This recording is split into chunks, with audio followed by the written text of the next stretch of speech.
The crew of a passenger jet search in vain for their airport. Look carefully. Rain is making it impossible to see. Inside, missed approach. Go around. More than 200 passengers are on board. As I turned around, a huge fireball came out. Investigators search for clues. Could a vital missing piece of equipment be responsible for the crash? I think the best way to describe that would have been irresponsible. I know a lot of people could have walked off that plane that night. Nothing will change my views on that.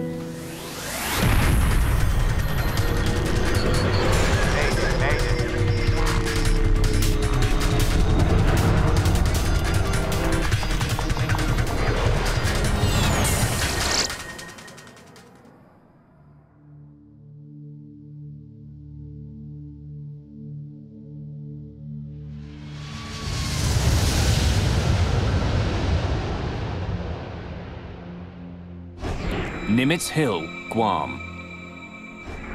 Once the site of fierce American offensives during World War II, for over 50 years there's been peace here.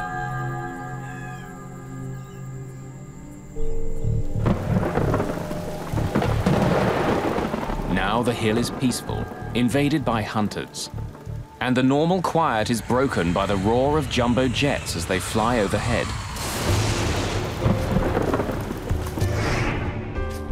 Every night, commercial pilots must fly over this tall, rocky outcrop and land at Guam's Agana International Airport.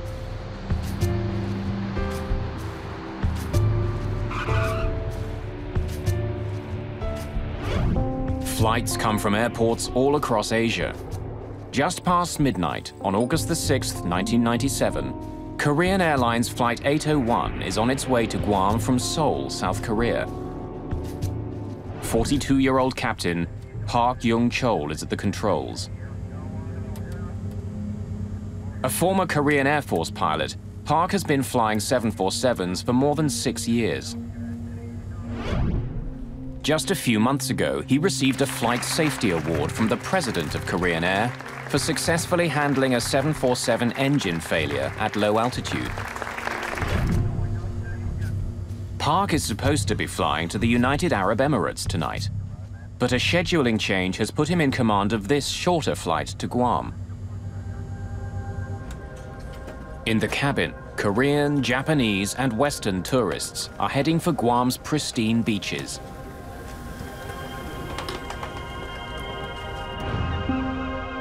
Guam is a U.S. territory run under U.S. law. The island is tiny, fewer than 600 square kilometers, but there's enough sand to keep people coming.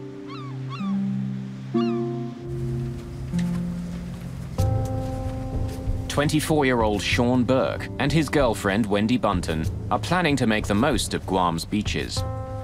They're flying in from San Diego for a vacation. Sean and Wendy were going to Guam to do some scuba diving, reef diving, and at the same time, they were going to visit her brother, who was in the Navy over there. He was a Navy doctor. Flight 801 is taking Barry Small back to work. He's returning to Guam from New Zealand for another 6-month contract as a helicopter pilot. But he does it with a heavy heart. The night before I left, my father had a heart attack, and I had to CPR him till the ambulance arrived, and decided to cancel the contract so I could help him. But he was insistent that you must carry on with your job. The flight is still a couple of hours from Guam when the calm evening is brutally interrupted.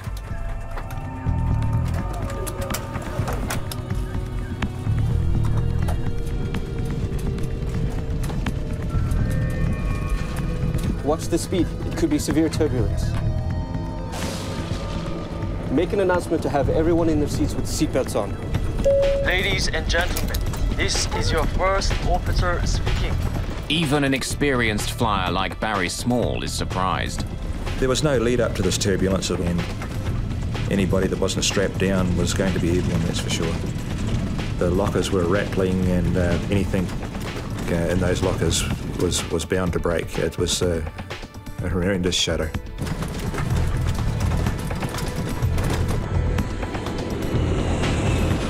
It's heavy turbulence. But the crew ride it out. Eventually, the flight returns to normal. We're through it. Let the passengers know. Ladies and gentlemen, this is your first officer speaking. We have cleared the turbulent area. But it's left some of the passengers shaken. Shh. It's okay, Rika. We'll be there soon. Ma'am, if you don't mind, I'm gonna move this duty-free up here for you.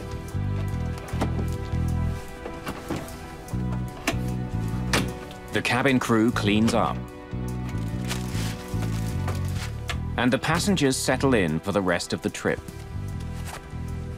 Because of the 12-hour stopover in Seoul and no change of clothes, it was getting rather uncomfortable in a tropical environment, and I took my shoes off just to relax a little bit and feel more comfortable. Captain Park and his crew begin looking ahead. They know there's more unsettled weather coming. Rain has been hitting Guam on and off all day. In fact, August is the heart of the island's rainy season. Small showers can pop up, making visibility unpredictable. In that particular part of the world, they have what's called a top hat thunderstorm. That is a very small thunderstorm that builds up all times of the day, and it's very short-lived, so it wouldn't hamper the pilot's ability to actually conduct the approach. It's going to just obscure his view for some period of time while they're transiting through it.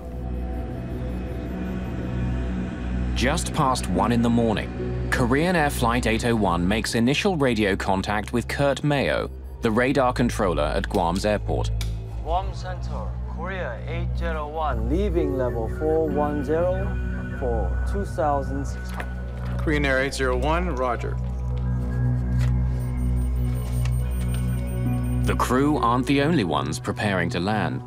After more than 3 hours of flying through the night, the passengers get ready for the airport. I saw the lights of Guam, and I knew exactly where the aircraft was because I've been there many times before. Captain Park has navigated Nimitz Hill 9 times before, but this time there's a major difference. At airports around the world, pilots land with the help of a glide slope, an electronic system that helps planes safely touch down. If pilots follow the directions given by the glide slope, it guides them to the foot of the runway. The glide slope beacon at Guam Airport has been removed for extensive maintenance. Without the airport transmitter, Park's glide slope indicator in the cockpit is useless. Landing without a glide slope is rare, but it does happen. In Guam, the transmitter is scheduled to be out of service for more than 2 months. But impaired navigation is only part of the problem. Captain Park is fighting exhaustion. They make us classic guys work to the maximum. Probably this way, hotel expenses are saved on cabin crews and they maximize flight hours. Really sleepy. Now, as the plane approaches Guam, clouds and rain block their way. Captain, Guam condition is no good. It's raining a lot. It's been several hours since Captain Park and his crew left Seoul. Now the rain is making the late flight more difficult. Tired and fighting the weather, the captain begins the final approach to the airport.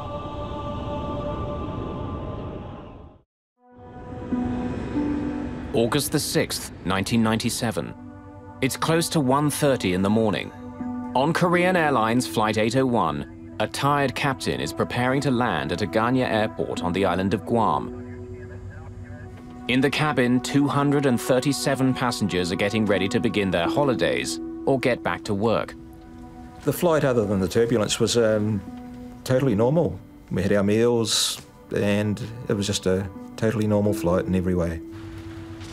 As the jet approaches Guam, an erratic storm pushes rain and clouds between the plane and the airport. It's hard to see. The captain wants to make a small change in course to avoid the worst of the weather. Request 20-mile deviation to the left as we are descending.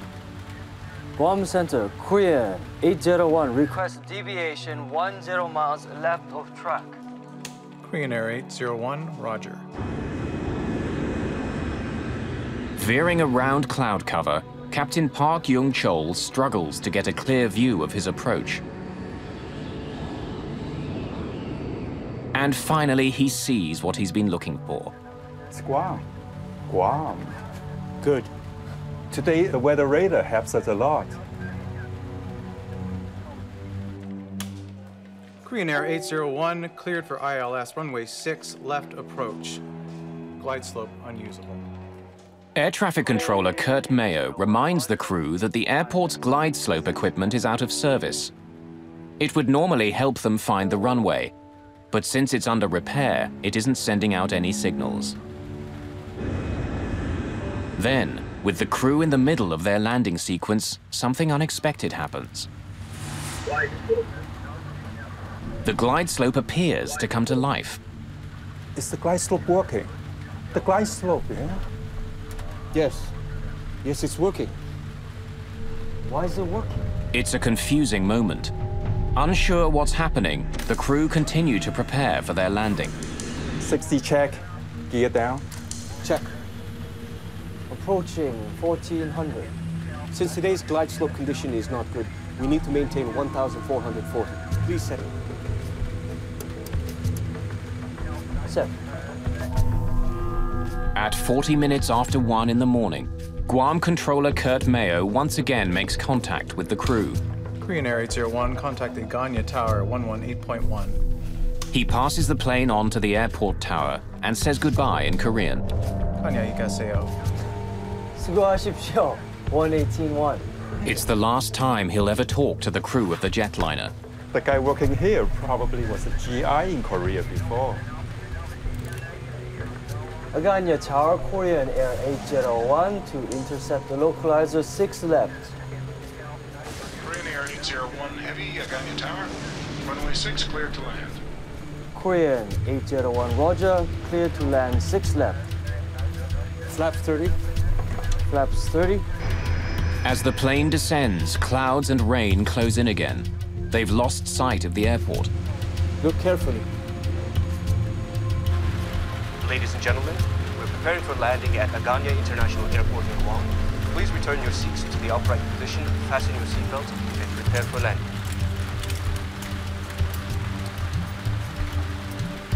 Set 560 feet. As the plane flies closer to the ground, the crew expects they'll see the airport any second. But the rain makes it hard to see anything.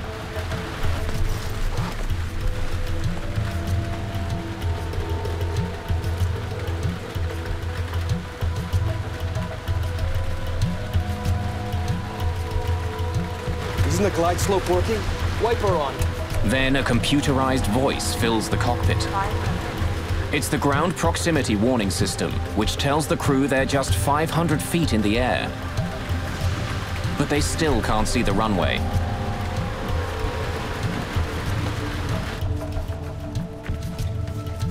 I've done this flight many, many times before, and when I estimated we're about 30 seconds from landing, I bent down to put my shoes on.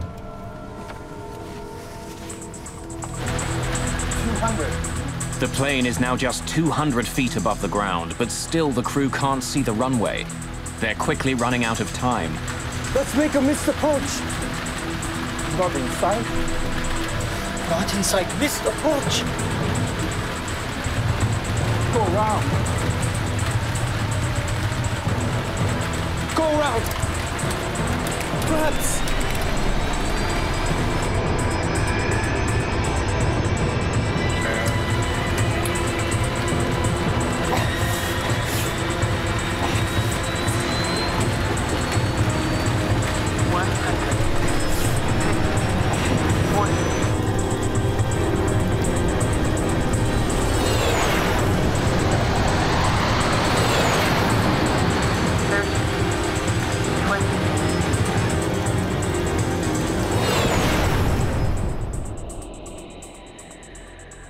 I had no doubts this was still just a normal landing, and the aircraft went on and was decelerating quicker than normal, but nothing to really alarm me.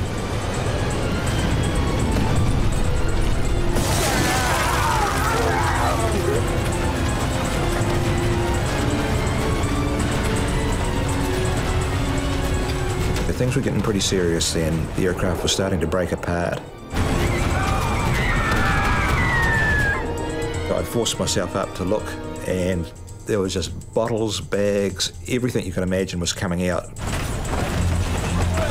Only way I can really describe it is like about 1,000 737s landing all at once. On a wooded hillside in Guam, the shattered plane finally grinds to a halt.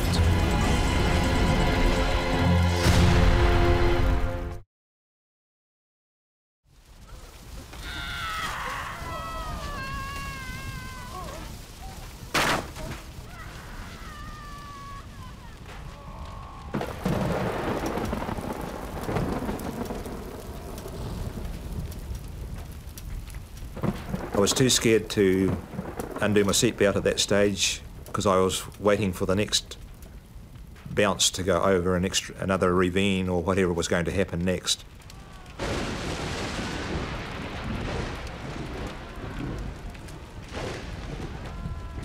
Miraculously, 11-year-old Rika Matsuda has survived and is virtually unhurt. But her mother is trapped and injured.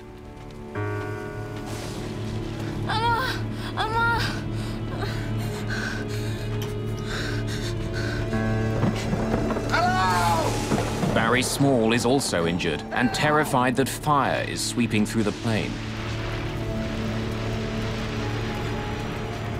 The fire started in the front and proceeded from the front to the back towards me.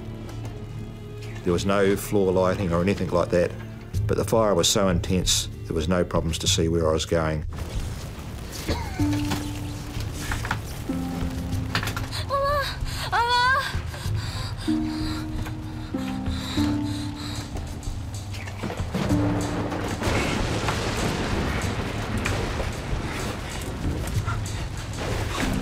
If help doesn't arrive soon, those who survived the initial crash may be trapped inside the cabin.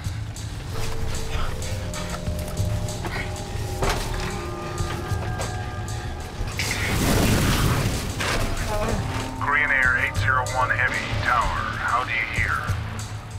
Everyone in the cockpit has been killed.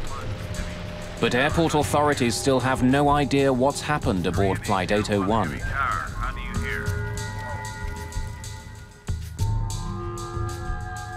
Hurt by the crash and desperate to escape the ruined plane, Barry Small stumbles towards an opening in the cabin. I got back these six seats, and then there was about a 6-foot drop down to the ground. The undercarriage had gone completely. I come across an obstacle that I had to cross because it was the only part that wasn't burning. Here, go! Get over it!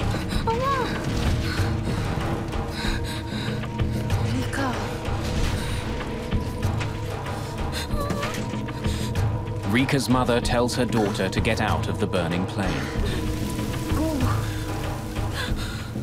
Go now, get out of here. Go. Now go. You must go. Go. You must go now. Go.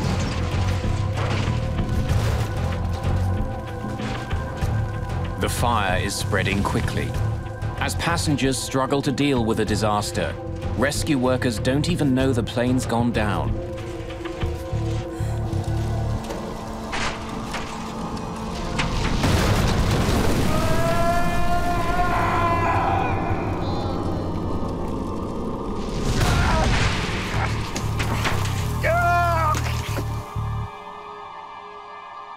The fire engulfed both the Asian gentleman and myself, to the extent that it burnt my arms, and my watch got that hot it was melting into my flesh.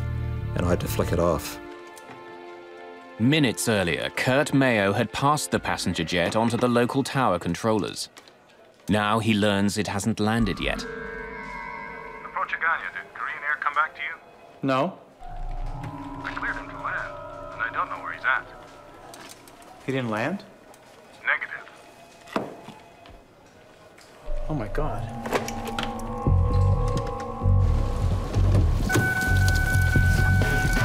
Within minutes, Guam Fire Chief Chuck Sanchez is en route. I was thinking, my God, 747, where's it at? Is it on island? Is it on sea? What is the plan here?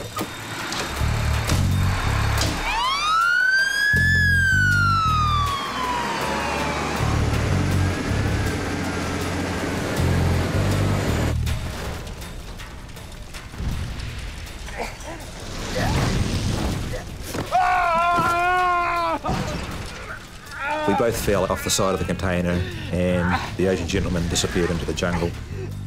So I rolled over onto my back and I managed to crawl with my elbows. There was still a bit of skin on my elbows left. Small has a badly broken right leg. He crawls away from the wreckage. Many more people remain trapped inside.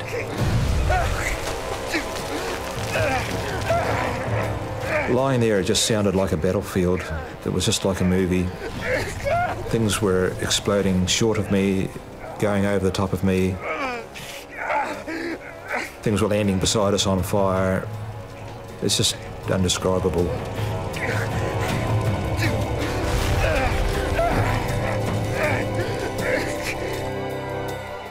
There's only one way for emergency crews to get down to the wreck site, along a single access road that runs beside Nimitz Hill.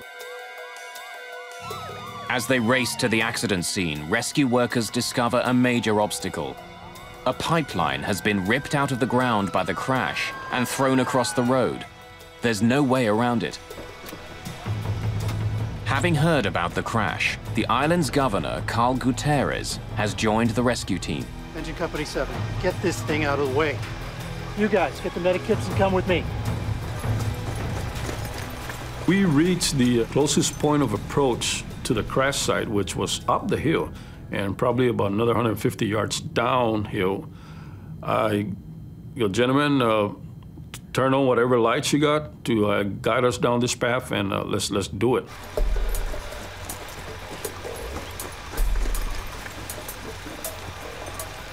We started running and just listening to the screams so we can guide ourselves because there was just nothing but overgrowth on the side of the road. At one point, I stopped him and I go, Governor, sir, I need you to make some serious decision in this operation, and I don't think I want you to move further. I'd like for you to stay on this side, and you know, I don't want you to get hurt. You know, let us do this job. And he goes, no, I want to help you guys. At the site of the crash, flames are devouring the wreckage.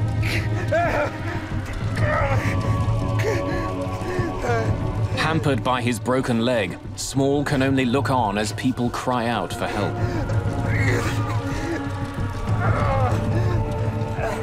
I lay at that bank for the whole night. During that time, hearing people call out in a foreign language, which initially sounded like good, healthy calls for help, then turned into screams as the fire got more intense. And after a period of time, the fire even grew worse, and the screams faded away. Finally, almost an hour after the accident, Sanchez's crew reaches the site. I split them up into 2 rescue and search units. I need half of you guys to start from the tail end, and I need the other half to start from the front end of this plane. And let's meet in the middle, and you know, let's do what we can to help the survivors here.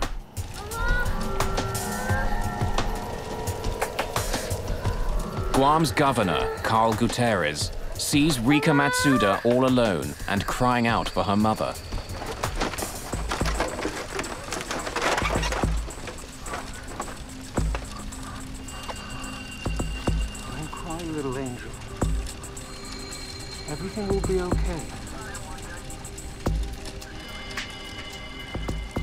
I did not dare let her go. It's something that I almost like there was a bond between me and that little girl. And I found out later she was 11, but she looked really smaller than 11 years old. Fire Chief Chuck Sanchez finds Barry Small in the swordgrass. He gave me his fire jacket and put under my head to comfort me. Here, go. All right, let's go.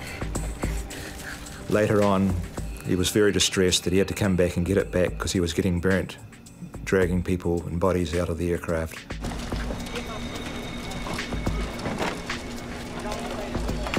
We were cutting trees to use for splint. We were taking off our protective gears to cover the survivors.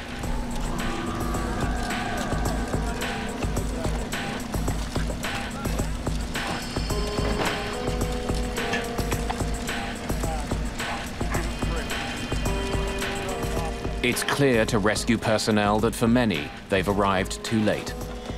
But Sanchez isn't giving up. He sends a team to search further into the wreckage. Group 2, start at the tail and work forward. Go.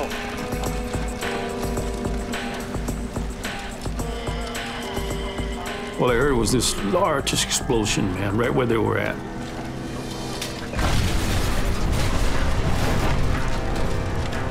And I go, did we lose our people?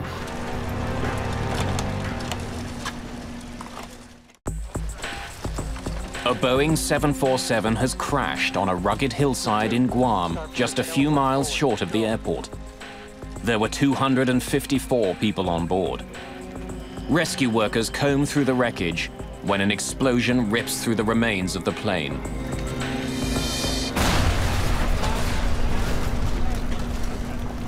No radio transmission at all. We lost all transmission, and then finally somebody came out. Sir, we're okay.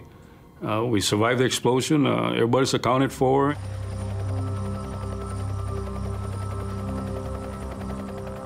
It's not until the dawn finally comes that rescue workers can see the extent of the damage.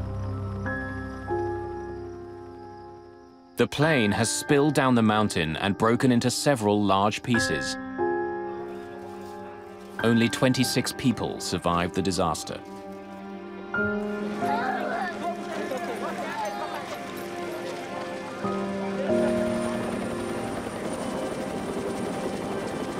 Friends and family are desperate for any news.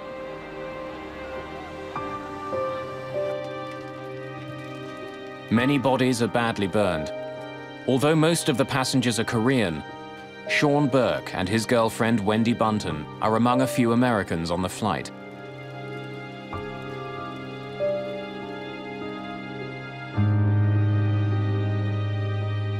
Thousands of kilometers away, news of the crash reaches Sean's parents.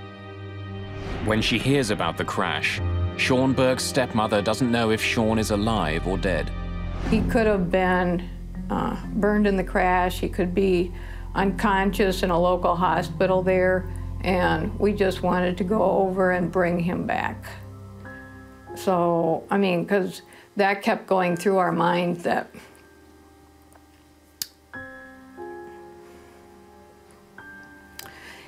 he possibly could be laying on the hillside.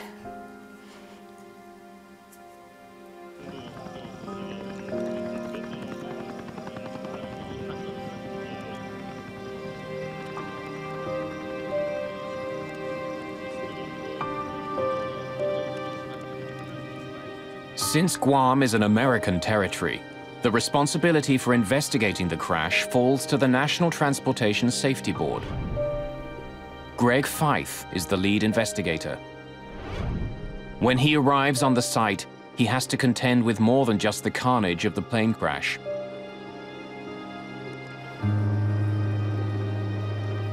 Grieving family members surround the scene, making it especially difficult for investigators to work.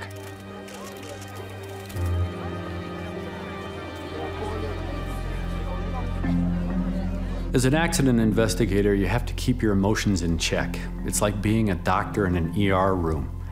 You see this devastation, you see this tragedy unfolding in front of you.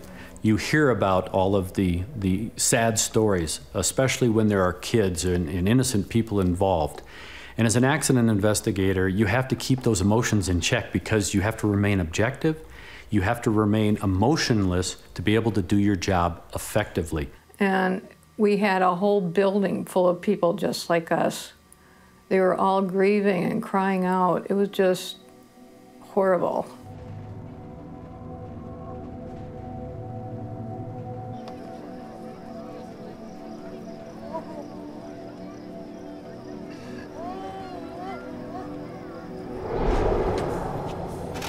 One of the first things we did was we went out on site and we did what we call a site survey. We had to really get an understanding of what we were dealing with as far as the wreckage and how we were going to conduct the on-scene investigation.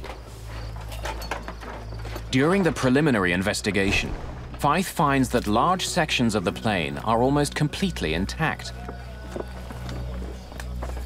The airplane landed relatively under control. That is, that the pilot basically landed the airplane into the trees and into that terrain.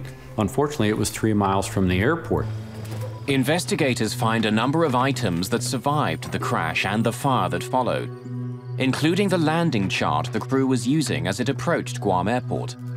Investigators also find Captain Park's travel bag, and in it discover a small plastic pill container.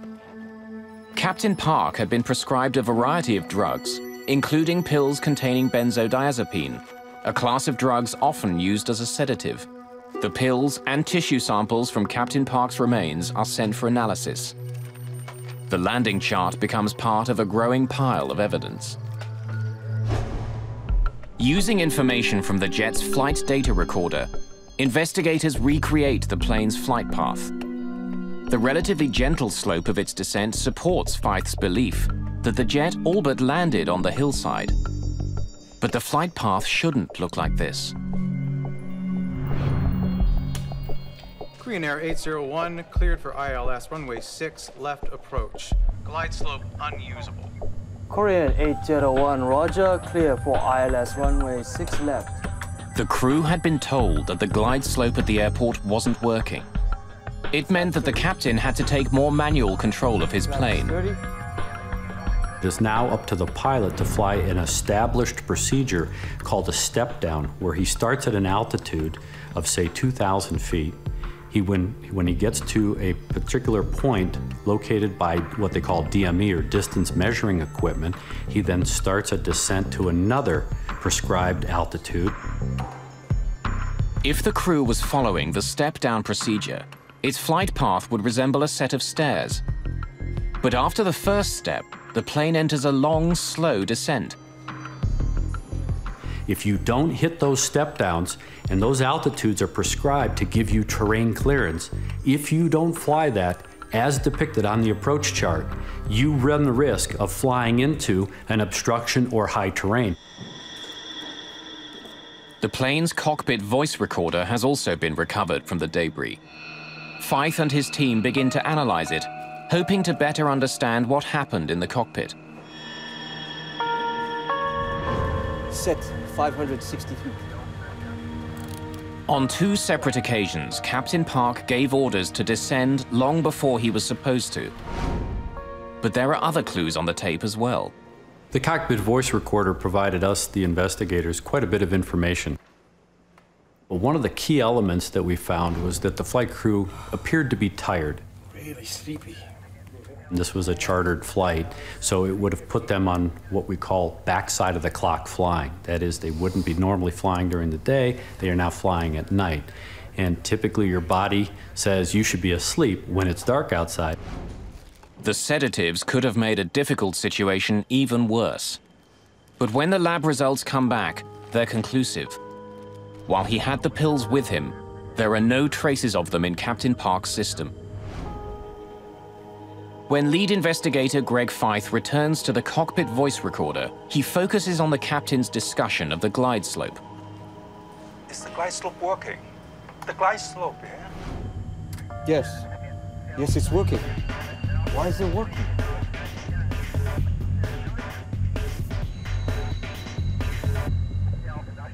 He started to see the glide slope needle move a little bit and started to question the other crew members as to whether or not the glide slope was actually working or not. It's early in the morning.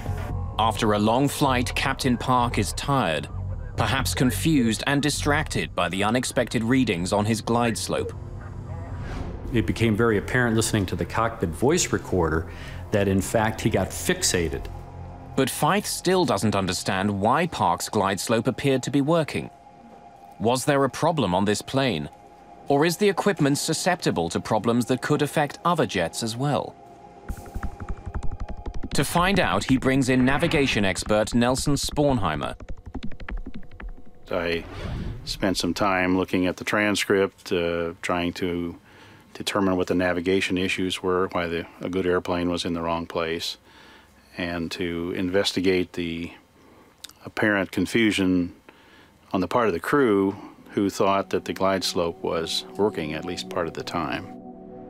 Spornheimer sends a team of investigators to Guam.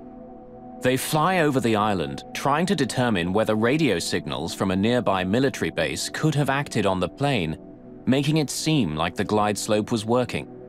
Glide slope receivers can respond to non-glide slope signals, particularly when the intended glide slope signal is absent. If there are spurious signals on the channel and they contain the right information, they can cause intermittent movements of the glide slope needle. Set 560 feet. But the signals wouldn't be sustained. Like a light switch turning quickly on and off, the glide slope indicator would give periodic indications that it was working, but not for long. My conclusion was that spurious signals, whether they be from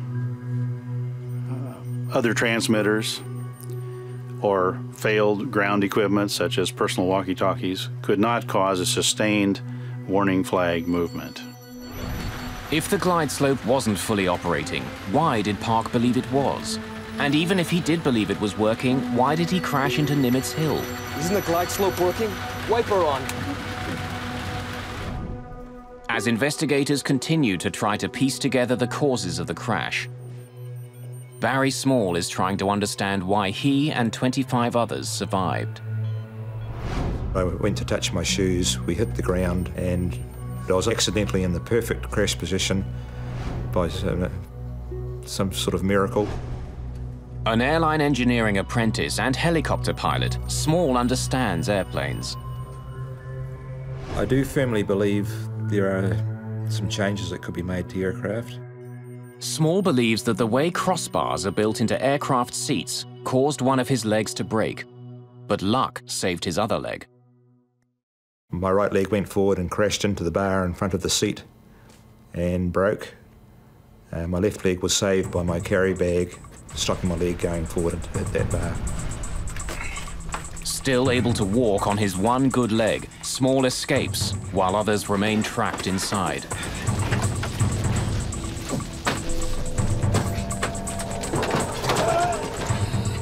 Since she's young, Rika Matsuda's legs are shorter than a normal adult.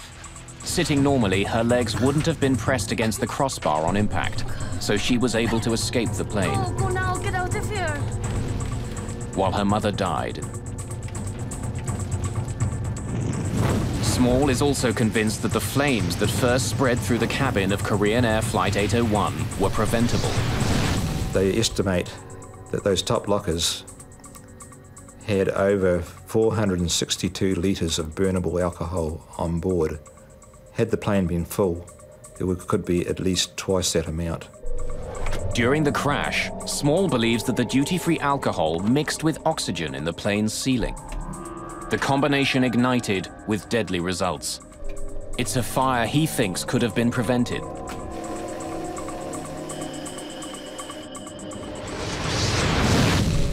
Why have this risk, alcohol and oxygen?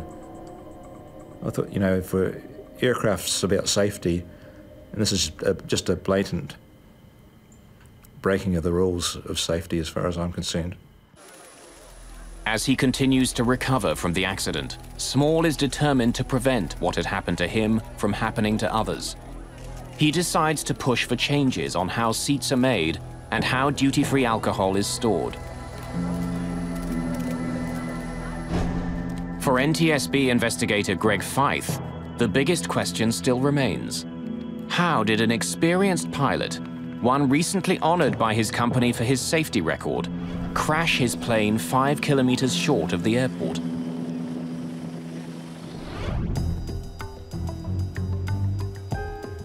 As the investigation continues, he discovers that the landing chart the crew was using was more than 6 months old and out of date. It's an indication that the crew could have been better prepared for the landing.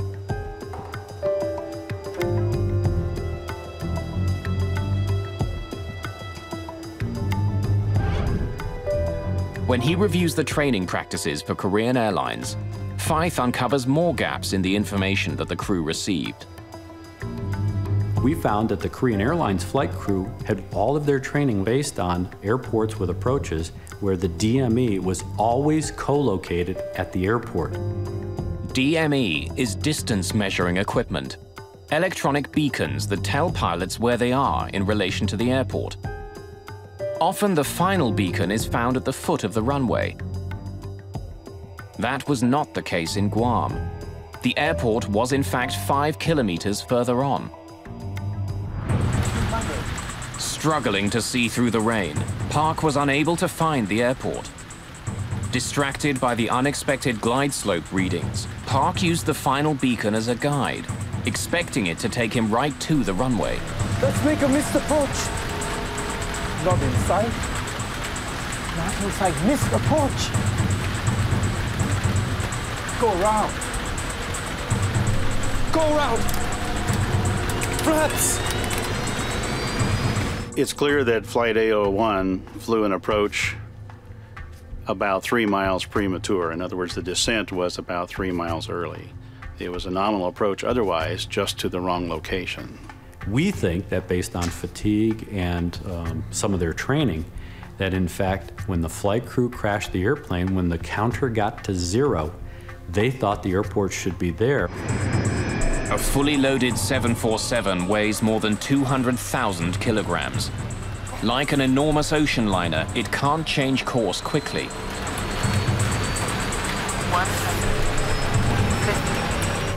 Blinded by rain and relying on their equipment, the crew of Korean Air Flight 801 thought they were heading straight at the runway. When they realized something was wrong, it was too late. As the investigation continues, Feith and his team make a startling discovery. Equipment that would have given the crew more time to react had been disabled on purpose. In August of 1997, the crash of Korean Air Flight 801 took the lives of more than 200 people.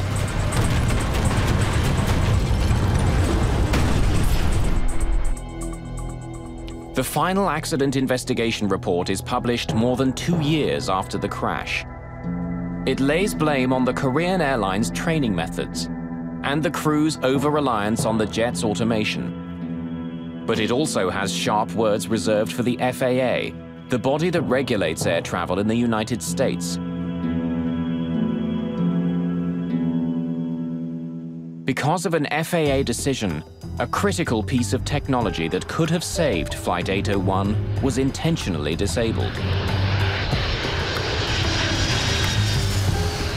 The Minimum Safe Altitude Warning System, or MSAW, is a standard piece of equipment at major American airports. But in Guam, the FAA had made a critical alteration to the way it was used. MSAW uses radar to watch the planes as they come into the airport. If they're too low, a warning is given to air traffic controllers, who can then relay it to the crew. But in Guam, the system kept giving nuisance readings to controllers. The controllers kept getting these nuisance warnings. They redesigned the software and moved the limitations of the MSAW further away from the airport where it afforded no one a level of protection.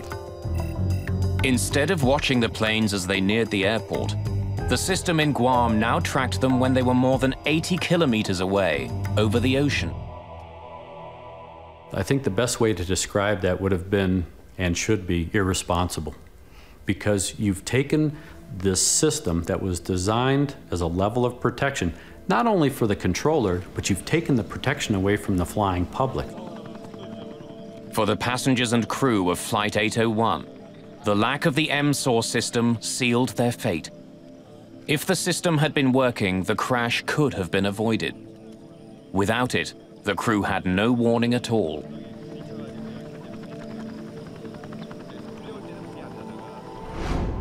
The two pilots didn't want to die. They had families. No one wanted to die. We still do not blame them. The bottom line is nobody wanted to be in that situation. It was just something that happened. For Barry Small, the years since the crash of Flight 801 have been emotional and frustrating. The Civil Aviation Authority in his homeland of New Zealand has acknowledged the potential danger posed by duty-free liquor on board, but so far no policies have been changed. His desire to modify airplane seat design has also been ignored. I have taken several steps to put this idea forward, and in a lot of cases it's initially met with enthusiasm, but it eventually ends up in the too hard basket. And when I try to approach seat design people, no one wants to hear about it. Sean Burke was never officially identified as a victim of Flight 801. Wendy Bunton was positively identified, but DNA samples only proved that a white male was on the plane near her. Bill and I never gave up hope that Sean had survived the crash. Even after we came home for, I would say, a year or two, every time the phone rang, every time somebody knocked on the door, we expected a phone message saying, "Hi, Dad, this is your son, Sean." Eventually, several years after the crash, Barry Small was able to give Kathy Burke and her husband some sense of finality and an enduring image of their son. When we met him, and he wanted to tell us that in the 12-hour layover in Seoul, he was wandering around and finally heard two people speaking English. And he said they were so much in love that he did not want to interrupt their conversation. For Sean's father, the deep sorrow of the crash will never completely leave. For me, the grief of Sean's loss never ends. Hasn't gotten better, hasn't got worse. Just another day. For everybody else, it's gone. You know, I expect people to move on, but I'll be this way till the day I'm with him again.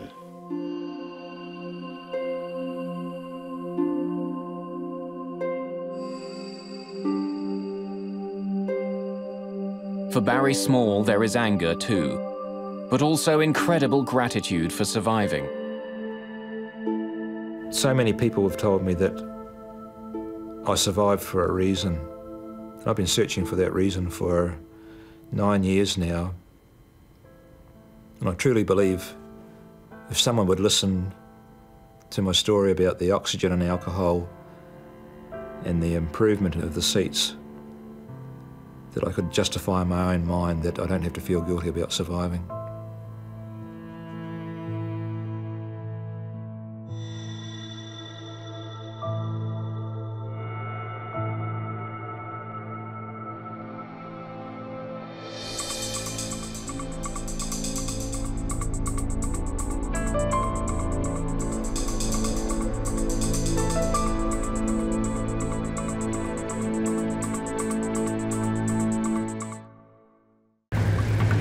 High above the Indian Ocean, disaster strikes. The engine's on fire! More than 10 kilometers in the air, all 4 engines of a British Airways 747 stop working. Roger, declare emergency. Mayday, mayday, mayday, speedbird not... With no engines and little power, British Airways Flight 9 falls towards the ocean. Standby ignition on. The crew fight to keep their plane from crashing into the sea. What has crippled their massive jet, threatening the lives of everyone on board?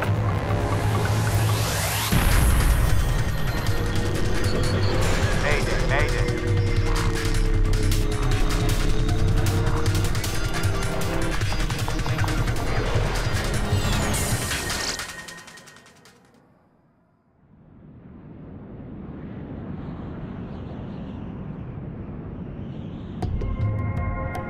June the 24th, 1982.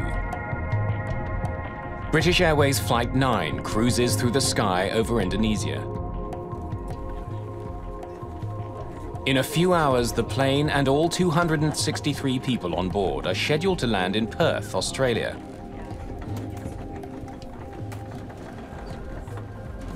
Phyllis Welch and her daughter are seated in cabin E at the very back of the enormous jet. How's that heroine of yours, Fanny Price, faring? Oh, she's having a tough old time at Mansfield Park.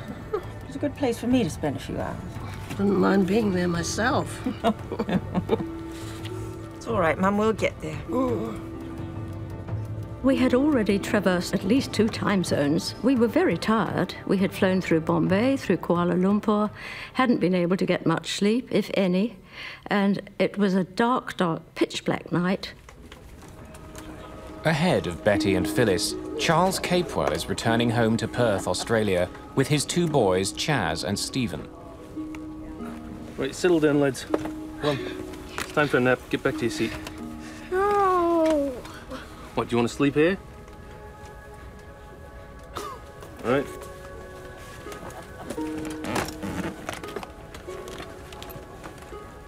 It was a good flight. It was going well. Leaving London, it was great. And we was all eager to go home, and the 2 boys were eager to get back to Mum. I thought, well, we'll be home in 3 hours, Perth. They'll be Pat, and we'll get in a taxi and we'll be home. While many of the passengers have been traveling for almost a day, the crew is fresh. They took control at the last stopover in Kuala Lumpur. Captain Eric Moody got his first taste of flying at the age of 16 when he took a gliding lesson. He was one of the first ever trained on the 747. Roger, check with Jakarta. Jakarta Control, Speedbird 9 over Halim at level 370. Speedbird 9, Roger. First Officer Roger Greaves has been a co-pilot for more than 6 years. Barry Townley Freeman has been a flight engineer on these aircraft for just a little longer. I'd not flown with Eric before, or Barry. That was the first time we'd actually met on that flight. As the jet flies over the city of Jakarta, it's cruising at more than 11,000 meters and has been in the air for an hour and a half. Captain Moody checks his weather radar. It shows smooth sailing for the next 500 kilometers. All right, Roger, it's all clear. Just keep your eyes open. I'll be back in a moment. Just got to use the loo.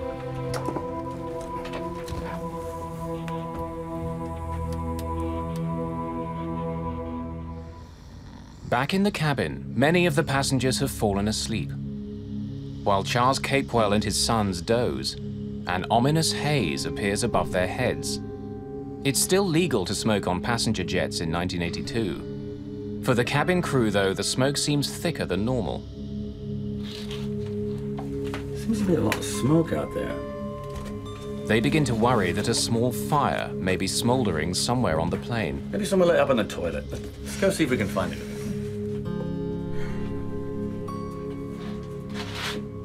A fire at 11,000 meters is a terrifying prospect. If there is a blaze somewhere, the crew must find it immediately.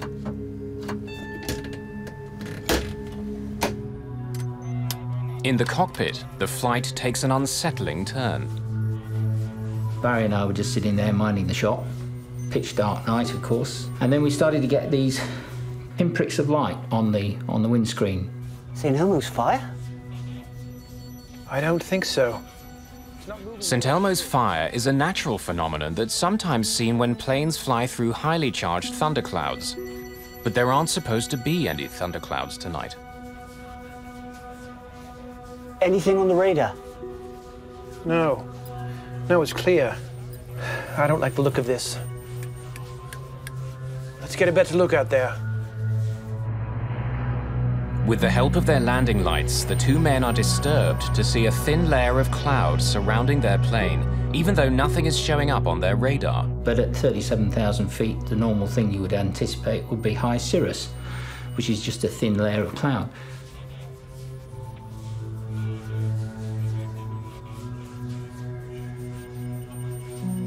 I think we better get the captain back up here.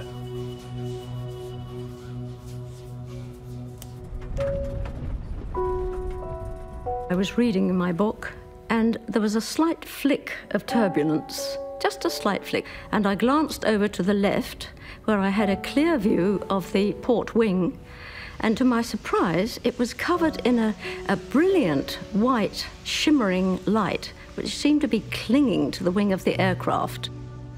I carried on reading, but I found that I kept reading the same paragraph over and over again and not taking in a word of it. I just didn't know what was happening. In the cabin, the smoke begins to thicken. Stewards have been unable to figure out where it's coming from. If there's a fire, they can't find it. All right, well, go see that the passengers are comfortable.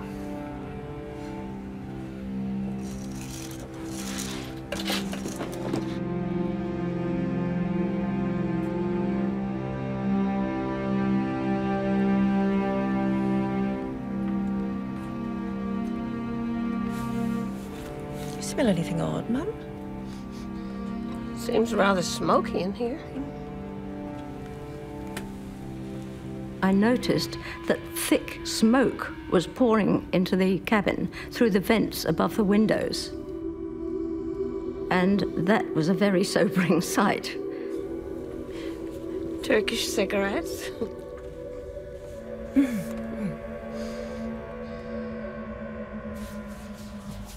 It smelt like sort of a sulfuric electrical smell.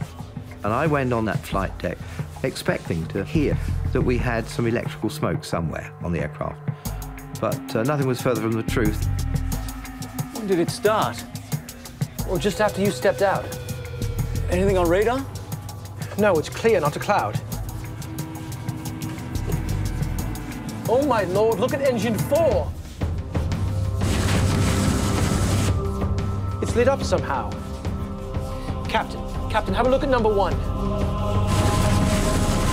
It's the same on my side. None of the crew have ever seen anything like this before. But the light show is just the beginning. Their bizarre flight is about to take a terrifying turn for the worse.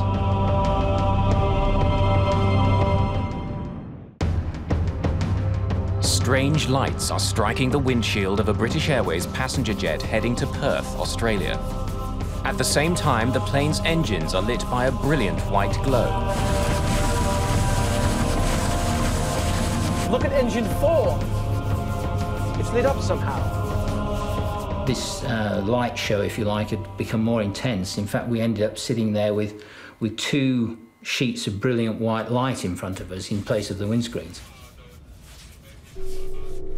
Inside the cabin, smoke has been growing thicker. Chief Steward Graham Skinner has been organising an intense but quiet search for fire.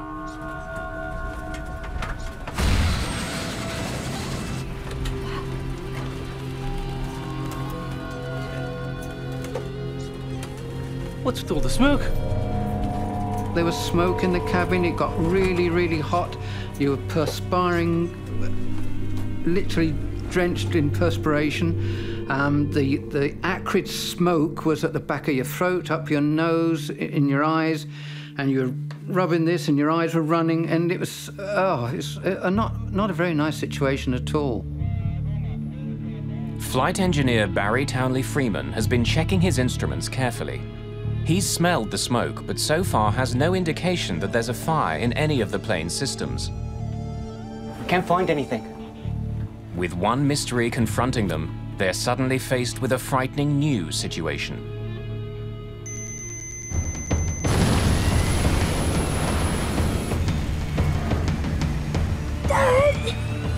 It's on fire!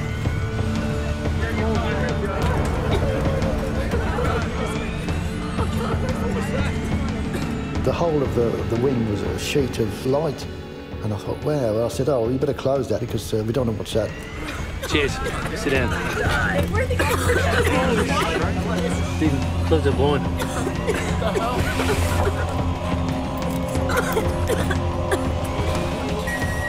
Then I realised that, you know, something was dramatically wrong.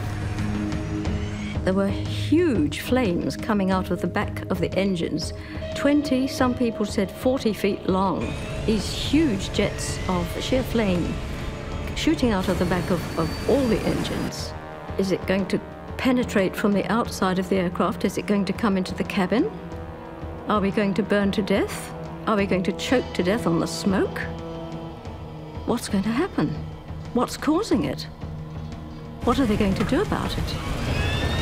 As fire engulfs the engines, one of them revs loudly and flames out. Engine failure, number 4.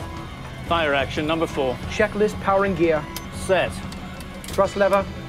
Closed. Start lever. Off. Once one engine fails, you call for the drill to shut that one down. You have drills for certain things so that you don't fly together as a crew forever. You can fly with different people then, and you can standardise the operations.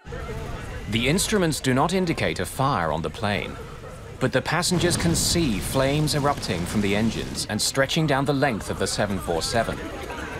I could not see the engines from where I was sitting. I could only see the space behind them. But there was enough glow in that space to convince me that the aircraft was really seriously on fire. We were in trouble. They knew, that, as long as they were, they knew we were in bad trouble. And they sort of just looked at me as if to say, well, what are we doing now, Dad?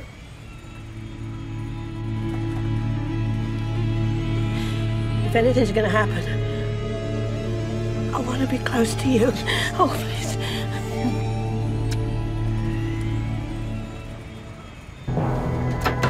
The cabin crew begins storing anything that's loose. They don't want dishes or bottles flying around the cabin if the plane begins to dive.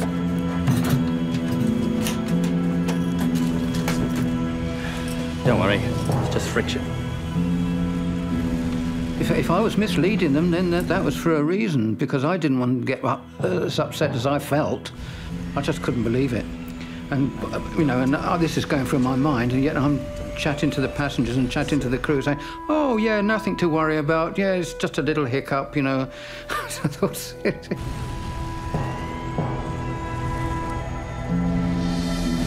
The 747 is more than 10 kilometers above the ocean. Its engines appear to be burning, and peculiar smoke continues to fill the cabin. And then, the unthinkable happens. Number 2, engine's gone. All right, then, begin the engine shutdown. No, wait! We've all gone. All 4 engines have failed.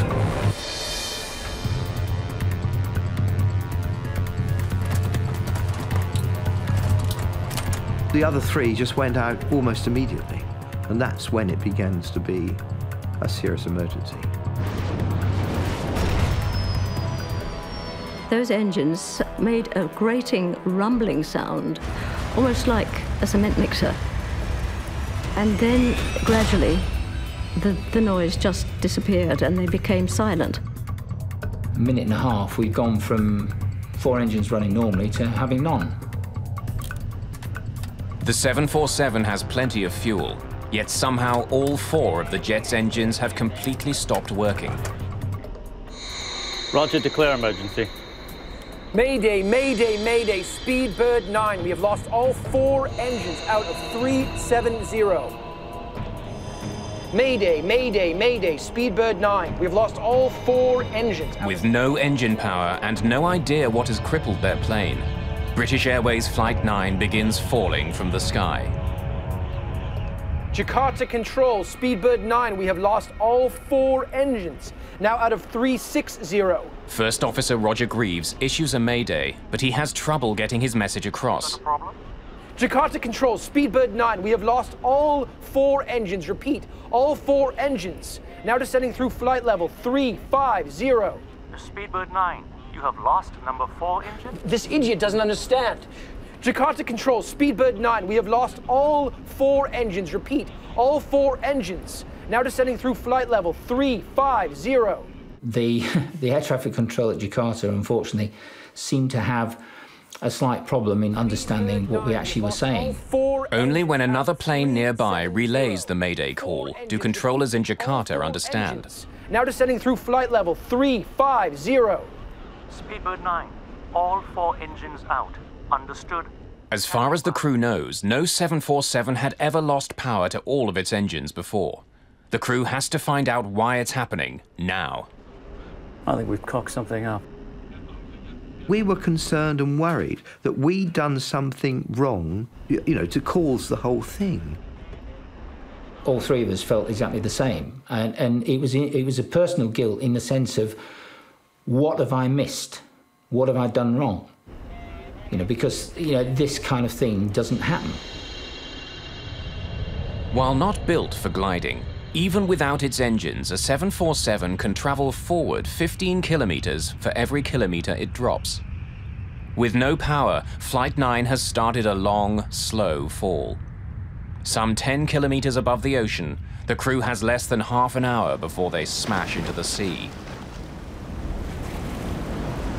When they all stop, you go into automatic mode, obviously. We had practiced this drill on the simulator many, many times. And that's very good and all very well, as long as when it happens to you for real, what happens on the aeroplane is mirrored by what happens to you in the simulator. And I'm afraid that wasn't so.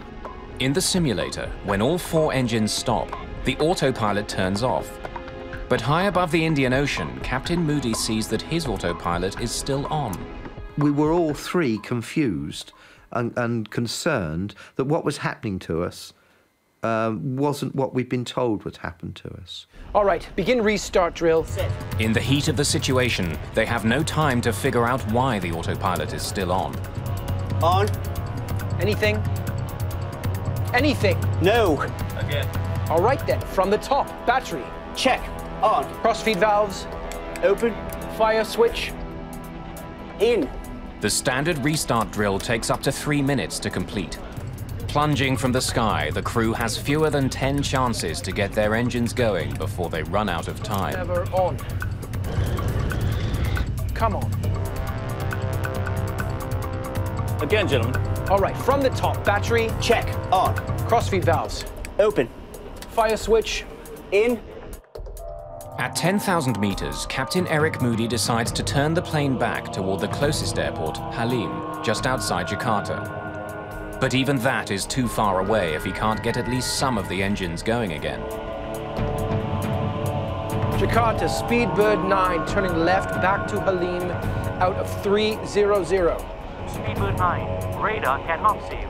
Squawk Alpha 7700. Air traffic control asks them to transmit the emergency transponder signal. Jakarta, Speedbird 9, we are already squawking 7700. Now the crew is flying back to an airport that can't find them on radar. Without the constant rumble of the engines, the cabin is quiet. Some of the passengers feel the plane beginning to descend. But without communication from the cockpit, they can only guess. The quietness was unbelievable, because it was sort of, the aeroplane was no engines, nothing, and it seemed to be eerie, you know, a bit surreal really, because like as if you was suspended in space or something. And all you could feel was this quietness and the whimpering from a few people that were really upset.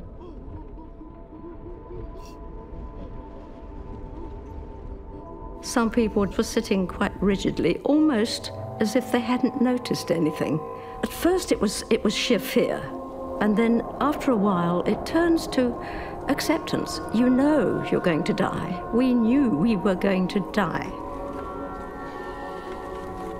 What's going on? What's the problem? It's just a technical fault. I've been through much worse, let me tell you. Everything will be fine. I think if I'd have sat down and really thought of exactly what was happening, I don't think I would have ever got up again. One steward came up to us and said, "Are you two ladies all right?" And yes, we said, "We're fine," which was an absolute lie, but that's how it was. It seemed absolutely vital not to panic. Captain Moody can't restart the engines unless he can keep the plane flying between 250 and 270 knots. But the airspeed indicators aren't working. Captain, I've got 320 knots on my side. Well, I've got 270. Well, bloody hell, that's a 50-knot difference. I'll change the speed. Falling from the sky with no engine power, the crew now have no idea how fast they're going. But to have the best chance to restart the engines, Captain Moody has to have the plane flying at the right speed. So from that point onwards, Eric then varied the speed through just about 100-knot range, hoping that at some point or other, coincidental with us putting the fuel into the engines, that we would actually be at the right speed. To change speeds, Captain Moody turns the autopilot off. Then he slowly pulls the nose of the jet up to slow it, and then pushes it down to increase his speed. The upsetting roller coaster movement adds to the panic felt in the cabin. At one time, the aircraft developed a strange motion. It seemed to be climbing steeply and then diving down. That was the sensation we got. And a bucking action that was so violent that we felt it could break the aircraft up in the air. Pressure warning, Captain. We're at 10,000. Pressure warning? That's not supposed to do that. And a warning horn went off. Now, this didn't ever happen on the simulator in this exercise, so it was a bit of a surprise to us.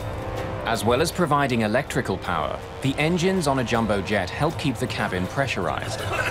With the engines not working, of course, the air wasn't being pumped in.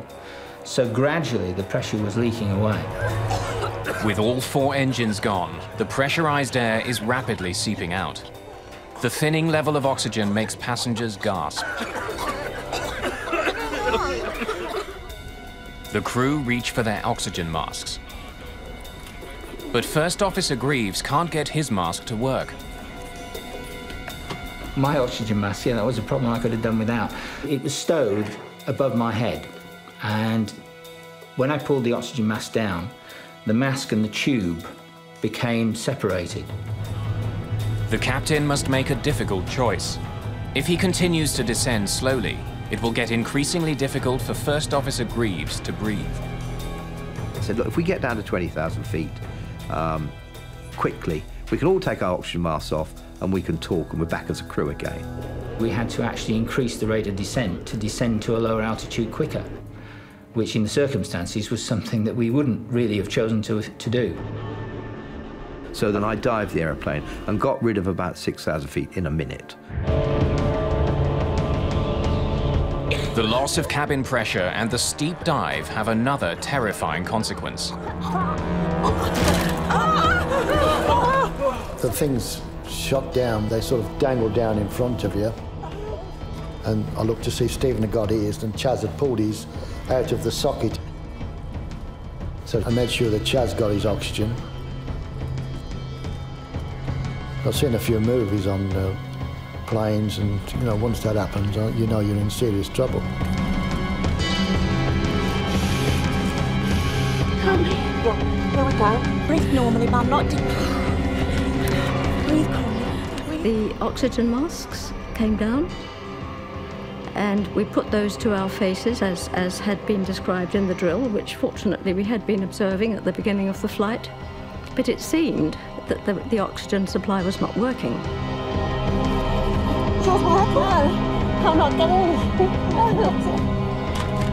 The cabin crew try to use the public address system to explain what's going on, but it's not working. Chief Steward Graham Skinner makes do with a low-tech backup.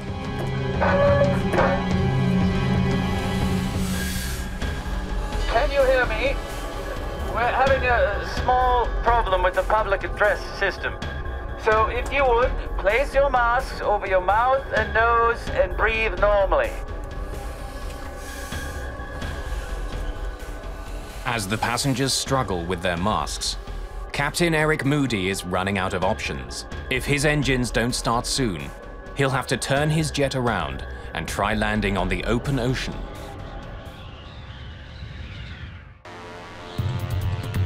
High above the Indian Ocean, the seemingly impossible has occurred. All 4 engines on a British Airways 747 have stopped working, and the crew has no idea why. First Officer Roger Greaves manages to fix his broken oxygen mask, but he's still frustrated by engines that won't start. All right, Barry, let's start the restart drill. Ready? Set. Battery. Check. On. Standby power. On. Anything? Come on, anything. No. All right, then, let's do it from the top. Battery. Check. On. First Officer Greaves and engineer Barry Townley Freeman have actually shortened the standard restart drill. It's giving them more chances to get the engines going, but so far nothing's working. Come on, you old sod. The process that we were going through the whole time was just continuous. We hadn't had any success with the drill at all, despite all the efforts we were putting in. But it was the only thing we had left to cling on to, so that's what we did. From the top again. Battery. Check. On. I have no idea, and I don't think any of us have, how many times we tried to restart those engines. If I say 20, I would think that's too low. If I say 50, I would think that's probably about right. As the plane falls lower and lower, Captain Moody faces a brutal choice. A mountain range cuts across the island of Java between his plane and the airport. He knows he has to be at least 3,500 meters high to clear it. But if his engines don't restart soon, they won't make it.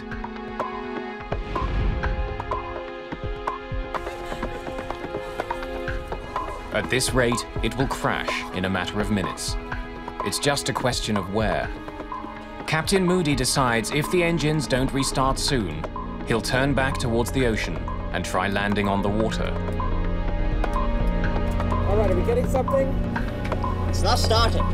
I knew it was so difficult to land aeroplanes on the sea, even when you had everything going for you. And I thought that, well, we haven't got much going for us here. I'd never done it before. Hiding his concern, Captain Moody addresses the passengers and crew. Ladies and gentlemen, this is your captain speaking. We have a small problem. All 4 engines have stopped. We're doing our damnedest to get it under control. I trust you are not in too much distress.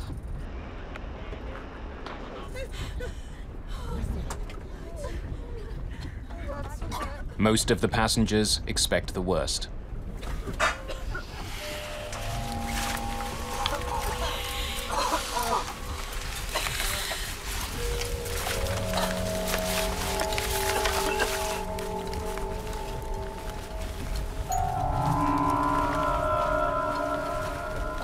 Ma, in trouble. Plane going down. We'll do best for the boys. We love you. Sorry, Pa. I thought we were going down, heading for the ocean, which crash. And I thought if she got the note, you know, she knew we were still thinking about it. And we did whatever we could. Will we be burnt alive? Will we be choked by the smoke? Will the aircraft break up in the air and hurtle us out into space, which was my biggest fear? Or will we come down in the sea and be eaten by sharks alive? Or will we crash into a mountain? Let's crash into a mountain quickly and get all this over. Well? Nothing. It's not starting. All right, from the top then. Battery. Check. On. Standby power. On. Finally, Captain Moody has to decide. Carry on and likely crash into the mountains, or turn around and ditch into the sea. I don't know how to swim. I couldn't swim anyway, so I thought, well, you know, I'm doomed anyway. And I just hoped that maybe one of the passengers might help the 2 boys to make sure that they could stay afloat. Well, anything? No. All right then, from the top again. Battery. We had very few chances left of starting the engines before having to turn out to sea again, because we wouldn't have been able to clear the mountains on the south coast of Java.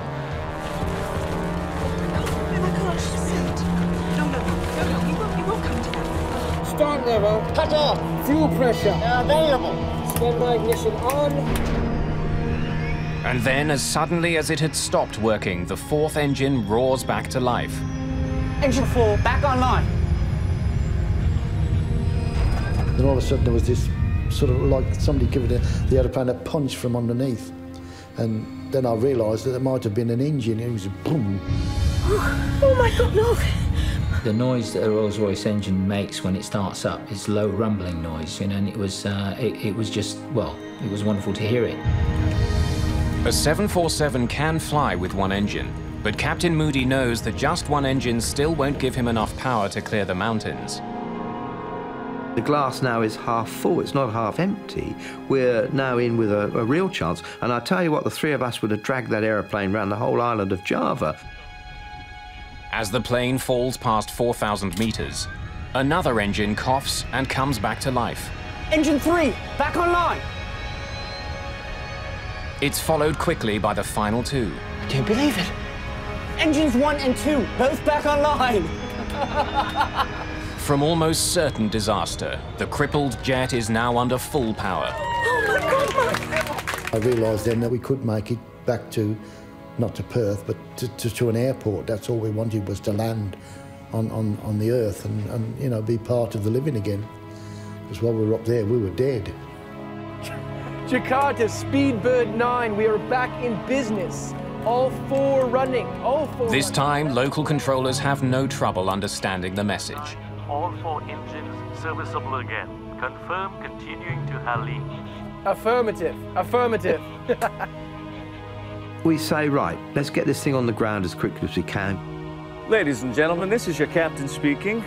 We seem to have overcome that problem and have managed to start all the engines.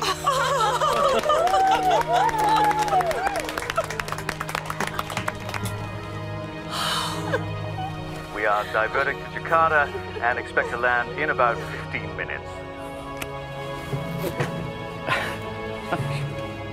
Captain Moody begins climbing, putting plenty of room between his plane and the mountains below. But as he does, the strange lights that he saw when the crisis began reappear in front of the jet. Now, as soon as we got to 15,000 feet, this St Elmo's fire started again. Now, I'm not slow, so I said, let's get out of here quickly. But before he can descend very far, the plane is stricken again. Engine 2 is surging. The whole aeroplane was shaking. It was just going bang, bang, bang. The atmosphere in the cabin was very tense and very quiet.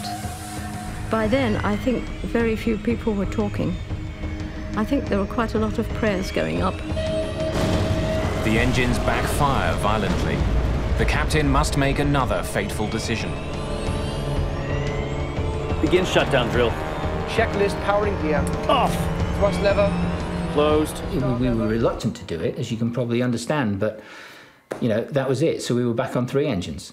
Now, I'm not a coward, but when you've had 4 engines going, no engines going, you get 4 going and tell me, show me any pilot that will quickly shut down that engine, because you're worried that they're all going to stop again. Jakarta, Speedbird 9, leaving 154, 120. We are now on 3 engines.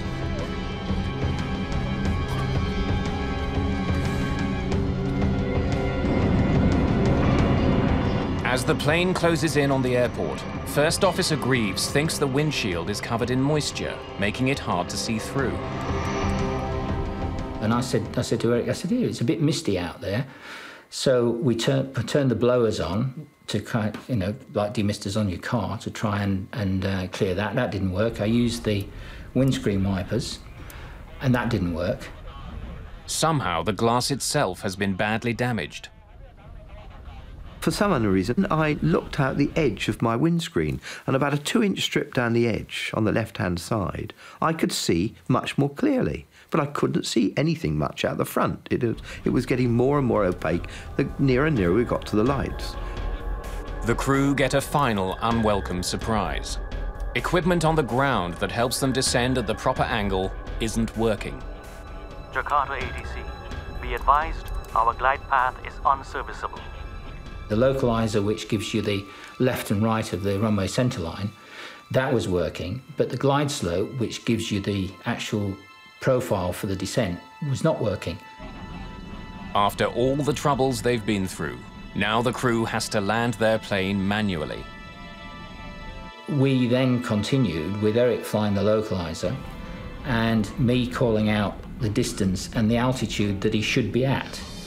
300 feet, Captain. So he was then able to adjust his rate of descent to what I was telling him as far as the glide slope was concerned. 200. 150 feet, Captain.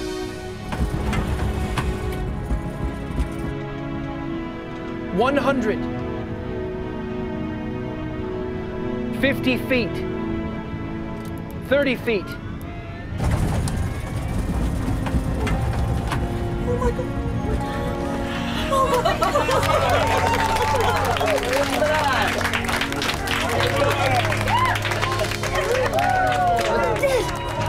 We're on the runway. Reverse.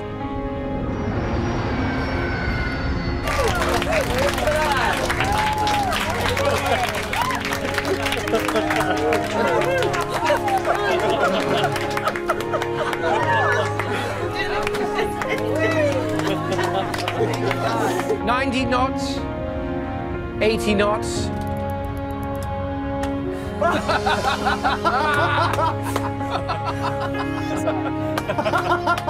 We're down. Could really go for a cold soda. And the aeroplane just landed itself. It seemed to anyway. It kissed the earth. It was beautiful. Wow, that's amazing. Safely on the ground at Halim Airport in Jakarta, passengers celebrate the end of a harrowing ordeal. They also want to know what happened. No fire had been found, so why had smoke filled the cabin? How could all 4 engines have stopped at nearly the same time? What were the strange lights that surrounded the plane?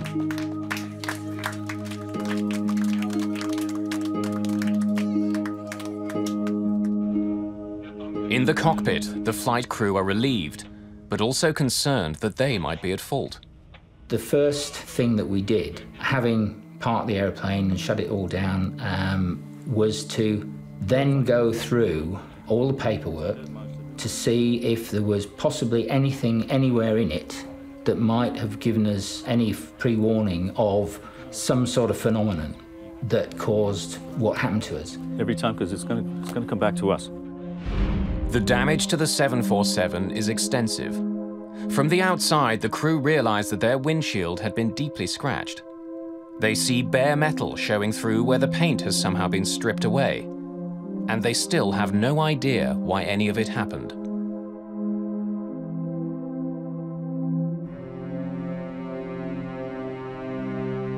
When investigators uncover the cause of the disaster, Flight 9 changes pilot training around the world.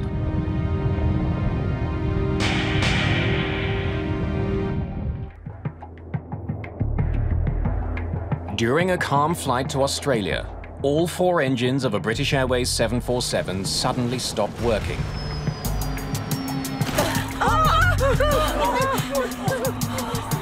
After a long, terrifying descent, the crew managed to restart the engines and land.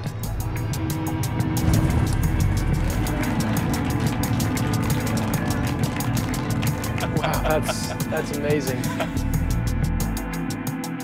They spent an excited and largely sleepless night in Jakarta before returning to Halim Airport to inspect their plane. And we went back the next day to look at it in daylight.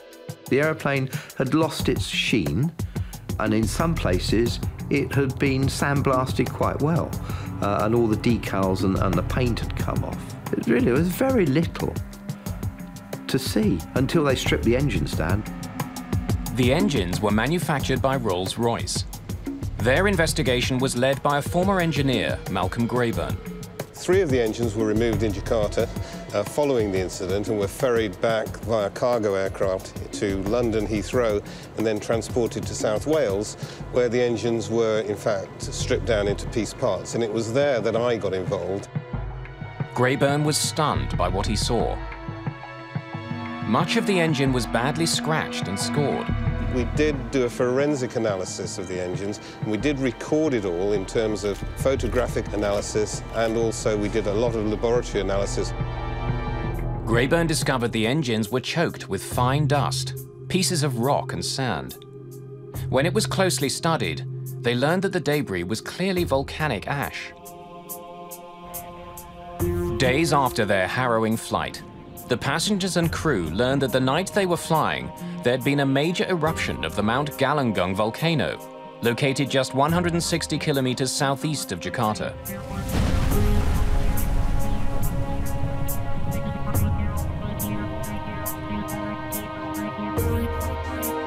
Tom Casadevall is director of the US Geological Survey and has studied the Galunggung volcano.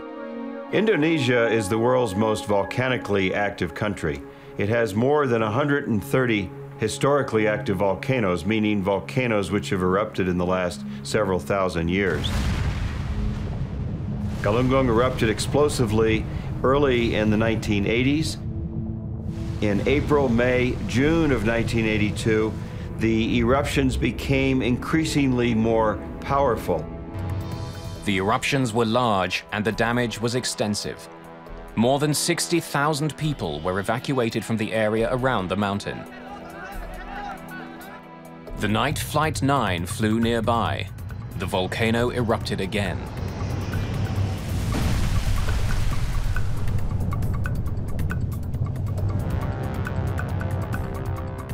As the ash cloud rose more than 15,000 meters into the night, winds pushed it to the southwest, right into the path of British Airways Flight 9. Never before had a volcanic cloud seriously affected an airplane. Could the ash really have crippled this flight? Roger, declare emergency. Mayday, Mayday, Mayday, Speedbird 9. We have lost all 4 engines.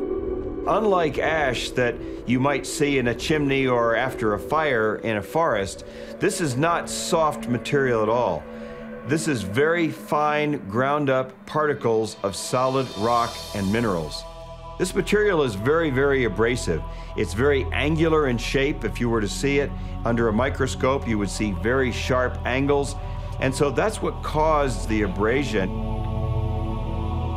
In addition to sandblasting the windshield and all the leading edges of the plane, could the ash cloud explain all the other strange phenomena the passengers and crew had experienced? Remember, the aircraft is moving in close to 500 miles per hour as it's flying into that cloud. Even though it's a very fine material, it can still cause abrasion and friction on the skin of the aircraft. Because it's such a dry environment up there, that frictional electrification produces the glow that we refer to as St. Elmo's fire. The electrification also caused the interference in communication experienced by the crew. Speedbird 9, you have lost number 4 engine? Some of the volcanic ash that was sucked in and ground up by the engines was also blown into the plane. And when passengers and crew saw it swirling through the cabin, they feared the worst. You're a passenger, you're looking out the window, suddenly you start breathing this sulfur-laden air in the cabin, and it probably is a choking, probably a shocking sensation. It's essentially a house of horrors type situation. While the volcanic ash caused the visible scarring, filled the plane with smoke and fouled communications, could it cause the engines to flame out as well?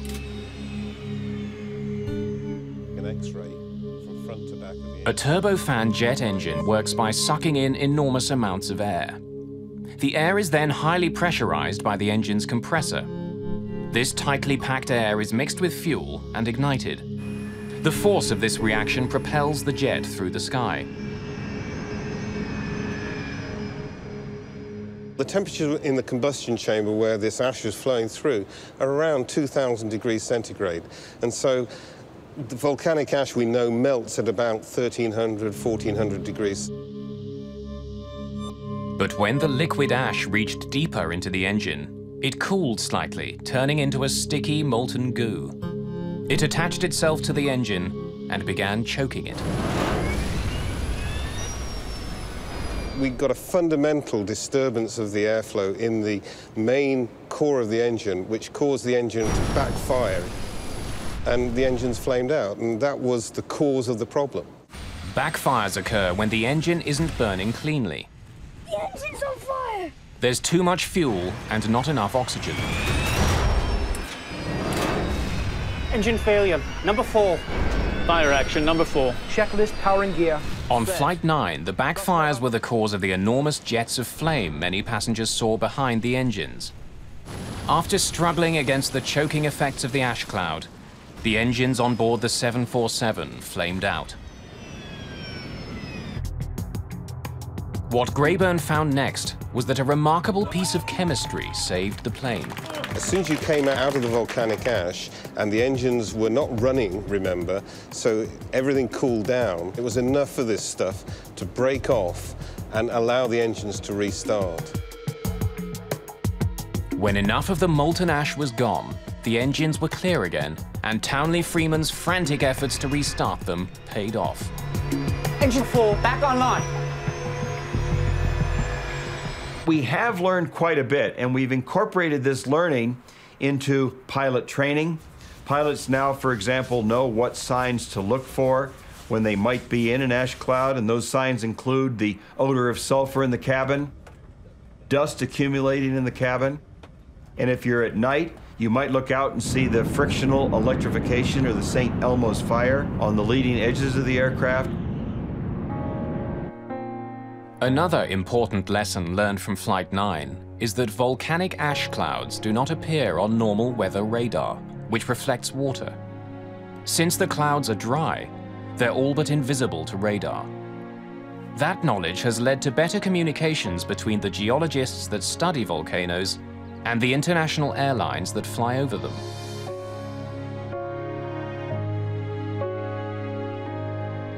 The crew of Flight 9 was showered with awards and commendations in the months after their incredible night. I thought the airmanship displayed by this crew during this event was absolutely fantastic. The way that they managed to guide this aircraft back down to a safe landing after having been through such extreme circumstances, it was fantastic the way they recovered this aircraft. Absolutely brilliant. For everyone on board Flight 9, the terrifying plunge through the skies had a lasting impact. Betty Tutel was so struck by the events of that night that she wrote a book about the ordeal. This was an event which was unique in aviation history, and it seemed to me absolutely vital that it should be put on record, and I wondered who was going to do this. But no sooner had that thought entered my mind than I thought, I'm going to do that. Tutel would also end up marrying a man she met on the flight, James Ferguson. Charles Capewell and his 2 sons made it home 2 days after they touched down in Jakarta. 25 years later, both Chaz and Stephen still live in Perth. Our time hadn't came and that was it. From then on, I took a different view of life. When your time comes, there's nothing you can do, but you can still hope. And we hoped, and we got out of it. Not long after their fateful flight, Captain Eric Moody created the Galungung Gliding Club. Every member of the crew and all passengers were automatically admitted to this exclusive group.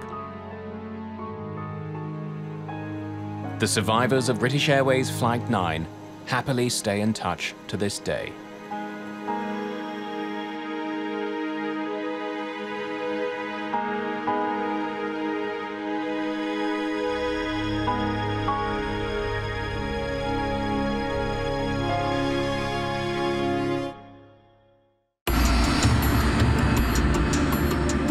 The Boeing 737 is one of the most popular passenger jets in the world. Around the globe, the plane has carried more than 12 billion passengers. It's the backbone of the aviation industry.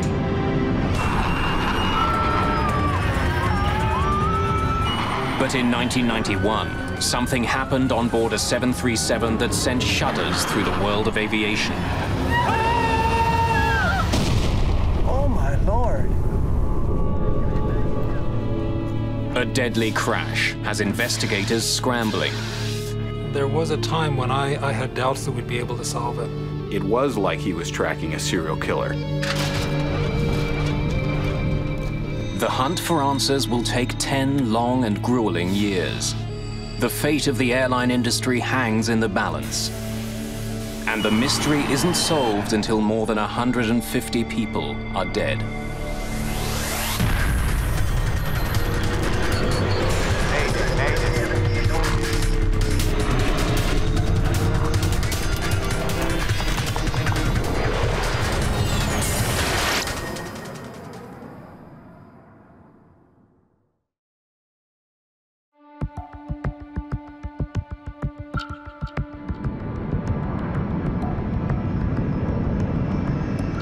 (9:40 a.m., March the 3rd, 1991.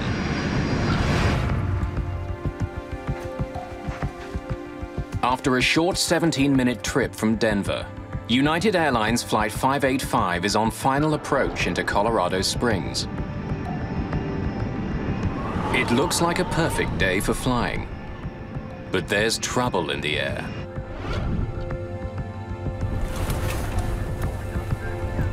Nice looking day. Hard to believe the skies are unfriendly. There's been heavy turbulence during the flight, and violent gusts of wind are forecast over Colorado Springs. Never driven to Colorado Springs and not gotten sick. At the controls is 52-year-old Captain Harold Green, a pilot with 20 years' experience and a sterling reputation. Green's co-pilot is Patricia Eidson. At 42, she's one of the first female flight officers in United's history. Flight attendants, prepare for landing.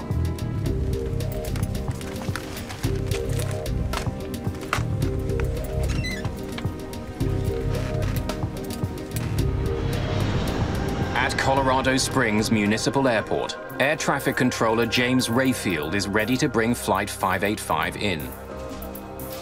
United 585, report the airport in sight. Got it? Yep. Airport in sight, United 585. Lower landing gear. United 585 is cleared for a visual approach to runway 35. Weather conditions, wind 320 degrees at 16, gusting at 29. As its speed decreases, Flight 585 becomes more vulnerable to the turbulence. Eidson wants to know what other planes have experienced on landing. Any reports lately of any loss or gain of airspeed? Yes, ma'am. 500 feet, a 50-knot loss. At 400 feet, a 50-knot gain. And at 150 feet, a gain of 20 knots. Sounds adventurous, thank you. Starting on down.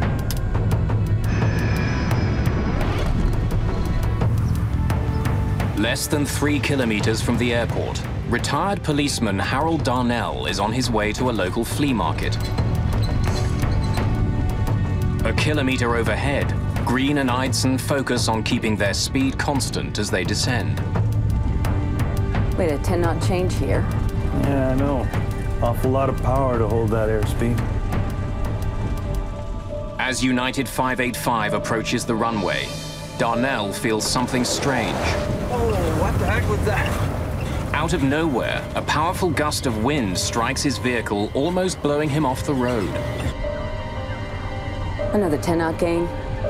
3 flaps. From the control tower, James Rayfield can now see Flight 585's final approach. As the aircraft closes in on the airport, the ride gets even bumpier. Well, we're at 1,000 feet. Then, without warning, the 737 starts to spin out of control. Oh, God, slip!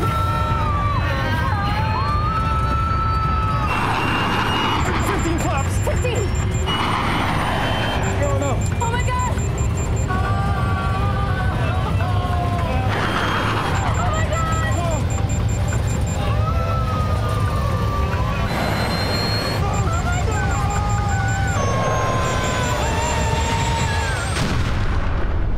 Oh, my Lord. Crash! Crash!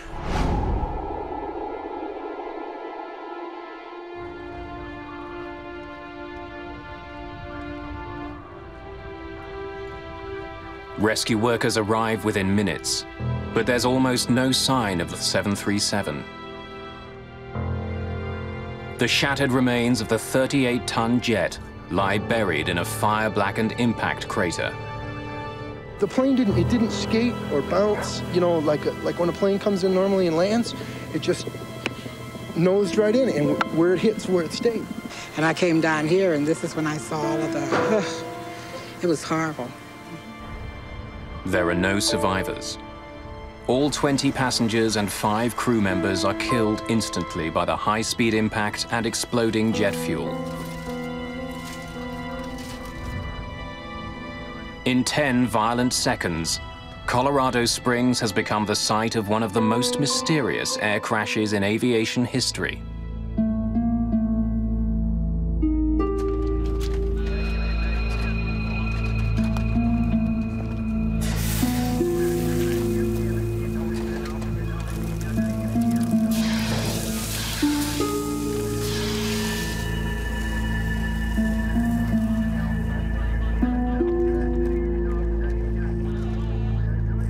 By nightfall, investigators from the National Transportation Safety Board descend on Colorado Springs.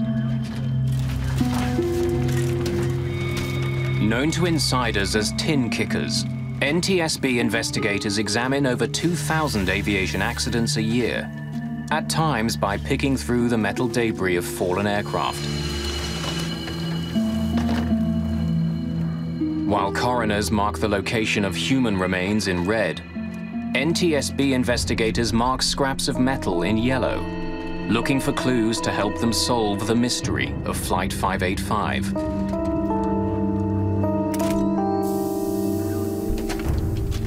Like investigating a mass murder, it's a tough job walking onto a crash site. Among the investigators assigned to the case is Malcolm Brenner, a specialist in human performance.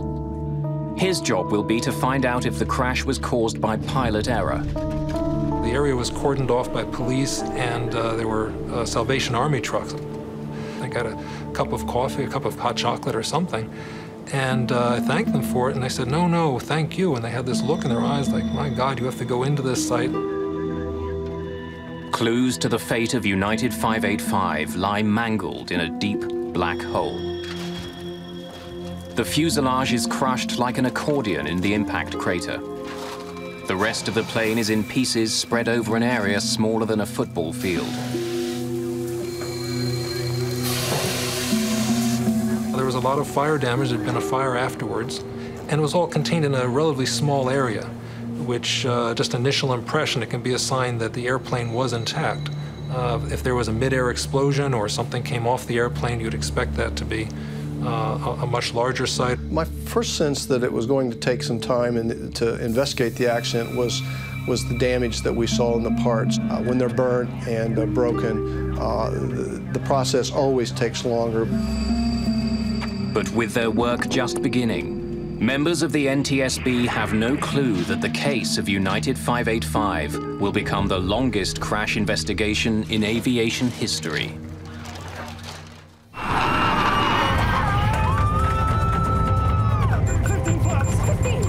A clear late winter day in 1991 turned deadly in just 10 short seconds. Moments from landing in Colorado Springs, United Airlines Flight 585 fell out of the sky at 370 kilometers per hour. Crash! Crash! All 20 passengers and 5 crew members died.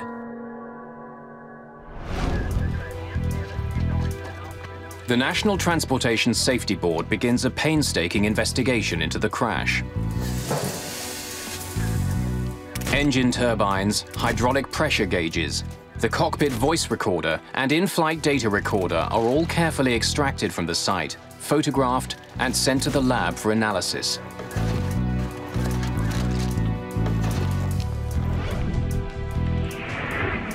An important first step in the investigation is the analysis of the cockpit voice recorder. With pilot error a factor in 70% of air disasters, Malcolm Brenner's job is to see what role pilots Green and Eidson played in the crash. This crew was, and I felt this at the time, was one of the more impressive crews that I'd ever dealt with.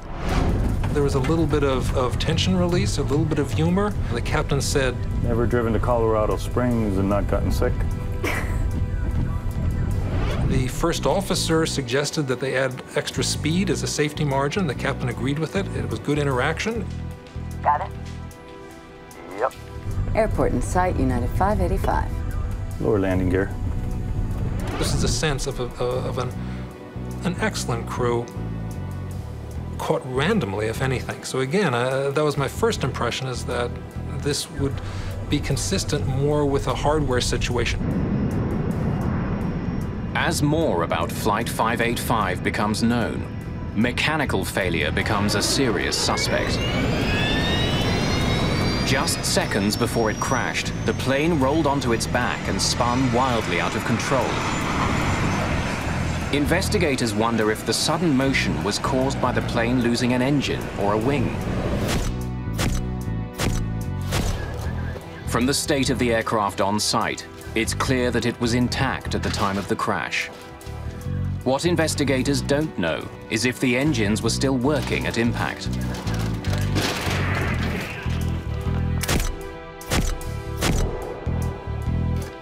Technicians examined the engine turbines. They discovered dirt has been drawn deeply into every crevice. These blades were clearly spinning and sucking in air at the time of impact. The engines may have been running, but technicians aren't sure how well. The plane's hydraulic pressure dials are destroyed, their glass covers broken. The indicator needles have been snapped off by the force of the impact, but even these ravaged dials tell a tale. 15 flaps! 15! On close inspection, investigators find a critical mark. At the moment of impact, a dent was made on the faceplate by the jarred indicator needle. It proves that when United 585 crashed, its engines were running normally.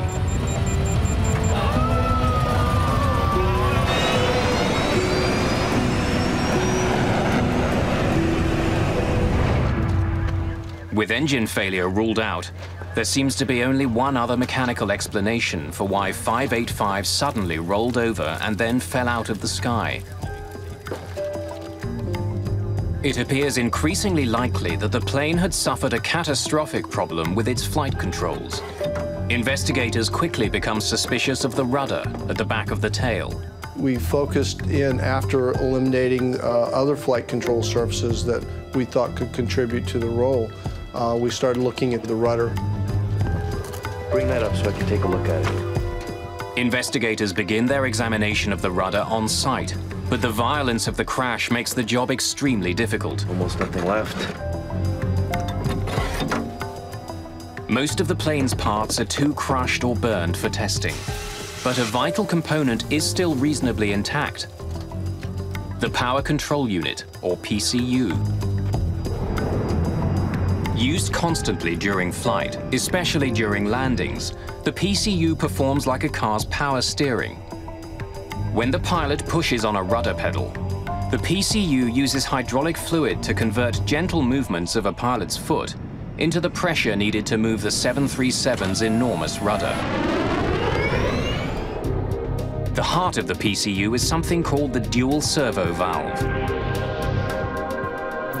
Shaped like a soda can, it has two slides which glide past one another, directing the flow of pressurized hydraulic fluid that moves the rudder.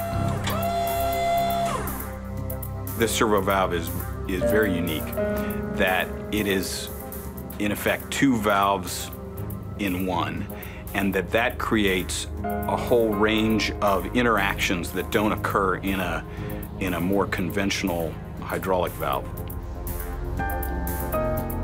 When a technician opens the power control unit, chips of metal are found floating in the hydraulic fluid. It's a disturbing find.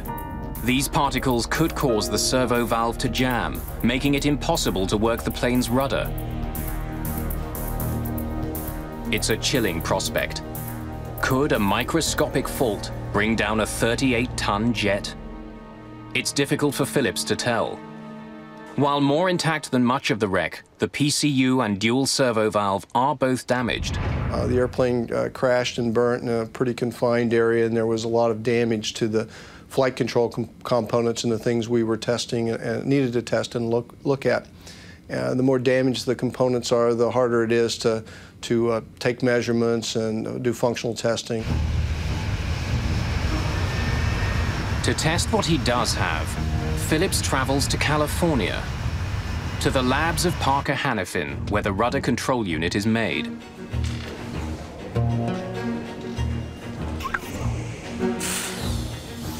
The curious metal chips floating in the PCU's chambers are dismissed. Phillips is told that filters keep them out of the delicate servo valve that directs fluid and moves the rudder. Nothing else is found that could explain any sudden movement of the rudder on Flight 585. We didn't have any absolute indication or information that we could point to that said the rudder power control unit, the servo valve, or any part of that flight control system caused that accident. Phillips still suspects a mechanical problem, but with no conclusive evidence that the PCU or servo valve caused the crash, he's forced to sign off on the tests. It's a pass.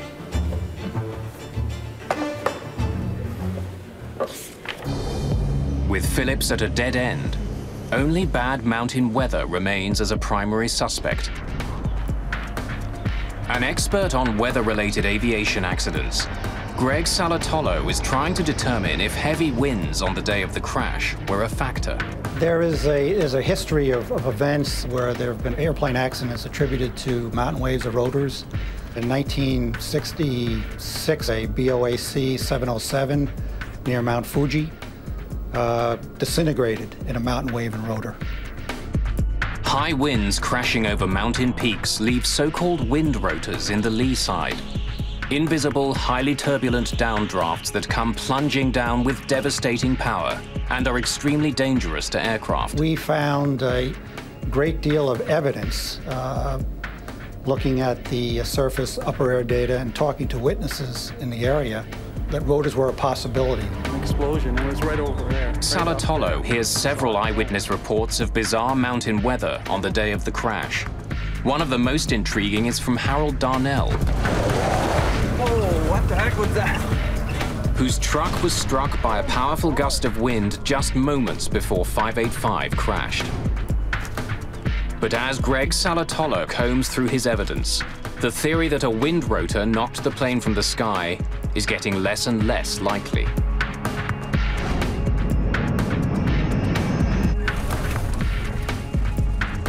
Nice looking day. Hard to believe the skies are unfriendly. Wind rotors are areas of extremely low barometric pressure. So if Flight 585 did pass through one, its altimeter reading would have spiked as the plane was blown suddenly upwards.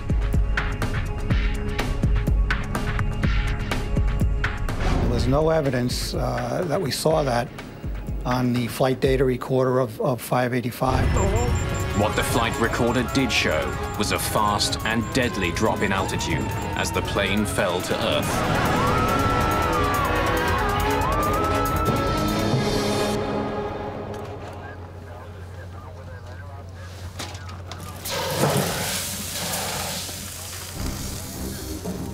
It's been 21 months since the investigation into the crash of United Flight 585 began. Almost 2 years in which the NTSB has studied the crew, the weather, the rudder, and thousands of other pieces of evidence. They've come up empty-handed. For only the fourth time in its history, the NTSB releases a report which doesn't reach a conclusion. The cause of the crash of Flight 585 is undetermined. We had put a lot of time and effort into the investigation, and we just weren't sure what had happened. It was like he was tracking a serial killer. He was frustrated that they had not solved 585. He did not want that to happen again. But almost 2 years after the report on 585 is released, the killer strikes again. At 7 p.m. on a clear, windless day, US Air Flight 427 is nearing Pittsburgh. Captain Peter Germano and First Officer Chuck Emmett are getting ready for their final approach. Folks, from the flight deck, we should be on the ground about 10 more minutes. Sunny skies, a little hazy. Flight attendants, please prepare for landing. I ask you to check the security of your seatbelt. Thank you. US Air 309, descend and maintain 6,000. As they close in on the airport, the pilots are on the lookout for another flight about 10 kilometers ahead of them. Looking for the traffic. Turning 100, US Air 427. I see the jet stream. As they pass through the turbulence left behind by the other flight, their jet suddenly and alarmingly rolls left. Hold on, hold on. Hold on, shoot! Nothing the pilots do seems to have any effect.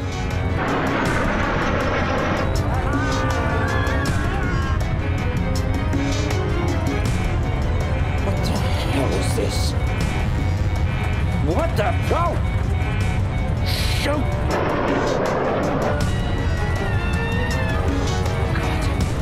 God. 427, emergency!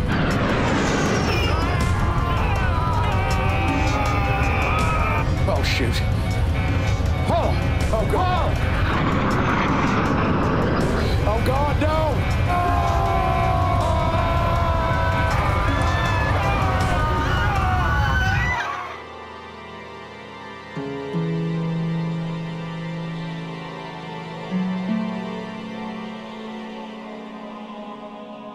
Rescue crews arrive quickly, but the fate of Flight 427 is tragically clear. There's no hope for the 132 passengers and crew. The human carnage is so bad, authorities declare the crash site a biohazard. US Air 427 accident was the first US accident where biohazard suits were used, and it made it more difficult. They were uncomfortable, they were hot, and to this day, when I put on a pair of rubber gloves, for any reason, I'm instantly transformed back to the site in Pittsburgh. Captain John Cox, a 737 pilot and a flight systems specialist with the Airline Pilots Association, is asked to join the team investigating the crash of Flight 427. As coroners attempt to collect human remains, NTSB lead investigator Tom Houter already knows his hunt for clues will be long and painstaking. When we first arrived at the crash site, well, first of all, there was no aircraft there. There were only bits and pieces of the airplane. It wasn't really recognizable as an airplane. With the help of eyewitnesses, information from the flight data recorder and the cockpit voice recorder, investigators begin to quickly see some striking similarities between 427 and the unsolved case of United 585. In fact, they seem to be mirror images of each other. On final approach, United 585 rolls right, while US Air 427 rolls to the left. Oh God, flip! Hang on. Both crews are caught by surprise, and after just a few terrifying seconds, both aircraft plummet straight into the ground. Certainly the whole team was aware of the previous accident with United 585 in Colorado Springs. We try to keep that in the back of our minds and take a look at this one as to what it presents to us. As the investigation continues, the list of similarities grows. 427's engines were also attached and functioning at the time of impact. But for all the similarities, there's one important difference. Unlike United 585, as US Air 427 approached Pittsburgh, weather conditions were dead calm. Folks from the flight deck, we should be on the ground about 10 more minutes. Sunny skies, a little hazy. Taking a look at the flight data recorder information, the aircraft's approaching Pittsburgh. It's an extremely smooth night. There's just no turbulence at all. The pilots are relaxed. They're talking about the landing. Flight attendants, please prepare for landing. Ask you to check the security of your seatbelts. Thank you. As he did in the case of United 585, Greg Phillips will once again lead the investigation into the mechanical aspects of the crash. Almost immediately, he makes a promising discovery. Miraculously, much of US Air 427's tail and rudder appear intact.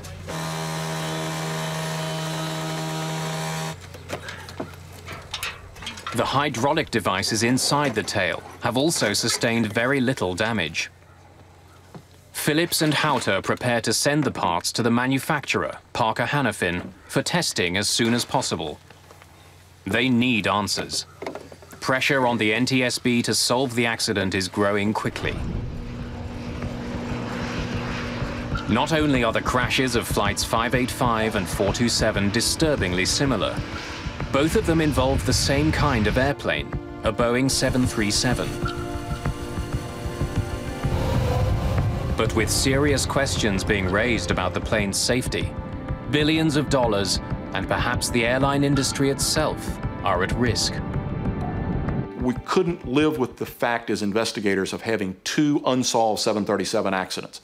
The airplane is in too much use, too wide a use around the world. It carries too many people every day. Unsolved was not an acceptable answer. If 427 was an undetermined accident, we could not find the cause of this accident, there was a great chance that if there was a third accident with the 737 fleet under similar circumstances, that the 737 fleet would have been grounded. Careful with it. The investigation into the crash of Flight 427 may be the most important in the history of the NTSB. But it won't be easy. Answers are still years away. In just 3 years, 2 Boeing 737s have crashed in the United States with no survivors. Site United 585. In both cases, the planes were moments from landing. Flight attendants, please prepare for landing. And in both cases, the planes were under full power, but the pilots were unable to control their jets.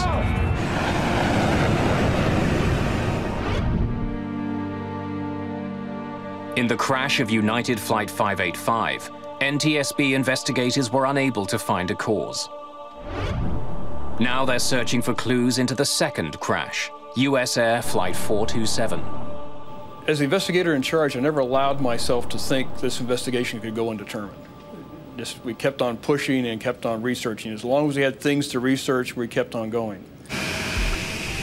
To find their killer, the NTSB can't afford to rule anything out. From the possibility that a collision with birds brought 427 down, to strange, even bizarre theories. They looked at electromagnetic interference. They got calls from people saying it might be Russian death rays. They considered everything. There were a couple of witnesses who gave reports of the aircraft suddenly descending and hovering before it blew up. We discounted those. But the investigation's primary suspect is the dual servo valve, part of the power control unit that moves the 737's rudder, and a suspect in the crash of United 585. Parker Hannifin made the valve. At its lab in California, investigators look inside the main cavity of the US Air power control unit. Just like in the earlier crash, they find tiny chips of metal floating in the hydraulic fluid. But once again, Parker and Boeing repeat their claim. Filters designed to stop any debris from interfering with the delicate metal slides have done their job. Investigator Greg Phillips wants to be absolutely sure. If the chips were blocking the slides, they would have left tiny scratch marks behind where they rubbed against the metal. But Phillips can't find any. Another pass. Okay. Phillips has technicians put the servo valve from Flight 427 through as many tests as he can think of, trying to find a weakness. If he can find one, it could explain why two planes were ripped from the sky. But he comes up empty. That unit passed all its operational tests. There wasn't any indication that it had failed, and it operated within the parameters we expected it to. Once again, the investigators are forced to shift their focus back to the pilots. By studying the plane's flight data recorder, investigators know that the jet's rudder was deployed fully to one side, what's called rudder hardover. We were definitely focused on rudder, on hardover rudder, full rudder input for about 20 seconds. It can be caused either by hardware, something unknown in the hardware, or it can be caused by pilot input. First Officer Chuck Emmett, who was flying 427, did indeed step down hard on his rudder and then held it there while the plane plummeted towards the Earth. It raised a grisly question. Was he trying to fly the plane into the ground? And looking at this, and being a pilot myself, is like, this doesn't seem like rational behavior. What the hell is this? Human performance specialist Malcolm Brenner listens closely for evidence on the cockpit voice recorder. What the hell? Shoot! In this case, they had microphones right by their mouths, and you can hear as well as in real life or better. You can hear breathing sounds. Yeah, I see the jet stream. The cockpit recordings indicate that Flight 427's troubles began at the moment it flew through the jet wake of a Delta Airlines 727 that had just passed in front of them. Both pilots are startled by the wake. I see the jet stream. The first officer breaks off at the end of a sentence. I see the jet stream, and there's no more discussion of the jet stream or anything else. They both focus. Something happened here. Captain says, "Sheesh." It was such a smooth flight that it was a momentary jolt that they just hadn't anticipated. And with that, the pilots got on the controls and immediately, put in a rudder input.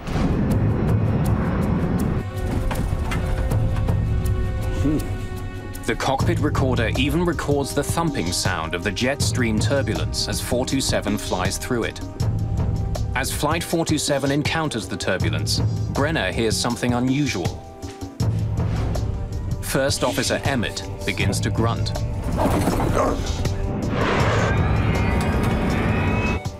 The grunting is unusual.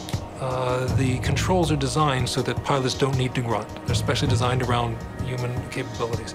So to have someone grunting is typically a sign of an emergency.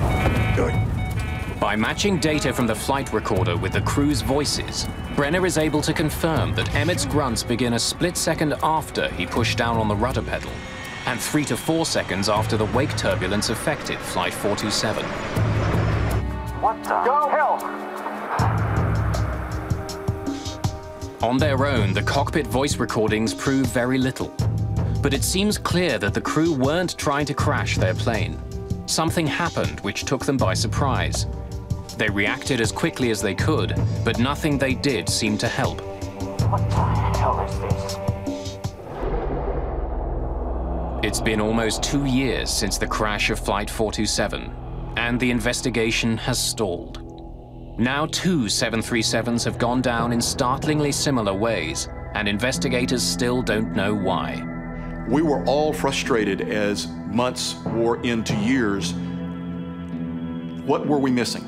It definitely took a toll in their personal lives. They worked incredibly long hours. They never stopped thinking about it. We were going up against an aircraft that had an incredible safety history. It was really everything you could see for 30 years. This has been a great airplane. We were trying to prove that there was something wrong with the straight A student. It clearly was on his mind. He, at one point, had a nightmare about it where he dreamed that he was in front of a congressional committee that was grilling him on now there had been a third 737 crash, and in Tom's dream, all the cameras were pointing to him, and a congressman asked, "Why didn't you ground the fleet?"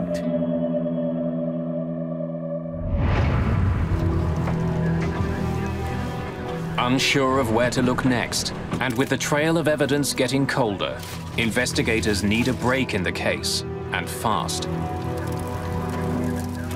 East Wing 517, you're clear for landing.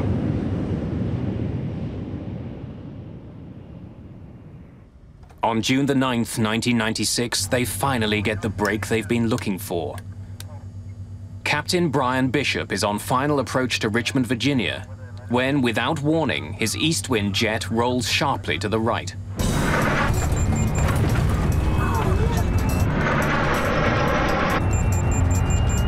We didn't know to what extent, but we knew we had a problem with the rudder. I turned the yoke the opposite direction, stood on the opposite rudder pedal. The pedal didn't move for me. For over 30 seconds, the 737 flies in a precarious right bank as Bishop fights to keep it from rolling over. Then suddenly, the unknown forces holding the jet let go, snapping the wings back to horizontal. In a matter of seconds, it released itself and went back to normal. We had started the checklist. Almost before I could finish the sentence, all of a sudden there was just a wham.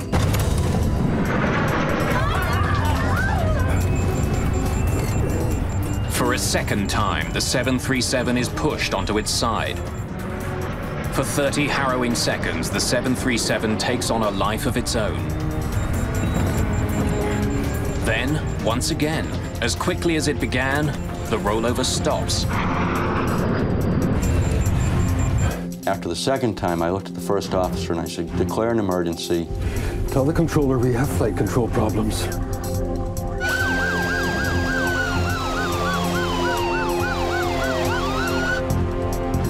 As they slow down to land, the risks increase. If a third rollover occurs, they won't have enough airspeed to recover. I did at some point tell my first officer to look out the window and find a dark spot. It was nighttime and we were looking to avoid a neighborhood or a populated area. And he very calmly responded that, "Hey, here's a spot over here."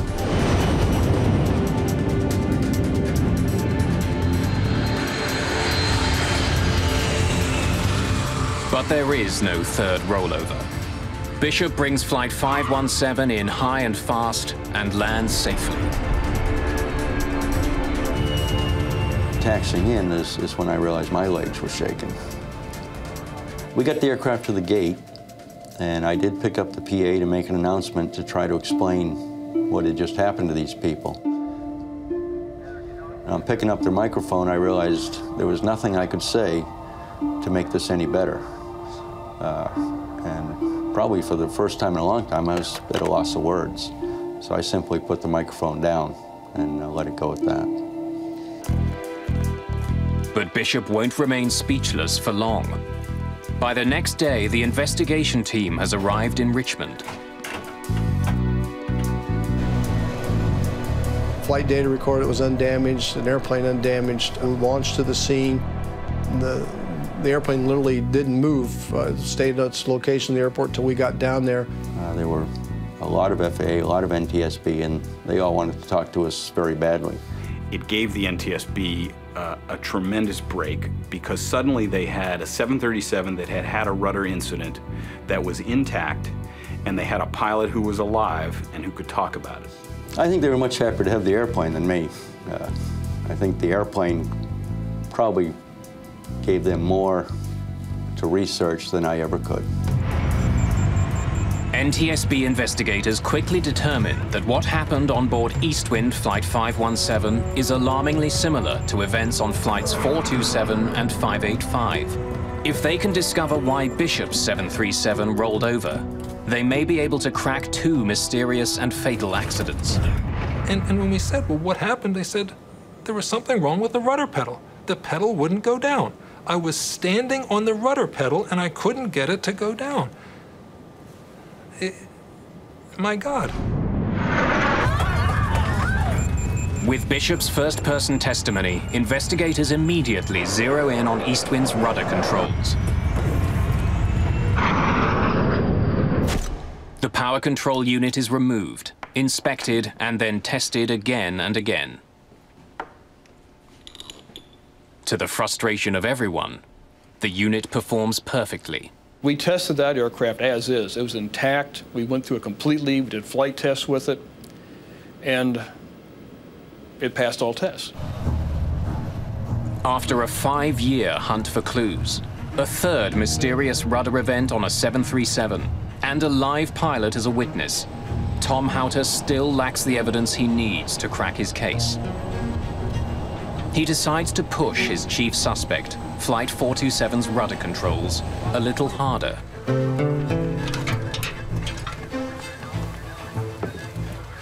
One fellow mentioned a test they had done in the military of a thermal shock, where if you had the actuator being very cold and put in very hot hydraulic fluid, it would cause it to react in strange ways. So we put together a thermal shock test, and this test was extreme to say the least. On August the 26th, 1996, in Valencia, California, NTSB investigators gather to watch the torture test of US Air 427's PCU. After soaking it in dry ice, the PCU is blasted with nitrogen gas to simulate the -40-degree temperatures at 10,000 meters. Then it's quickly injected with superheated hydraulic fluid and given the command to start working. As we were standing there listening to the actuator move left and right, it stopped. And it was not commanded to stop. It just jammed. Stopped working completely. Take a look. Systems investigator Greg Phillips now asks that the valve be taken apart and scanned for scratches. They find none. Look at that. Doesn't leave a trace.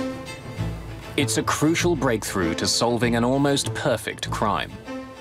Not only have they proven that the valve which controls the rudders can jam, no evidence is left behind. Tom Houter and his team have now found that a small hydraulic valve that controls the rudder of the world's most popular commercial jetliner can jam in the right circumstances. It's an ominous discovery, but incredibly, there's another shocking surprise in store for the investigators. October the 15th, 1996. For the last 5 years, the National Transportation Safety Board has been struggling to crack its toughest case. 2 completely separate but seemingly linked accidents. The crash of United 585 killed 25 passengers and crew. 3 years later, the US Air Flight 427 disaster took another 132 lives.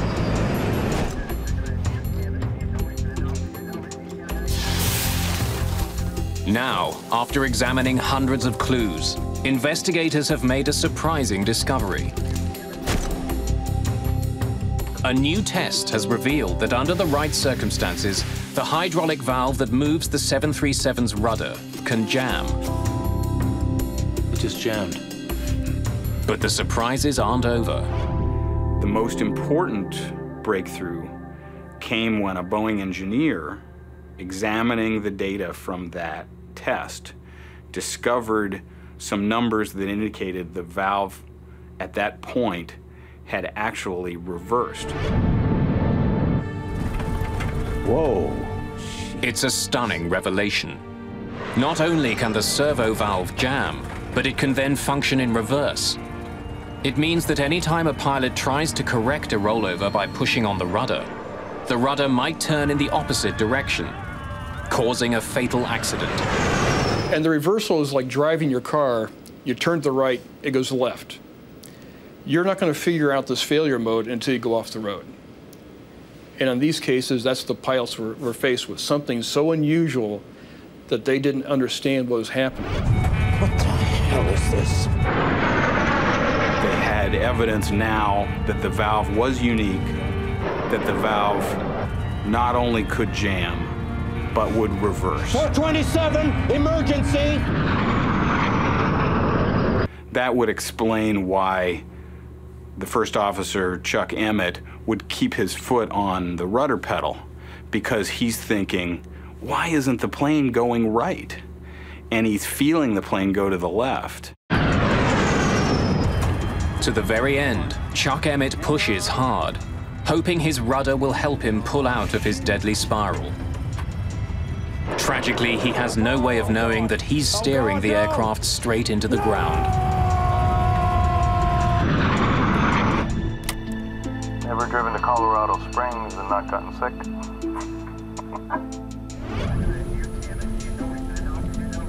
Flight attendants prepare for landing. Satisfied that they've determined the cause of the crash of US Air 427, the NTSB turns its attention to the unsolved case of United 585. Another 10-knot gain. Going back to Colorado Springs, you could follow a progression of what the captain was doing. He's close to the ground, and suddenly, under rudder reversal, he puts in a little bit of pedal. The pedal violently pushes his leg back. Oh, God! Slip! 15 flap! 15!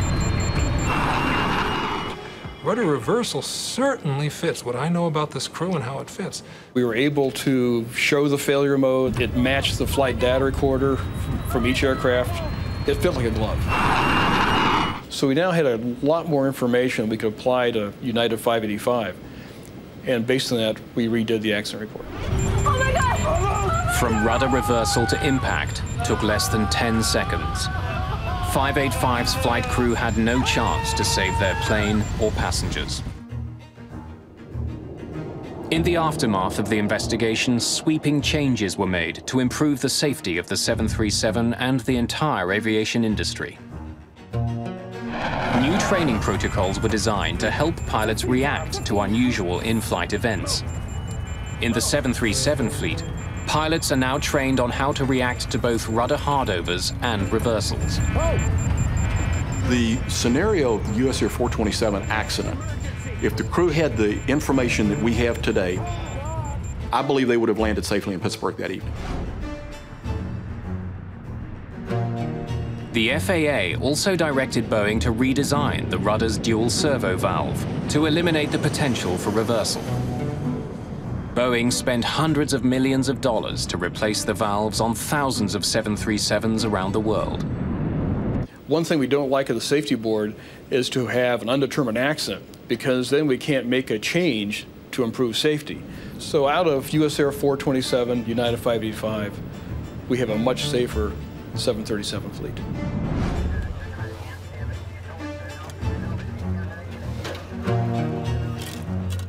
It took NTSB tin kickers 10 years to solve the mysterious crashes of flights 585 and 427, the longest investigation in aviation history. There are still some people in aviation who don't think the NTSB got it right. But I became convinced after talking to many, many, many people, pilots, engineers, people at Boeing, and spending a lot of time with the investigators, that they did get it right. Since the replacement of the 737 servo valves, there hasn't been a similar crash of the most popular, most profitable plane in the world.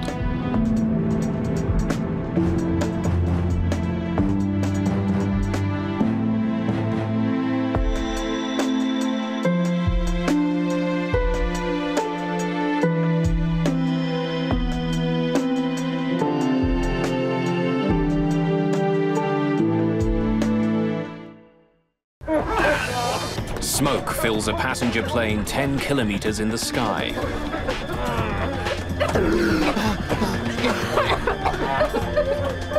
We're on Mayday. We're going down. Electrical systems shut down as the smoke spreads. The crew tries desperately to land their stricken plane. We're going to need an emergency landing. Put your head on your lap. We're going to need fire trucks. They're standing by for you. What seemed like a small problem at first has become a life-or-death struggle for everyone on board Air Canada Flight 797.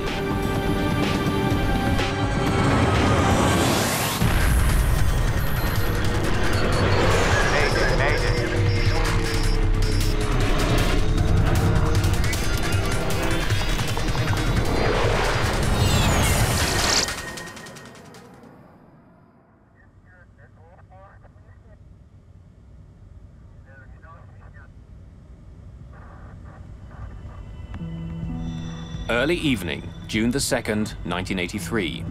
Supper time aboard Air Canada Flight 797. Captain Donald Cameron has been working for Air Canada for 17 years and has flown almost 5,000 hours on a DC-9. But it doesn't mean he gets to eat first. How's your seafood? Nice?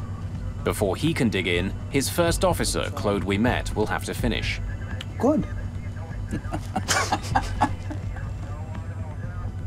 The jet is in the middle of a flight from Dallas, Texas to Montreal with a stopover in Toronto. The heavy cloud cover below hides some light showers, but at their cruising altitude of 10,000 meters, the view is clear and bright.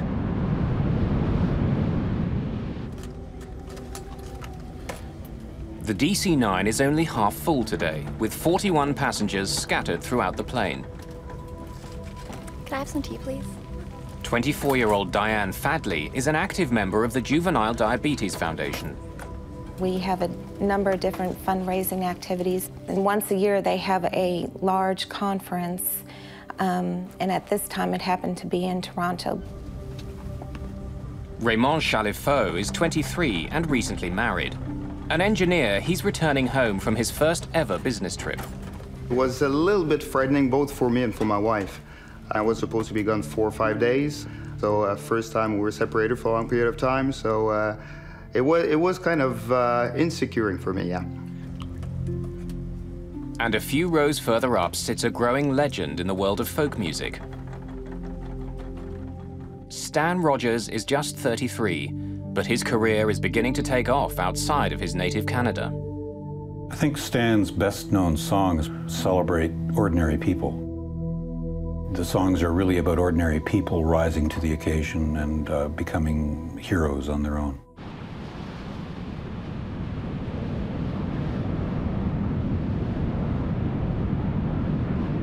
Just before 7 o'clock, the plane is a little more than halfway to Toronto. What was that? It's right there, I see it. Right there. Yeah. 3 circuit breakers have popped out. Like fuses, they protect delicate electrical circuits on the plane from becoming overloaded. Like a machine gun. Yeah. Zap, zap, zap. The 3 breakers are for the flushing motor in the toilet at the rear of the plane.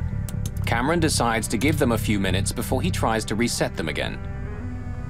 You know, sometimes it overworks and overeats, and then the breaker popped, and then it cools off, and then you push the breaker and everything is fine. So put the snag in the logbook, and that's it. Someone must have pushed a rag down the toilet or something. Jammed it and it overheated. Cameron thinks that something must be stopping the motor from working properly. But it's not an emergency. Toilets get blocked all the time. Several minutes pass as the plane continues on its way to Toronto. Flight attendants Laura Kayama and Judy Davidson are busy serving up dinner in the cabin. In the cockpit, it's Captain Cameron's turn for dinner. But first, he wants to reset the 3 circuit breakers. Without them, the toilet won't work. The rest of the flight could get uncomfortable for the passengers. Pop says I push it. He's given it more than 8 minutes. But whatever is wrong with the washroom, it isn't fixing itself. In the cabin, one of the passengers complains about a disturbing odor. Yeah, that is a strange smell. Let me take a look. Connie Kirsch, a Texan headed for a business meeting in Toronto, is seated at the back of the plane. I had smelled a peculiar smell where I was sitting. And it struck me as odd. Actually, it was a wiry smell. It wasn't a smoke smell. A wisp of smoke is leaking out of the washroom. The smoke and the acrid smell of burning plastic takes Davidson by surprise. This is much more than just a clogged toilet. Other passengers are beginning to notice the smoke and the suffocating smell. Sergio, there's a problem in the washer. Judy says there's a fire. Okay, I'll be right there. Chief Flight Attendant Sergio Benetti is in charge of the cabin crew. As a precaution, we're moving everyone to Rosa. The smoke is noxious and overpowering. Benetti can't see any flames. He sprays the fire extinguisher into the tiny washroom, trying to coat every surface. As soon as I saw that fire extinguisher, something went through my mind. There's definitely something wrong. The guy seemed to have the thing under control, so he's gonna do his job and things will be business as usual. It's 2 minutes past 7, just 11 minutes since the circuit breakers first popped out. Laura Kayama brings Captain Cameron the disturbing news. Excuse me, Captain. There's a fire in the washroom in the back. They just went back to go put it out. You want me to go back? Yeah, go. A fire on board an aircraft is one of the worst situations any crew can face. The plane is some 10 kilometers high. What starts as a spark can turn deadly in a few short minutes. But at the moment, Cameron doesn't know how bad the situation is. You got to remember, in 1983, people were allowed to smoke in the aircraft. And there had been a number of incidents of this sort of in the industry. So it really didn't alarm me that much. Ouimet finds the situation is worse than he expected. I didn't see any flames when I opened the door before, but I sprayed it really good with the fire extinguisher. You think it was a cigarette in the garbage? No, not really. Okay.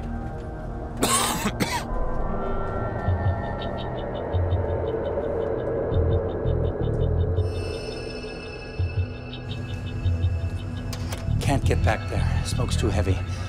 I think we'd better go down. But Flight Attendant Sergio Benetti has a very different assessment of the situation. You don't have to worry. I think the smoke's easing up. It's a confusing moment for Captain Cameron. Some components do fail from time to time that are not severe or serious enough to cause an emergency descent. That's a pretty serious thing. When Ouimet and Benetti were at the back of the plane, the smoke seemed thick, but now it appears to be subsiding. Okay, it's starting to clear now. But I'll go back and check if that's okay. Yeah, that's okay. Take these goggles. I'll leave my mask on. Go back wherever you can, but don't get yourself incapacitated. No problem. No problem. If it's just a broken toilet motor, Cameron can still make it to Toronto. But if it's more serious, he'll have to land immediately before the small inconvenience becomes a deadly problem.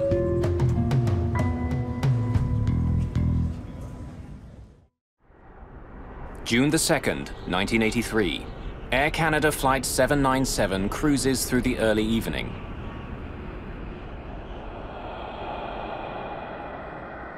The flight has taken an unsettling turn. Wisps of smoke are gathering at the back of the DC-9. An acrid smell is spreading through the cabin. The crew is growing concerned. They've already moved passengers towards the front of the jet, as far as possible from the creeping smoke. Captain Donald Cameron is waiting for an update from the back of the plane, when suddenly he's got a new problem. The master warning light is on. Electrical systems throughout the plane, including some in the cockpit, begin to fail. The airplane basically lost all its sophisticated navigation and attitude information. So I was left very suddenly with, I think, 3 engine instruments per engine and 4 flight instruments, which were very primitive. They were what you might have flown a World War II bomber with. With his electrical systems starting to shut down, Cameron calls the nearest ground control. Memphis Center, this is Air Canada 797. Air Canada 797, Indianapolis Center. Go ahead. Yeah, we've got an electrical problem here. We may be off communication shortly. Stand by. Co-pilot Claude Ouimet is at the back of the plane. The washroom door handle has become hot to the touch. He doesn't even risk opening it. Faced with a potential fire on board, the crew have no choice but to land their plane as soon as possible. I don't like what's happening. I think we'd better go down. We're going to be making an emergency descent. Brief the cabin crew. Yes, sir. As soon as the decision is made, another warning light goes on. They've just lost most of their emergency power. We're talking about multiple failure here, and it's starting to be complicated. So we're going down, and obviously we have to land. Mayday, mayday, mayday. A small problem has snowballed into an all-out emergency. Mayday, mayday, mayday. This is Louisville Control, over. Air Canada 797, we have a fire on board. We are going down. Can you possibly make Cincinnati? Roger that. Cincinnati is 46 kilometers away. They can make it. Captain Cameron begins an initial descent to 1,500 meters. The crew has switched to emergency battery power, but many of the plane's instruments aren't functioning. So all we had left was DC immer power, and that's only good for radios, basically. It's not only instruments. Cameron finds that a critical piece of his plane isn't working properly. The horizontal stabilizer on the tail of his DC-9 is frozen. Cameron uses the part that's still working, the elevators, to make the plane dive. But like a car that's lost power steering, the aircraft resists. As Cameron pushes on the controls, they push back with a pressure equal to 20 kilograms. The airplane became very heavy, and I took my total concentration to fly the airplane. An acrid, bitter smoke is creeping forward from the back of the plane and seeping in from the seams in the fuselage ceiling. It hovers like a cloud over the passengers' heads. Incredibly harsh smoke that was really irritating your throat. You had to take really, really small breaths, otherwise you would choke. I could see it rise. It was traveling along those luggage racks, you know, coming forward. The smell of burning plastic fills the air. Dropping oxygen masks could make the situation worse. I could have deployed the oxygen mask for the passengers, but it's forbidden. You're only allowed to use the oxygen mask in the case of a massive decompression or loss of cabin pressure, not for fire.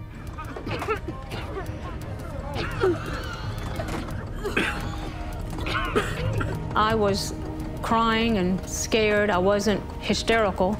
The gentleman sitting next to me explained to me that if I would not cry and if I could, you know, conserve my, not breathe so fast, that it would conserve the oxygen, would help us, and not to worry, that the flight attendants, they really know how to handle these sort of situations. As the electrical malfunctions ripple through the plane, the PA system shuts down. Flight attendants struggle to shout directions, but it's getting more and more difficult to breathe. In 1983, it's not standard procedure to tell passengers how to open the emergency doors. But in this case, the two flight attendants are taking no chances. As plain as possible.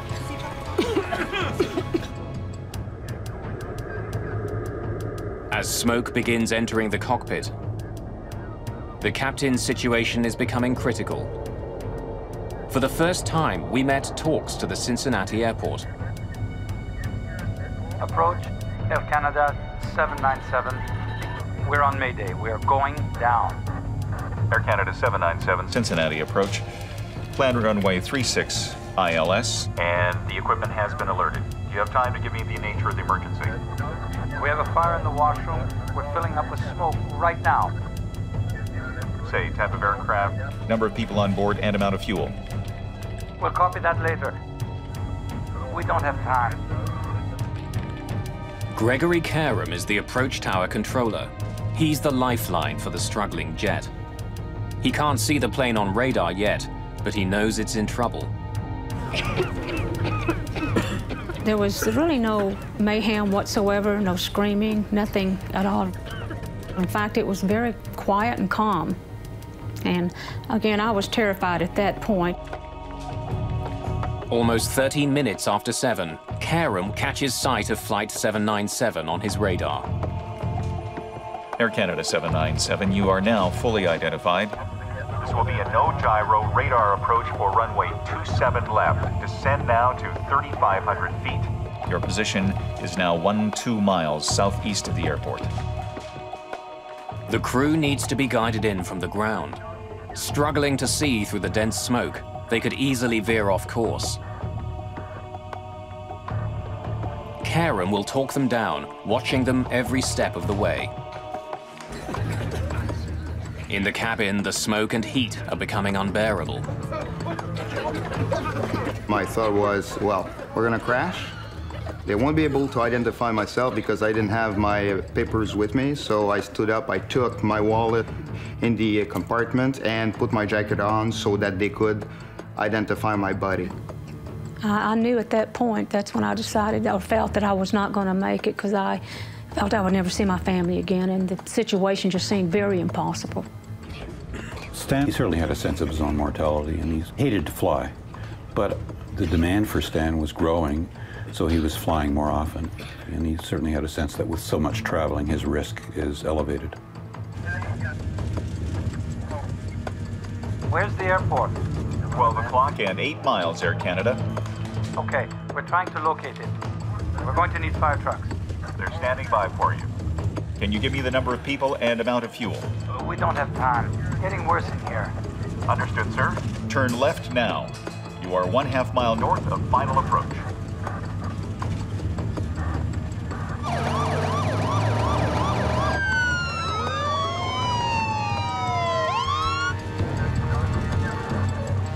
Finally, the crew see the airport. Okay, we have the airport. The tower has you in sight. You need not acknowledge further transmission from the Air Canada 797. You are cleared to land. You are 4 miles from the airport. Good luck. In a thick haze of smoke and soot, flight attendants Laura Kayama and Judy Davidson feel their way along the aisle, trying to reassure the passengers. They can't get past the 12th row. The smoke and the heat are overwhelming. I was praying the whole time. Dear God, please help us land this plane. Please get this plane safely on the ground.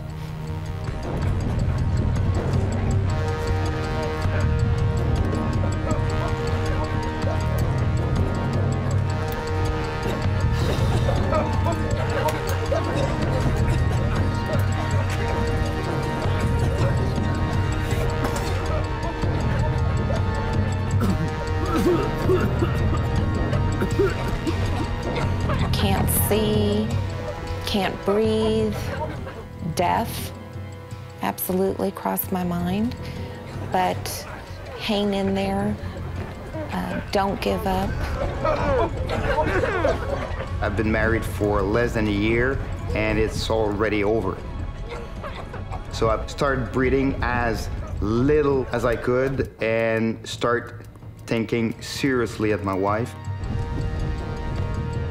Fighting the reluctant controls, Captain Cameron's strength is being pushed to the limit.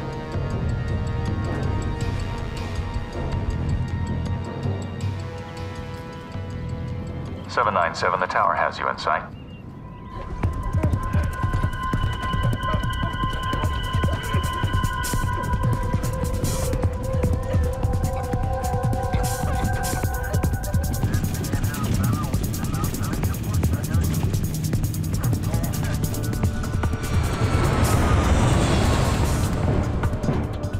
Squinting through the smoke, the crew of Flight 797 land hard. At 20 minutes after 7, the Air Canada plane is on the ground. It's less than 30 minutes since the first sign of any trouble on board Flight 797. When we touch the ground, I assume that we're safe now. Now let's get out of this airplane. But inside the plane, the smoke isn't letting up. Passengers are undoing their seatbelts and trying desperately to escape. I got up out of my seat, and I remember putting my hands up on someone's back, and it was like waiting in a line. And I knew that was one line. I didn't want to wait very long. So I turned around and went the other direction, not knowing I was actually heading towards the front of the plane.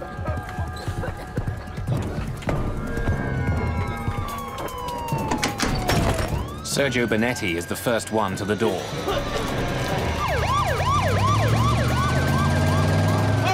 He helps gasping passengers escape.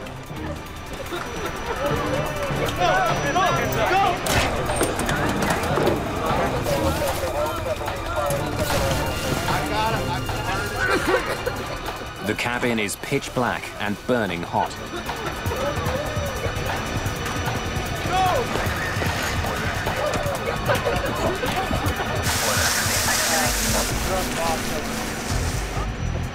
In the cockpit, the crew quickly shuts the plane down. The first officer escapes through the emergency window. It's a 5-meter jump to the ground.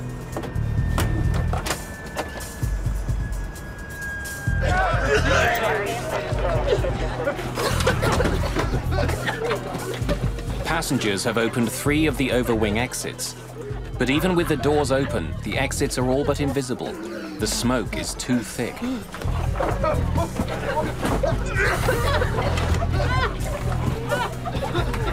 I saw a light, and it was the door that had opened. Someone had opened the door. I realized what it was, ran to the door, and held my head. I just put my face out so I could breathe. Passengers who have found the exits slide off the wing and stumble to safety. On the ground, Laura Kayama and Judy Davidson frantically move passengers away from the deadly plane. Fire rescue vehicles surround the plane. They douse the plane's exterior and the ground beneath with foam, fearing a fuel fire or worse, an explosion. Through the cockpit window, we can see Captain Cameron sitting in his seat looking dazed and slumped towards the wheel. First thing that got my attention was to see Don's face in the window and realize that he was not completely conscious. I couldn't get out of my seat. I'd start and I'd get my arse up in the air or like that, and I'd be pushed back by I have no idea, it was an invisible force, but it was probably smoke and fire. Desperately trying to save the captain's life, tells firefighters to cover him with foam. It was this soapy, ice-cold mixture that drenched me. It works. Cameron stirs and climbs out through the cockpit window. Stop! There he is! Don! Barely 90 seconds have passed since the plane landed, when suddenly the whole interior of Flight 797 ignites. The flames roll through the cabin like a train. Captain Donald Cameron is the last person to get out of the plane alive. We knew there were people in the airplane, unfortunately, at that point. That was finished. The cabin fire breaks through the top of the fuselage. Black smoke can be seen for kilometers. Flight attendant Laura Kayama begins to count. I will remember these words forever. She told us to line up so that she could count the survivors. If there were survivors, obviously they were dead. Including the crew, there had been 46 people aboard the plane. But there aren't 46 people on the runway.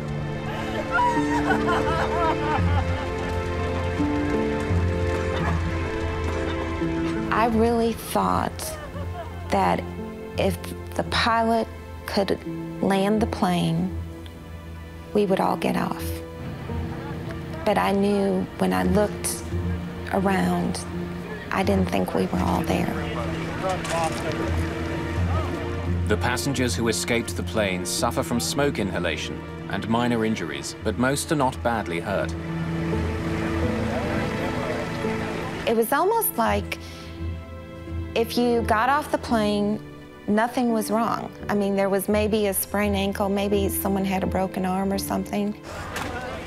You made it and you were completely fine, or you didn't make it. The young man next to me that helped me with my breathing techniques didn't survive. That was a real tough blow, because I know, for one, I believe he played a big part in my survival. I guess it was around midnight. I decided to call Air Canada. I said, I'm trying to find out if a friend of mine was on this flight in Cincinnati. And she said, are you a member of the family? I said, no, I'm just a close friend. And she said, do you know if his wife is alone? And I said, well, yes. And she said, well, she may need somebody with her.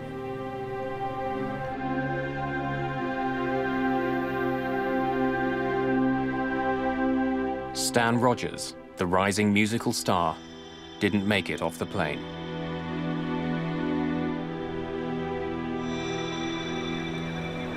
Cincinnati ground. This is Captain of the Air Canada flight that's on fire here. Captain Cameron radios Cincinnati ground control from an emergency vehicle near his plane. He has a sobering message. It seems there are 23 people left on board the aircraft. Is there a scheduled carrier runs into here that could maybe give aid and shelter to our stranded passengers? It's pretty cold out here.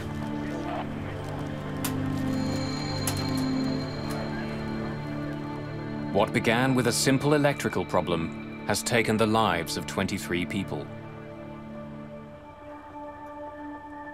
What caused the deadly fire? What went so horribly wrong? The investigation will uncover the plane's troubling history. This DC-9 had another serious accident just a few years before.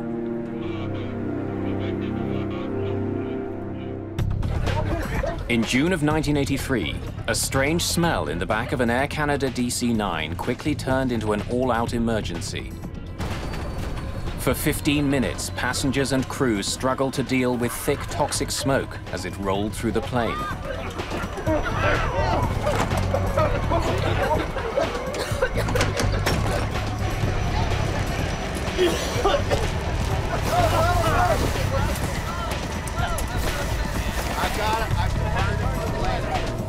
Flight 797 made a remarkable landing, only to burst into flames 90 seconds later.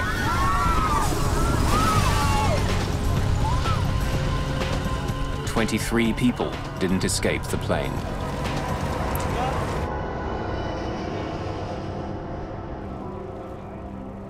Now the burnt shell of the DC-9 sits on the runway at the Greater Cincinnati Airport. It's one of the most disturbing airplane disasters in years. Within the hour, investigators from the National Transportation Safety Board are on the scene. The first grim task of the investigators is to recover the bodies of the dead. 21 Canadians and 2 Americans. Many are burned beyond recognition.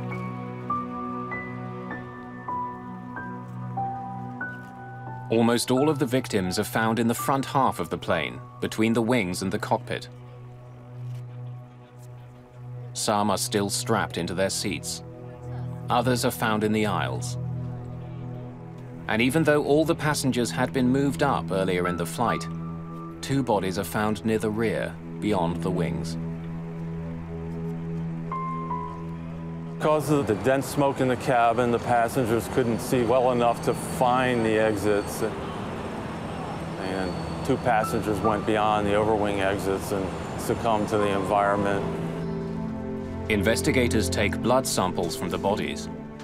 They find deadly levels of certain chemicals that were produced as the plane burned. When we did toxicological studies, we were able to determine that there were some significant high levels of cyanide and fluoride in the blood, as well as carbon monoxide. It's not known if the toxic fumes killed the passengers. All that's certain is that they were unable to escape before the flames tore through.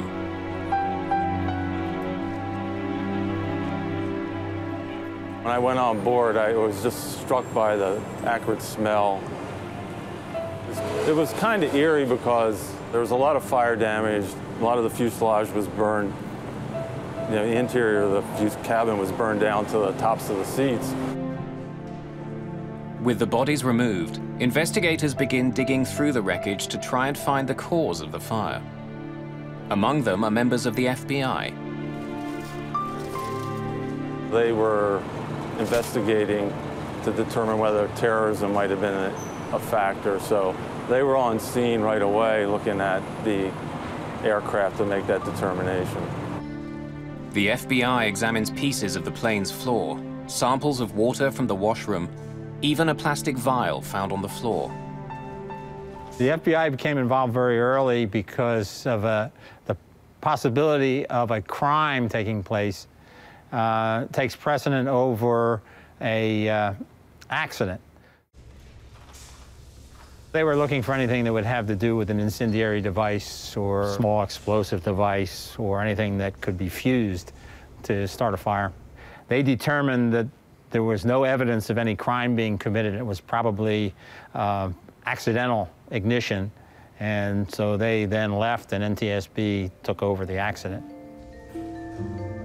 Having discounted the possibility that the fire was deliberately set, investigators consider the next obvious cause: a cigarette.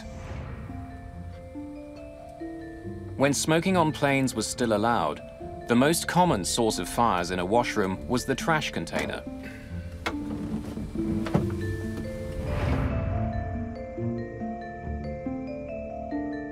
Investigators examined the trash container and find that the top is burned away, but the trash chute and the container behind and below the sink are intact. Inside the container are remnants of paper, scorched but not burned. The fire could not have started here. With the most obvious potential causes discounted, investigators begin to comb through the wreckage looking for what had started the fire. Studying the history of the plane, Hill uncovers some startling facts. In the year before the accident, 76 separate maintenance issues had been written up in the plane's logbook. All were dealt with, but still, it's an unusually high number of problems. The plane's troubled history didn't end there. 4 years earlier, the rear bulkhead had failed, causing an explosive decompression. The crew had to make an emergency landing.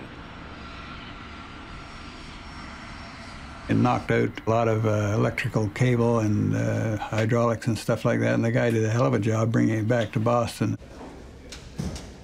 The plane was repaired and put back into service, but Hill focuses on the wires that had to be stitched together after the accident. A bad repair job could have been the cause of the fire.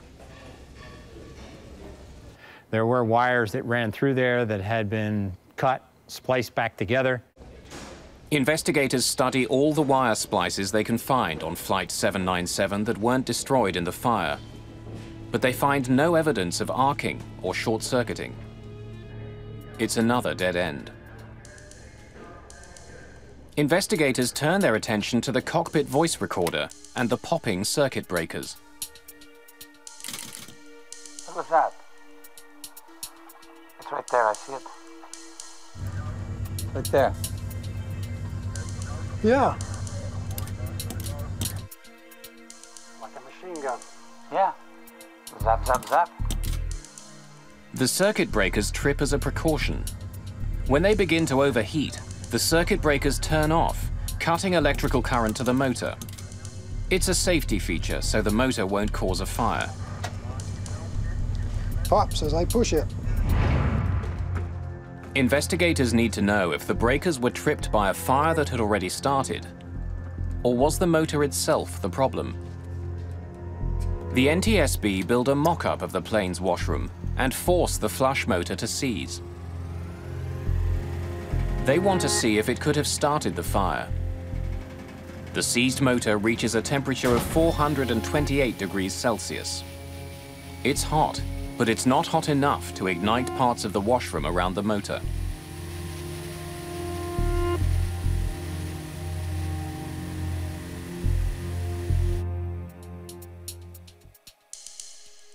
As they listen to the cockpit voice recorder, investigators uncover a puzzling clue. 3 minutes before the circuit breakers popped, the recorder picked up another noise. It was the sound of electrical arcing, like static, repeated 8 times. The noises weren't audible to the crew. Hidden from view on any airplane is a river of wiring. Investigators focus on a cable coming from a generator below the washroom floor. Insulation had rubbed off 2 wires, making it possible for sparks to be produced, sparks that could start a fire. There was evidence that there was some electrical arcing, but it could have occurred after the insulation had burned on those wires. In spite of countless hours of investigation and numerous tests, in the end, the NTSB can't pinpoint the exact cause of the fire. There simply isn't enough evidence. Just because of the vast amount of damage that was done in that concentrated area around the lavatory where the fire burnt for a long period of time and possibly destroyed any of the evidence of where the fire actually ignited. Even if they'll never know the exact cause of the fire, investigators try to understand how it could cause so much damage. There had been heat and smoke, but no one had seen any flames until an explosion ripped through the jet. When you have a fire that has incomplete combustion, when it has a lack of oxygen, they will produce combustible gases. Those gases then can collect, especially in the crown of an aircraft. The fire had burned out of sight behind the washroom walls, and the smoke, hot gases and fumes intensified and spread inside the wall space from the washroom through to the cabin walls. Those spaces acted as a sort of chimney for the gases and smoke that the fire was creating. Although the fire remained concealed behind the walls and ceiling panels, the smoke and hot gases entered the cabin through every seam, gathering in the upper space in the cabin and pressing down on the passengers. The inaccessible areas and the cabin area are all linked together through small cracks and crevices and small openings. The plane is one big pressure vessel with everything being the same, equilibrated to the same pressure. So smoke and gases in those areas would fairly quickly start to permeate into the passenger cabin. When the doors were opened during the evacuation, an unlimited supply of oxygen was suddenly available to feed the fire. The more intense the heat, the more oxygen-hungry a fire becomes. The gas is ignited with the force of an explosion. And once you have a flashover, you produce heat, toxic gases, and you burn up all the oxygen in the cabin, and it becomes non-survivable. The technical part of the investigation is complete. But there are still a lot of questions about how the crew responded to the fire. The first officer says it's starting to clear now, and at that point I reckon that the fire was under control. Could they have done more to prevent the tragedy on board Flight 797?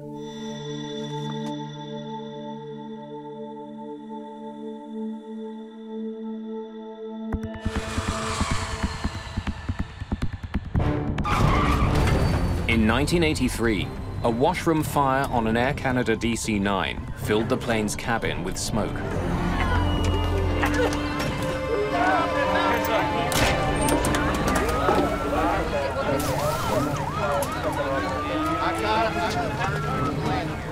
The crew struggled to land the plane, but a flash fire ripped through the jet moments after it came to a stop. 23 people were killed. There was a fireman hollering at us. I think the quote was, "She could blow at any minute." NTSB investigators are unable to definitively pinpoint the cause of the fire. But after reviewing all the information they have, they're ready to release their report. The report on the lethal fire aboard Air Canada Flight 797 is published a year after the accident. It's a landmark in aircraft safety, but it immediately makes for controversial headlines. The NTSB points out that the source of the smoke was never identified, either by the flight attendants or the first officer. The captain was never told, nor did he inquire as to the precise location and extent of the fire which had been reported to him. And with that in mind, what type of fire did you believe that you had? The bin fire. Mayday, Mayday, Mayday. And the report asks a hypothetical question. Canada 797, we have a fire on board. We are going down. Can you possibly make Cincinnati? Roger that. If he'd begun to descend sooner, could the captain have landed at Standiford Field Airport in Louisville, Kentucky? It was a few minutes closer. The report and the media attention it gets are devastating to Captain Cameron and his crew. Soon after the report is released, there's an outcry among pilots in the industry. They resent its implied criticism of Flight 797's crew and the suggestion that they could have begun their descent 5 minutes sooner.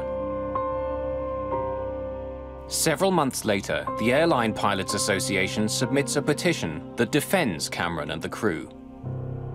It makes an impact. The NTSB release a revised report, including the petition by the Airline Pilots Association. In the petition, First Officer we met writes an impassioned defense of landing the plane where and when they did. The issue wasn't only the distance to the nearest airport, but the required rate of descent. As it was, the plane barely made the descent to the greater Cincinnati airport.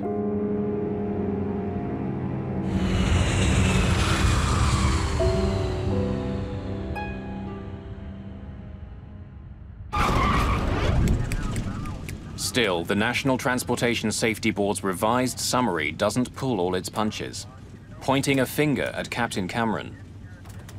The report states that the time taken to evaluate the nature of the fire and to decide to initiate an emergency descent contributed to the severity of the accident. 20 years later, the statement still stings. I'm glad they were all, the people that got off. I'm very sorry that the people that didn't get off, because we spent a lot of time and effort getting them there. That really bothered me. All I know is that I did the best I could.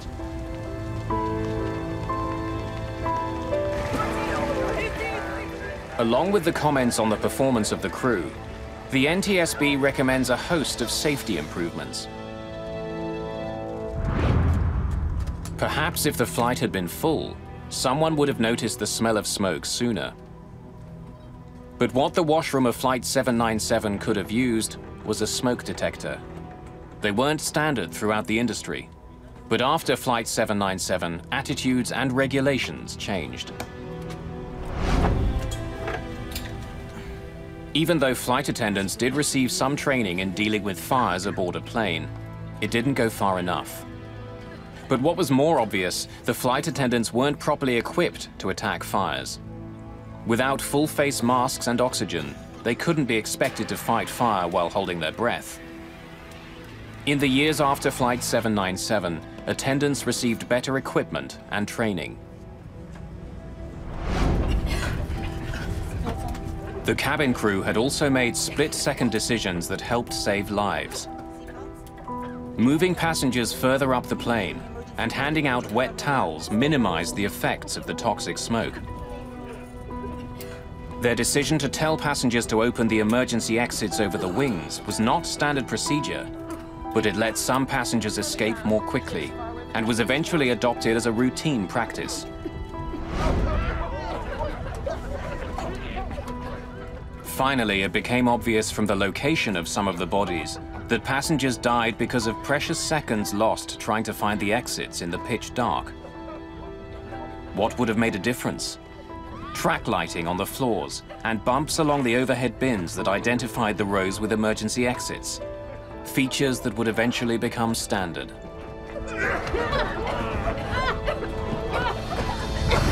As a direct result of 797, a number of rules were changed, including a more stringent test for seats, a heat release and smoke requirement for cabin interior panels, requirement for smoke detectors in lavatories, and halon fire extinguishers in the cabin. We're going to be making an emergency landing. Put your head on your lap. Stay in that position. But the changes were too late for those who died on Flight 797, like the man sitting beside Connie Kirsch. Months after the crash, his wife tracked Connie down. She said, I just understand my husband was the one that was next to you, and I just wanted to know how was he? What was his spirits? And I said, he was in great spirits. He's very nice. He let me sit next to him and explained to me how to breathe. That was really difficult, you know, and the guilt that I carried for a long time was difficult. But I'm past the guilt, but I guess when you go back to it and you think about it like this in detail, you're right back there. Stan Rogers was another victim of Flight 797. He would never be able to fulfill the promise of his life and growing career. I loved his generosity and his loyalty as a friend.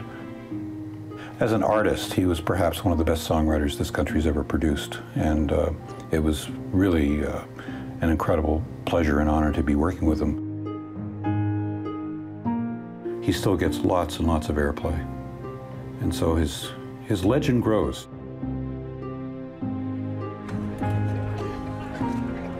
Sometime after the accident, 2 Air Canada employees show up at Diane Fatley's door in Dallas.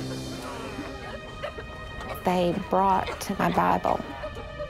It's dark because it was burned and singed, but it's a paperback Bible, and it did not completely burn up.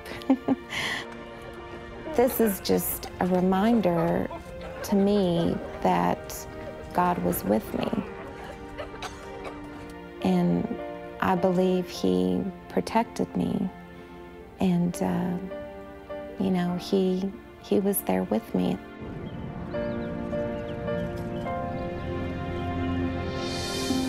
Captain Cameron and his crew eventually received 6 separate awards for their heroic actions on Flight 797, including recognition from the Royal Canadian Air Force.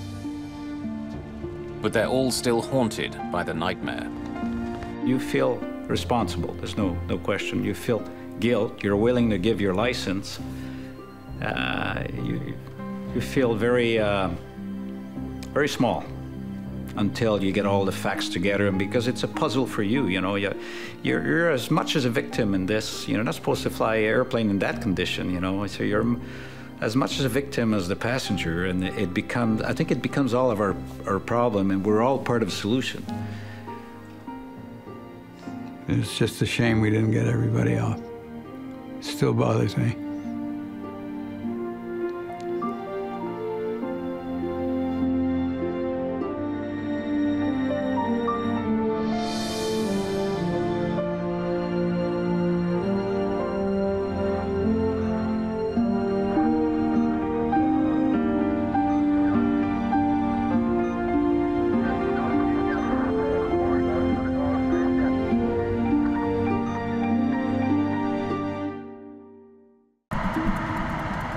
East of Los Angeles, a calm holiday weekend is shattered by a devastating explosion.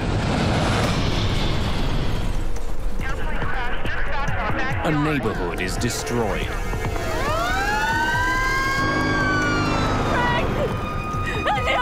I turned and saw my house totally on fire.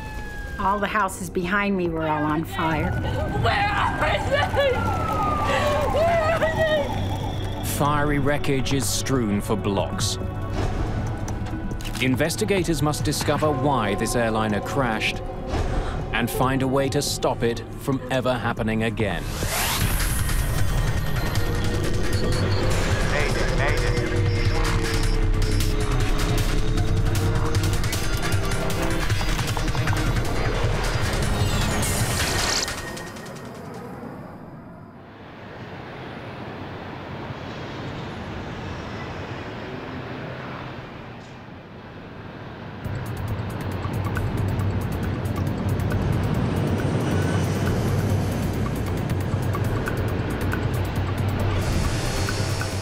Los Angeles International Airport, LAX, is one of the busiest in the world. It's used by 40 million passengers each year. More than 1,500 planes take off and land every day.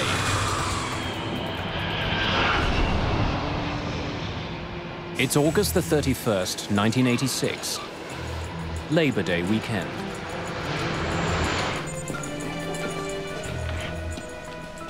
Today, a junior air traffic controller, Walter White, will be handling some of that traffic. Let's go. That was the big one. White isn't yet a fully fledged controller. He has to put in more time before he gets his final certification.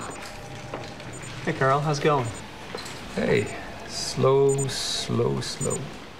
It was a long weekend, and it was a beautiful day in Los Angeles. It was absolutely clear outside, which we call Chamber of Commerce type day. You want to take a break? Have a cigarette? I can sit in for you. That was my normal assigned shift, and Walter came in and asked me if I wanted a break, wanted to go smoke a cigarette, and I said, sure. All right. Traffic was light, it wasn't very busy, it was Sunday morning. Well, certainly, any controller is looking to get seasoning, if you will. 3 months, 4 months, that's a pretty new controller. Los Angeles Approach, good morning. I mean, it wasn't my turn for a break. Walter wanted to work the sector. As I remember correctly, he wanted to work it for some proficiency time. He hadn't worked it in a while. ACL 60, can you see the runway 25 left? Roger, LA Approach. Thank you. Reduce speed to 200, then descend and maintain 6,000. 200, descend and maintain 6,000. Thank you. Have a nice day.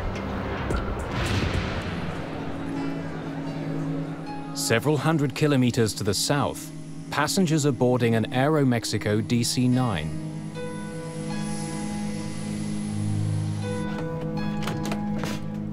Dr. Donald Wong and his sons are returning from a highly successful fishing trip. Jason, I think we should put it up in the kitchen. They caught an enormous sailfish. Your mom would love it. Which they plan to display at home. Labor Day weekend was the last weekend before school was to start. Donald decided that it would be fun to take the boys fishing down in Mexico, to go deep sea fishing, which he'd only done one other time in his life. This would be a father-son bonding weekend. And it was also the first time that they had traveled without me.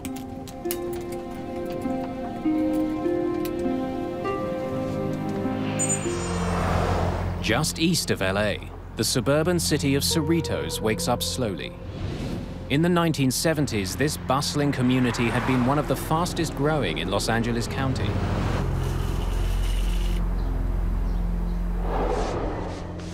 My husband had been working out of town all week, and he was coming home for the weekend. And that Sunday morning, I decided, let's just stay home, not go to church. I'm gonna go out and get your favorite things for a good breakfast.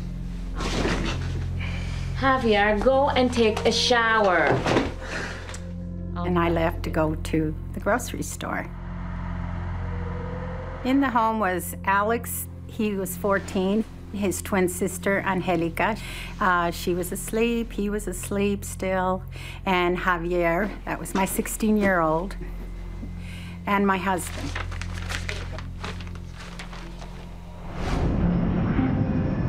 As Estrada leaves on her errand, Aeromexico Flight 498 is just 20 minutes from LA.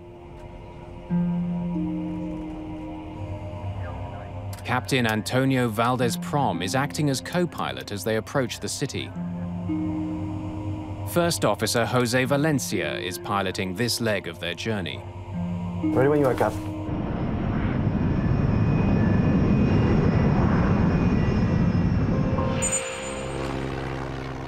About 22 kilometers south of LAX sits the Torrance Airport. Operating in the mammoth shadow of LAX, Torrance serves private planes and amateur pilots. It's one of several small airports that operate near LA, a region that has over 6,000 weekend flyers. Fuel set. At the end of a busy summer, William Kramer, his daughter Caroline, and wife Kathleen are finally taking to the skies. Piper 4891. All clear for takeoff. Good morning, Piper 4891. This is Torrance Tower. You're clear for takeoff from runway 5. They're heading to Big Bear Lake. Rolling tower. About 200 kilometers northeast. A meticulous man, William Kramer is an executive for an engineering company.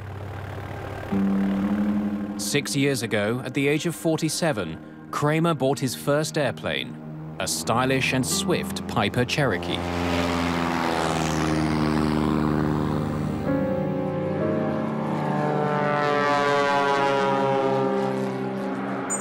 Wings, West 5225, Los Angeles approach, depart Seal Beach, heading 320. Expect a visual approach, runway 25 left. Report airport in sight.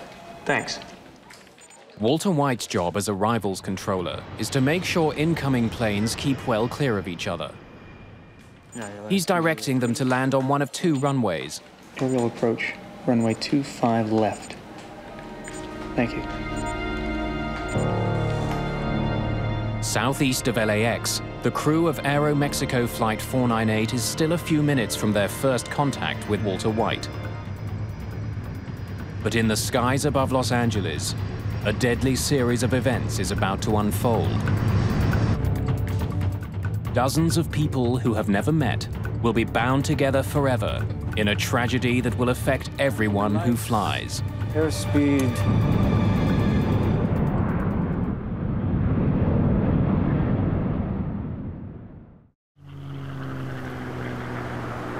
August the 31st, 1986, Labor Day weekend.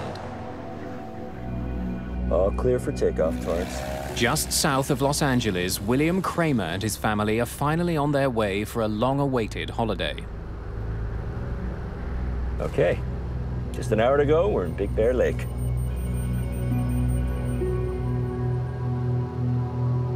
The reporting, visibility of 14 miles today. Pretty good. As the Torrance Airport recedes behind him, Kramer begins climbing to 3,000 meters on his way northeast to Big Bear Lake.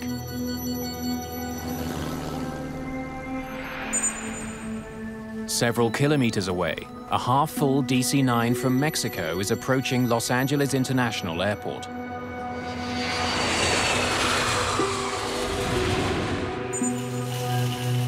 Less than 2,000 meters below them, Teresa Estrada is driving home with the groceries for a holiday breakfast. Her husband and 3 children are waiting just a few blocks away.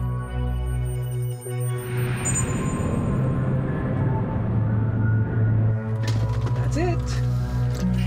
Holiday's over.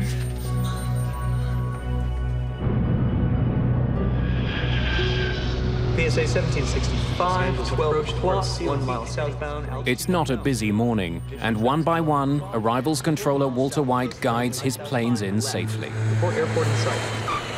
At 11:47 a.m., he gets his first call from Aeromexico Flight 498.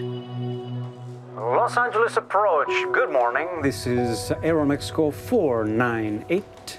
Aeromexico 498, Los Angeles approach, 25 left, final approach course. Do you have information? Aeromexico Flight 498 is now officially inside what's known as the Terminal Control Area, or TCA. Sometimes referred to as the birdcage, the TCA is a complex piece of 3-dimensional airspace around the airport. It's restricted airspace that's normally found around heavily congested airports or hub airports where the traffic density is extremely high and you need to control the access into and out of that airspace. Aeromexico 498, traffic 10 o'clock, 1 mile northbound, altitude unknown.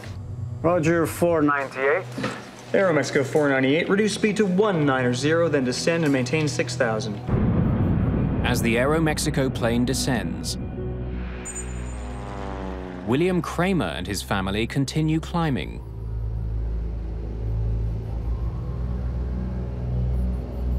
I hope it's like this when we get to Big Bear. We should be able to see the ocean by now.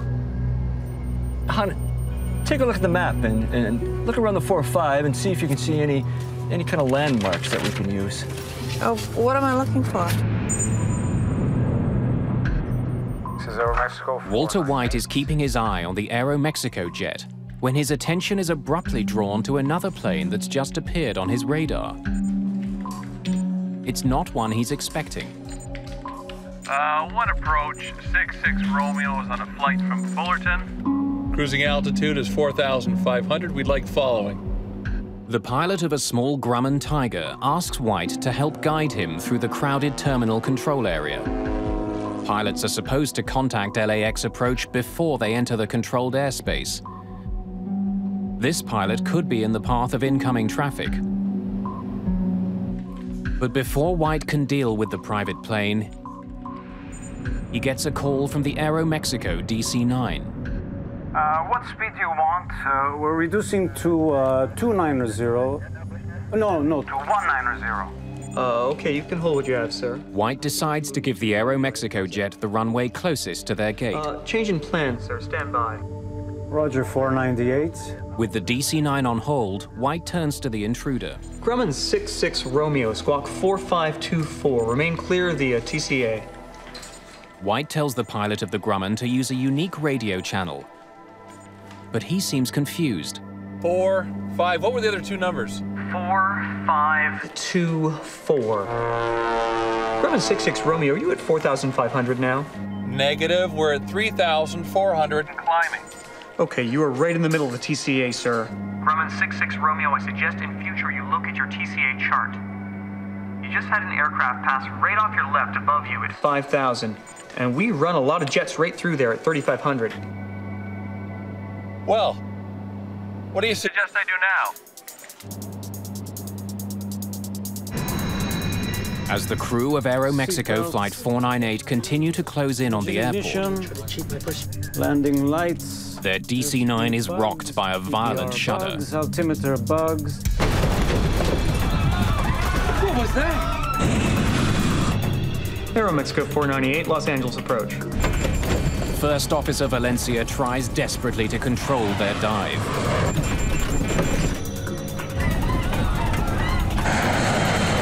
Aeromexico 498, Los Angeles approach. This can't be.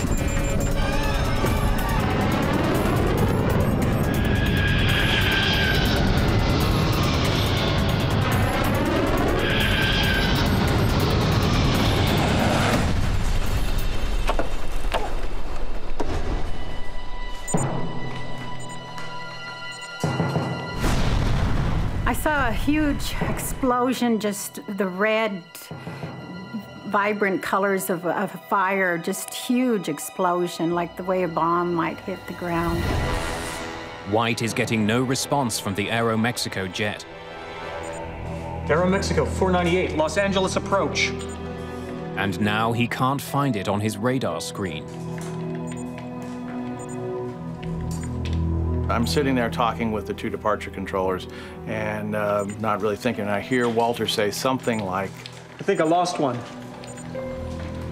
Aeromexico 498, Los Angeles approach. That immediately got everybody's attention. So I looked at the radars and could hear him calling Aeromexico 498. Called him several times on the radio. Where was Aeromexico? At this point, we weren't absolutely sure what had happened. White calls to an incoming jet for help. American 333 Heavy. I want you to take a look around at 11 o'clock. I just lost contact with a DC-9. Let me know if you see anything down there, please. 11 o'clock, 5 miles. What altitude? He was last assigned 6. He's no longer on my radar scope, American 333 Heavy. Okay, I see a very large smoke screen off on the left side of the aircraft, about 11 o'clock.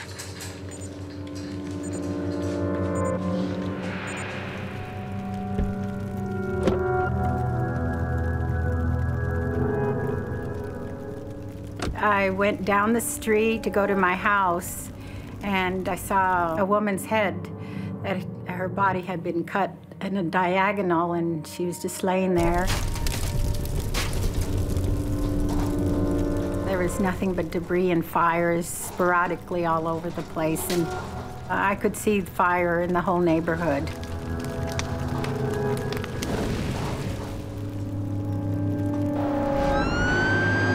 Nearby, an engine from a local fire station had been on a training exercise led by Fire Captain Larry Hambleton. All of a sudden, one of the firemen tapped me on the shoulder and said, "There's a big column of smoke, off to our left." So I picked up the mic and made a guess at the address. Responding to a large fire north of 91 north of Carmenita. They came back and said, "Well, we've got a report of an airliner down." So I upgraded the response to basically triple what I initially asked for. I'm calling for a third alarm and 2 air squads east of 183 in Carmenita.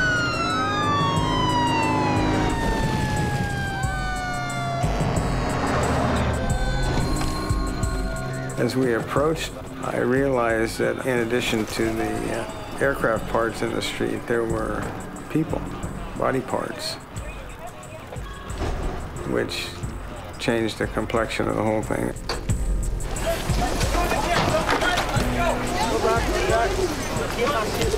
Larry, get in here. Set up a perimeter.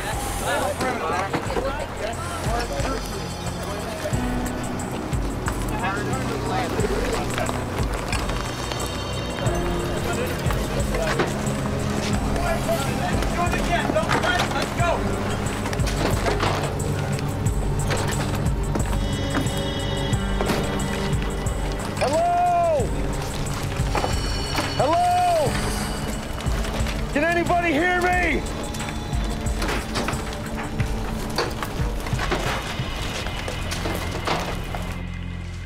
At Los Angeles approach, Walter White, deeply shaken by the crash, is relieved of duty. I remember watching Walter get up and walk out of the room by himself.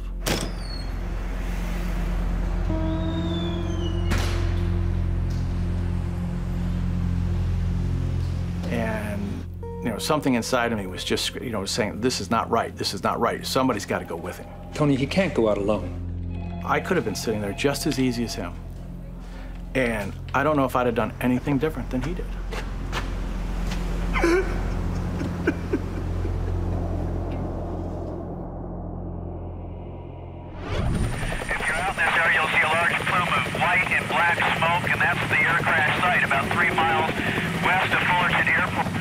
Helicopter news crews are quickly on the scene. Using for medevacing.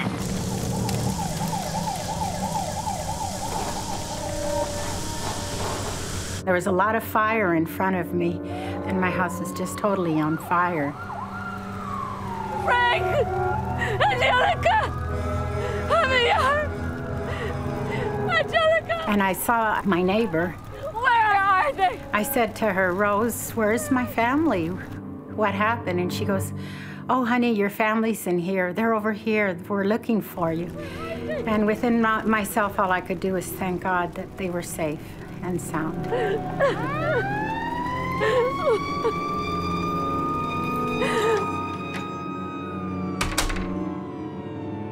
She took me into her home, and I saw Alex. Alex! Alex! What happened? Where's Angelica? Where's Angelica? I don't know. Where's Javier? Where's Papa? I don't know, Mom. I'm sorry. I don't know, Mom. And he started crying right away and said, "Mom, I'm sorry. I'm the only one that came out alive." And all I could do was hug him.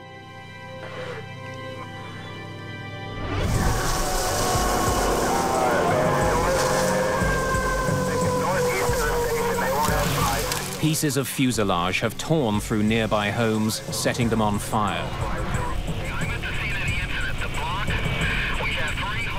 The tail section of the jet has been catapulted more than a block from the crash site.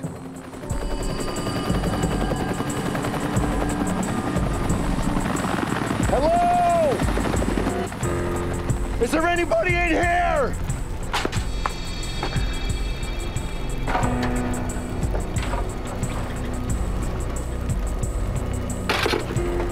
As I surveyed the houses and the crash site around me, it was a very surreal experience to stand right there for probably 4 or 5 minutes before anybody else showed up and not see another living soul. I have got wreckage all over the place. There are no survivors, just fatalities. You know, I dealt with death on 1 or 2 or 3 people in a residential fire, but never a whole airliner full of people.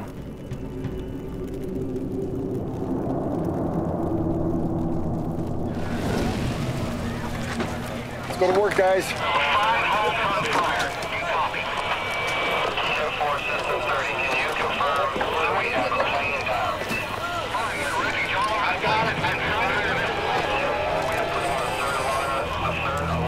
I don't think I ever saw a whole human being.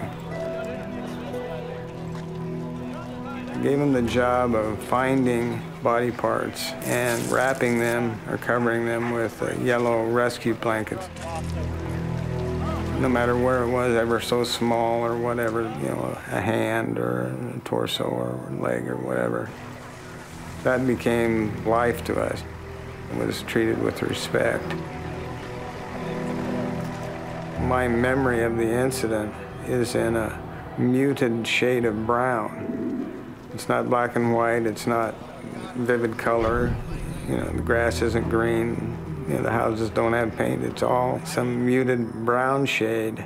And I'm told that that's my brain's way of taking something violent and horrible and softening it a little bit so that I can live with it and deal with it. This neighborhood has just been torn apart. Yellow sheets mark the bodies. I count 1, 2, 3, 4, 5, 6, 7, 8, 9, 10, 11 bodies right now. Oh, gosh. This neighborhood has just been devastated. 16 houses have been damaged, many of them completely destroyed.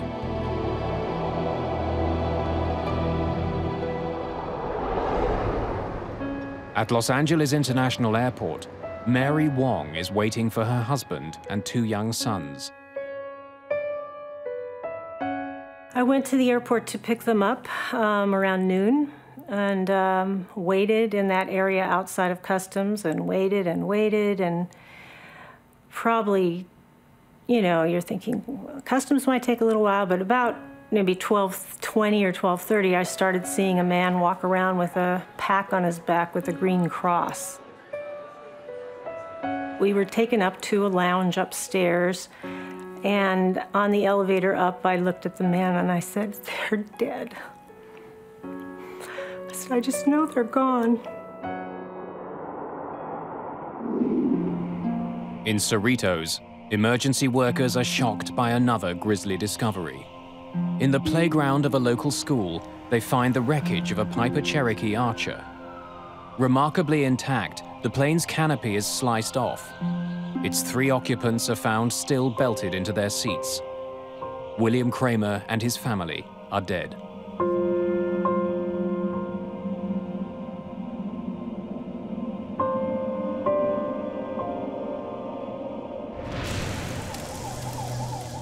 All the passengers and crew on Aeromexico Flight 498 are also dead.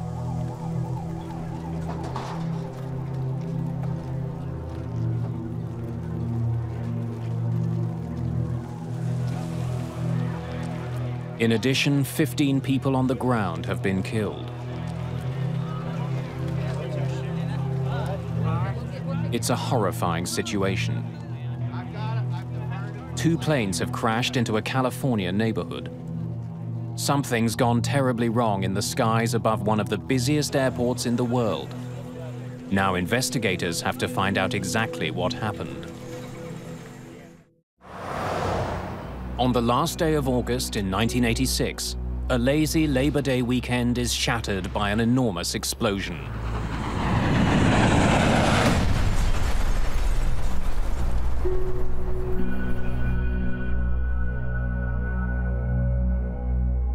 Two planes crash in LA County, destroying several houses.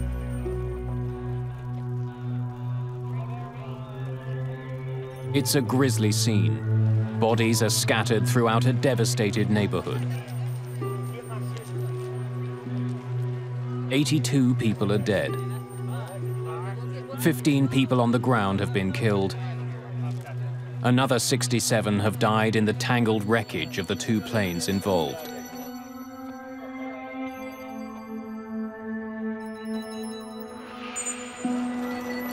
Investigators from the National Transportation Safety Board arrive that night. They include experts in human performance, flight systems, and air traffic control.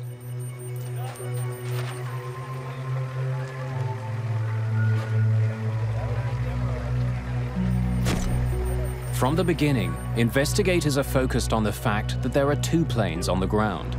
It suggests a disturbing conclusion, that this was a mid-air collision. The idea that this had been a mid-air collision was already conveyed to us before we even launched out of Hangar 6 back when we got to Worth. They saw two wreckages coming down, and that's the way it got conveyed to us. With that idea in mind, John White and his team must painstakingly examine the wreckage. It's more of now documenting where the major pieces were, and then looking at the pieces to see if you can determine how the aircraft, at what angle the aircraft may have come together at. Propeller marks on the tail of the DC-9 and paint from the Piper Cherokee reveal how the planes crashed. It looks like the Piper collided at the tail section of the DC-9, and the horizontal stabilizer came off. And once that happened, you could no longer control the pitch of the DC-9. The descending DC-9 and the climbing Cherokee met at a 90-degree angle.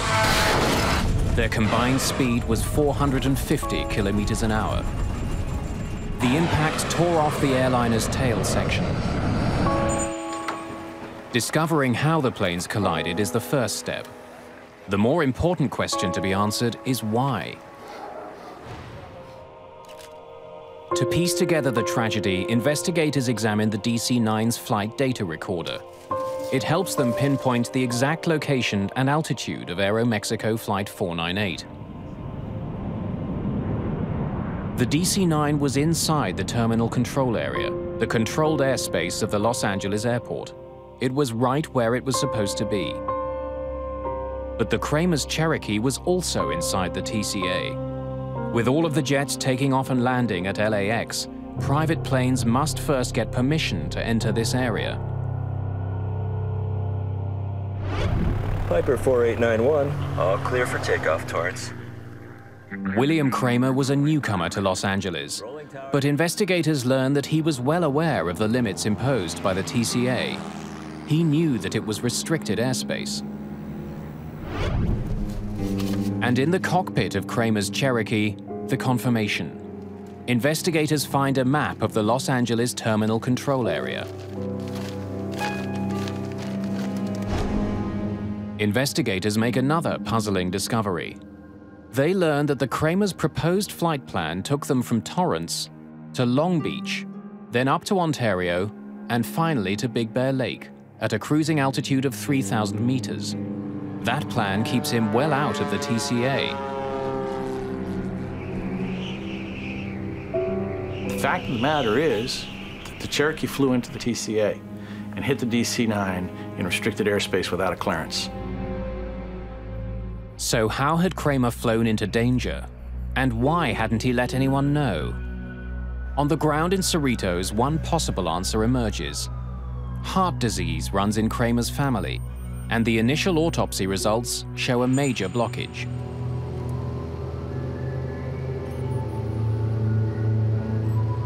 Are you all right, Bill? Yeah, I'm fine. Kramer may have suffered a heart attack on the flight, leaving the plane without a pilot.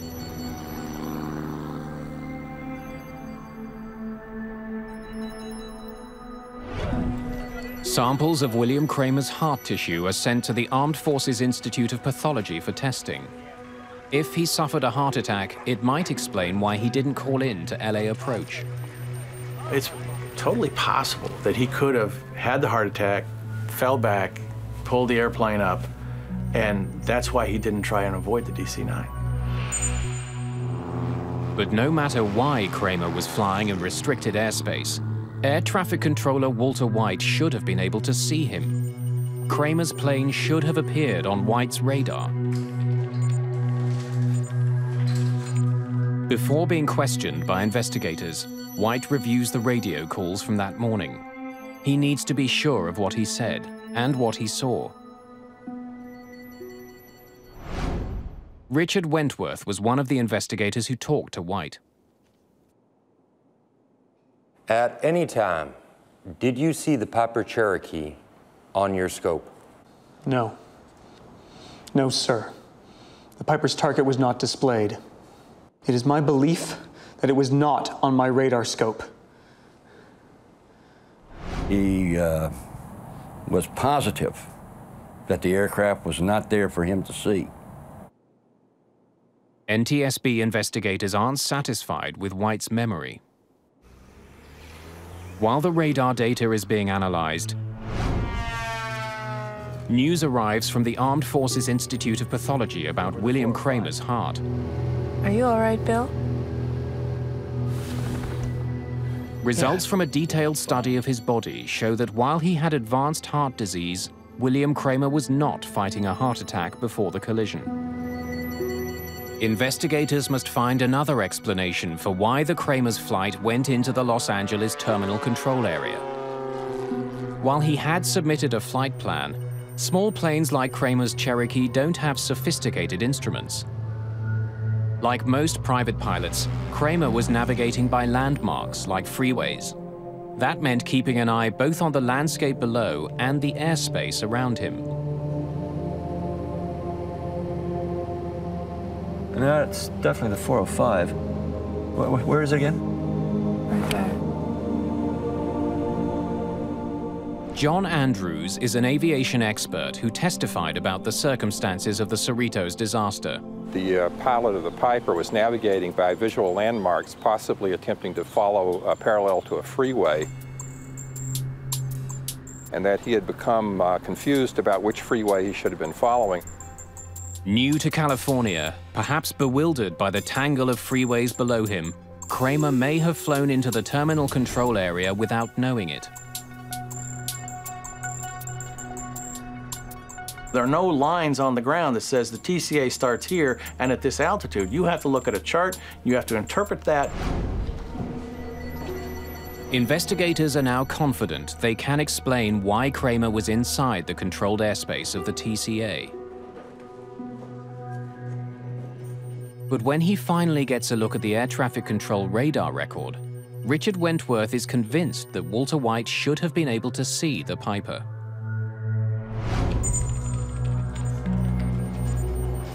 We were able to determine that the aircraft that collided with Aeromexico was there to be seen. So why hadn't White reacted to the Kramer's plane if it was on his radar? When Walter White came to work that day, the arrival station was being controlled by Carl Grundman. Hey, Carl, how's it going? Hey, slow. Grundman believes that long-standing radar problems were the reason White didn't see the Kramer's plane. I can sit in for you. Controllers have been complaining about the radars for a long time. Yours, buddy. All right, thanks a lot. We had reported problems with the radar not picking up targets several times. When radar signals strike a target, they bounce back to the receiver. But if buildings or mountains interrupt the radar, the return signal can disappear. You may lose one target. You may lose two targets. It may not be presented for one sweep. Did you see the Piper Cherokee on your scope? No, sir. But that doesn't mean that the target isn't there. A blind spot is only an instantaneous thing. It's not a continuous thing. I think I lost one. There were also holes that were just because the radar was old. It was just not as accurate as it might have been. It was not state-of-the-art equipment, that's for darn sure.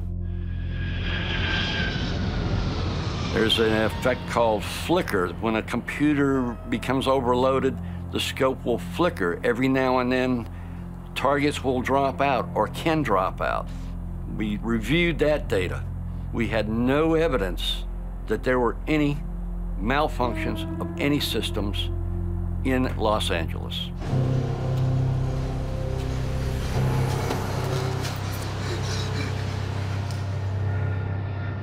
There is another possible explanation. If the Cherokee had appeared on the radar, White still could have missed it. Investigators focus on the other plane in the sky that day, the Grumman Tiger. Private planes are required to contact air traffic control if they're entering the terminal control area. But the Tiger was already deep into the TCA before it radioed Walter White. One approach, 66 Romeo is on a flight from Fullerton. Cruising altitude is 4,500. We'd like following. Grumman 66 Romeo, are you at 4,500 now? Negative, we're at 3,400 and climbing. Okay, you are right in the middle of the TCA, sir. There was an aircraft that was east of the airport which he became involved in. That was what they called a violator. Grumman 66 Romeo, I suggest in future you look at your TCA chart. You just had an aircraft pass. The problem with the conversation between the controller and the pilot of the Grumman is that it went on too long. Why were you so mesmerized by the Grumman? I thought he posed a risk. This occurred during a critical time at which the two aircraft to the southwest of his display, which was the Aeromexico and the Cherokee, were merging. But even if the Cherokee's signal did appear on White's radar, and even if he had seen it, investigators discover that White still would not have had all the information he needed. Radar signals only show controllers that a plane is in range. Transponders on planes can broadcast other information, including height and speed.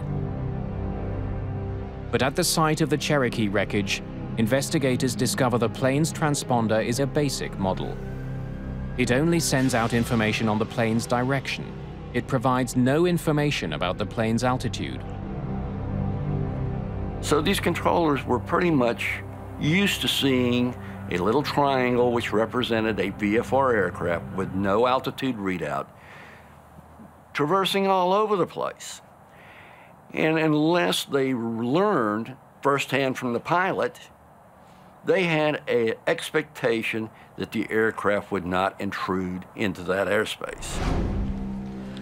Grumman 66 Romeo, squawk 4524. Investigators believe that White's divided attention, perhaps made worse by an older radar system, explains why air traffic control never warned the DC-9 of the danger posed by Kramer's Cherokee. Any landmarks that we might be able to use as a visual. But there's another mystery that hasn't been solved. Studying the radar records from the day, NTSB investigators are startled by what they find. Neither the crew of the DC-9 nor the pilot of the smaller Cherokee took any evasive action before the crash. Both pilots appear completely unaware of each other. Definitely the 405. Why hadn't the pilots of either airplane reacted? Visibility was over 20 kilometers. How could two planes collide in the clear blue sky? To try to get a better sense of what was happening inside the Aeromexico cockpit, investigators listened to the airplane's cockpit voice recorder. Los Angeles approach, this is Aeromexico 4. The flight crew had put Walter White on their overhead speakers. The microphone for the cockpit voice recorder was right beside the speakers.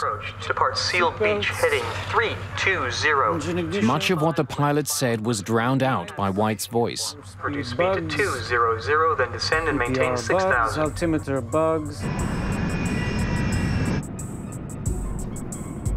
The radar information paints a puzzling picture.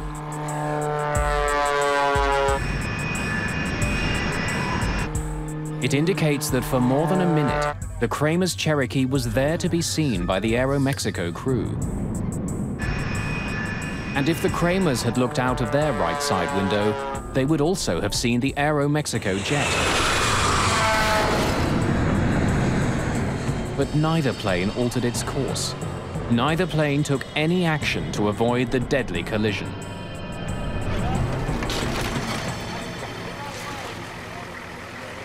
Investigators believe that if William Kramer was indeed lost and using the freeways as a guide, he might never have seen the approaching DC-9. The window he would have been looking out of was the pilot's window, but the DC-9 was coming from the other direction. A visual landmark that I can... This would have been a very unfortunate situation because the DC-9 was approaching from the far right side and in fact could only be seen out the passenger's window, which was on the right side of the aircraft.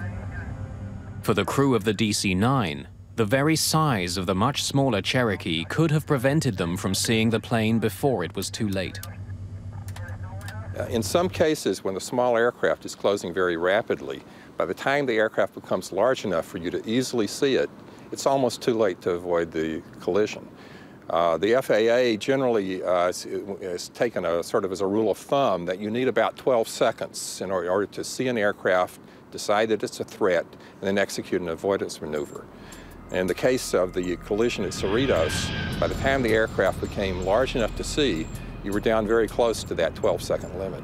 In case after case of mid-air collisions, we find out that the aircraft gave no indication that they saw each other until the time they actually collided. The design of the cockpit windshield may also have contributed to the disaster. Hey, Maria. Everything okay? It's possible that during part of the approach, at least for one of the pilots, the aircraft was actually behind the center post, and unless the pilot moved his head back and forth to clear that airspace, unless he had a reason to do that, it's possible the aircraft was obscured during part of the time in which he might have had a chance of seeing the other aircraft. Ignition. The disaster over Cerritos revealed several tragic weaknesses in the air traffic control system. One of the most glaring was that pilots could not be relied on to see and avoid each other.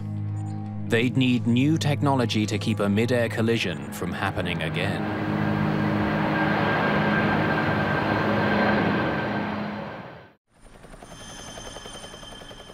A small California neighborhood is rocked by a terrifying plane crash.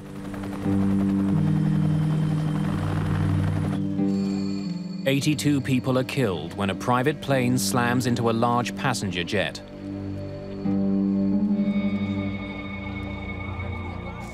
The devastation is enormous.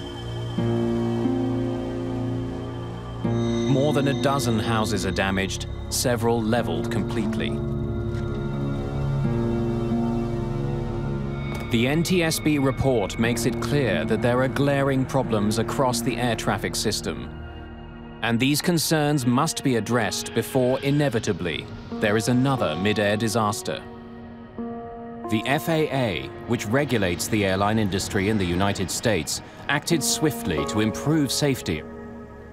A new kind of transponder was required for smaller planes, the kind that might have helped air traffic controllers recognize that the private aircraft posed a danger. If you had an aircraft that flew under a controlled airspace, you would have a transponder and you would be required to have altitude encoding or reporting. That way it would be no mistake as to whether you had an intruder or not. A new system called Mode C Intruder was also developed to warn air traffic controllers.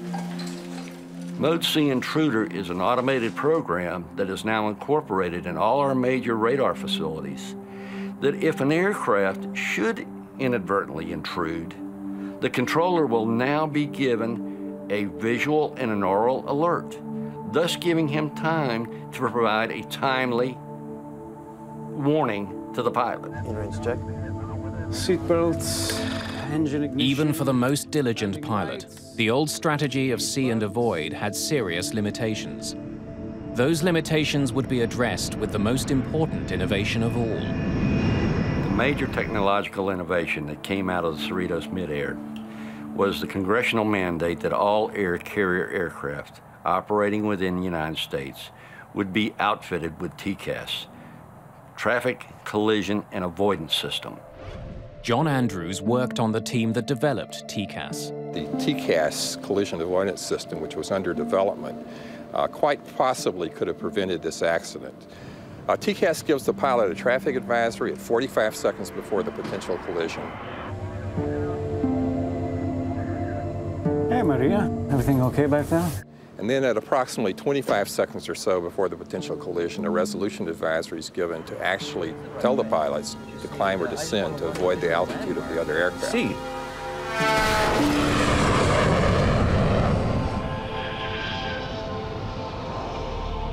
Today, commercial airlines around the world use TCAS.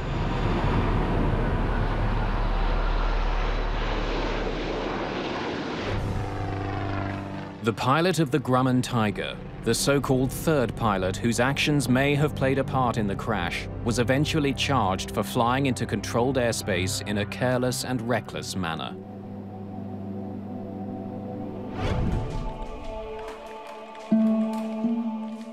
For Walter White, the effect of the disaster over Cerritos could not be overcome.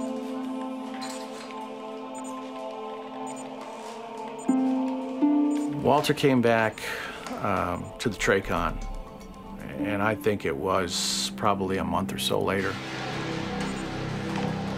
And I can't give you exactly how long he stayed there, but it wasn't very long. And he just got up and said, no, no thank you.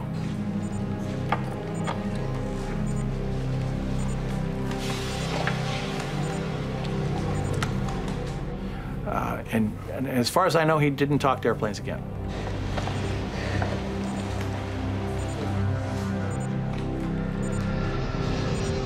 Within a year of the incident, the old radars at LAX were replaced.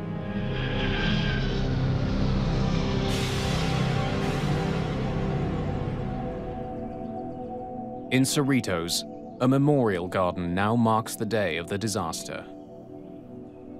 Mary Wong has since remarried, but the pain of returning home that day will never go away. There's nobody here. The house is empty. Derek was already living in an apartment in San Diego, and here I was no longer a mother, except to Derek, and I was no longer a wife. And so it shattered my whole world. Days after the disaster, Mary Wong met one of the few people who could fully understand her loss. I went to the memorial service, and it was very important to me to try to meet somebody else who had gone through this. And I knew from reading stories that Teresa had lost her husband and 2 children. And so I saw someone there who I thought was Teresa. She says, "Are you Teresa Estrada?" And I said, "Yes, I am." She says, "Well, my name is Mary Wong."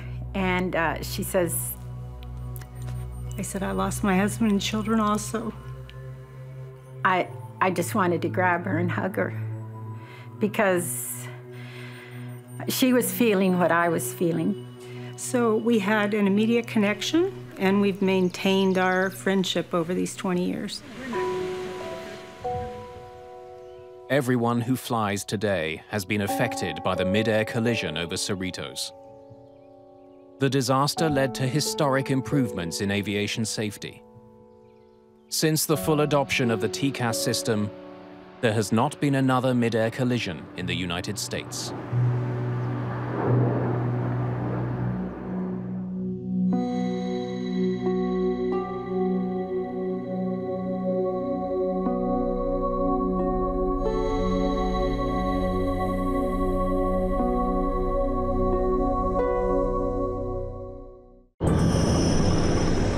A 747 plummets towards the Pacific Ocean. People just popped up like popcorn.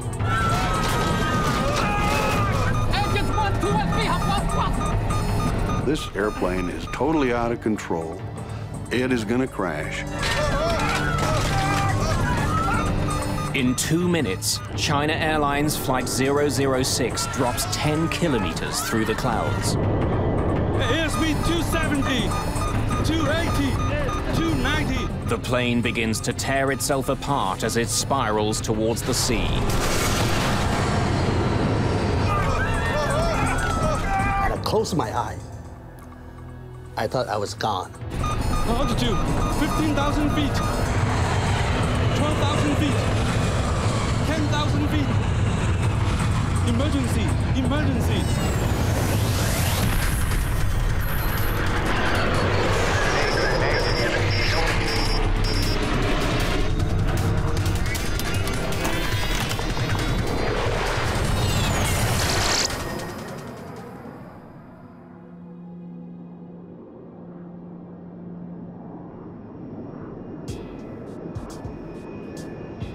February the 19th, 1985.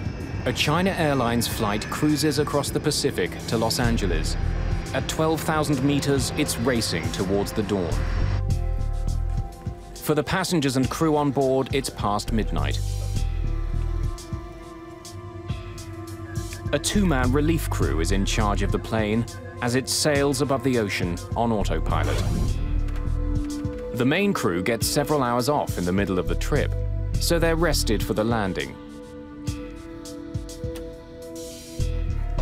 But Captain Mumyan Ho is restless.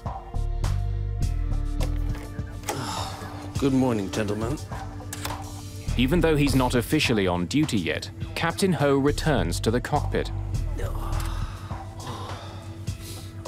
Thought I'd keep you company. The captain isn't the only one up. Best friends Sexan Canyo and Alex Knoll have something to celebrate. I feel like I'm in first class. It's Sexan's 30th birthday. I have the longest birthday because I just gained my 12 hours back. And we've been drinking champagne, celebrating 41,000 feet in the air. You know, not too many people get to do that. Bill Peacock is in first class. He's traveled all over the world for the American government. There was nothing special. It was a routine commercial flight. I had a very nice first-class seat, sat there and read some books, went to sleep.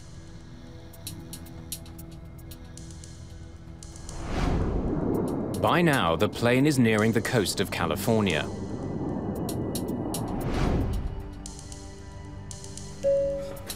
Good morning, ladies and gentlemen. We will shortly be serving you breakfast. For those of you who wish to adjust your watches, the local time in Los Angeles is now 7 a.m. Sleep well? Very well, sir. Thank you. Good morning, Captain. After their 5-hour break, the flight crew is reunited in the cockpit. Soon after, the plane runs into some stiff winds. Ladies and gentlemen, this is your captain speaking. We're experiencing some light air turbulence. Please fasten your seatbelt. The autopilot is set to keep the plane flying at 470 kilometers an hour. But with the wind blowing hard, it's increasingly difficult to maintain the speed. For the crew, the bumpy ride suddenly gets more worrying. Engine 4 is giving us weak thrust. There's a problem with one of the engines. The flight engineer throttles up the engine, but it doesn't respond. We're losing speed. Back in economy, Sexan Canyo has also noticed something. You notice the light in that wing isn't flashing anymore. So what? I thought there was some light blinking at the tip of the wing. Looked like a cone. But when I look back this time, I didn't see no cone. Oh, the light in that wing's still flashing. I think you had a few, buddy. Have a seat. In the cockpit, The strange situation suddenly gets much worse. Engine 4 flamed out. The fourth engine stops working completely. Take a look at engine out procedures. Work out a 3-engine cruise altitude. The problem with the fourth engine isn't a complete surprise. At the pre-flight briefing, Captain Ho was told that a repair crew had worked on engine 4 before the flight. Perhaps the engine still wasn't working properly. We had a snag advisor on engine 4 before we took off. Yes, sir. Maybe that's it. Without the fourth engine, the plane continues to slow down.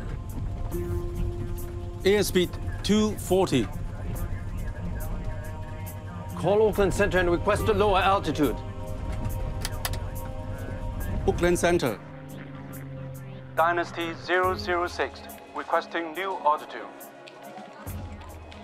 Dynasty 006, stand by.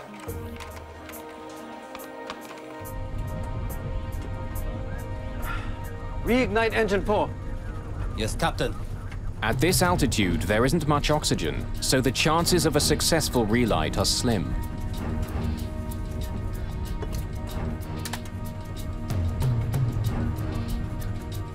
No response, Captain.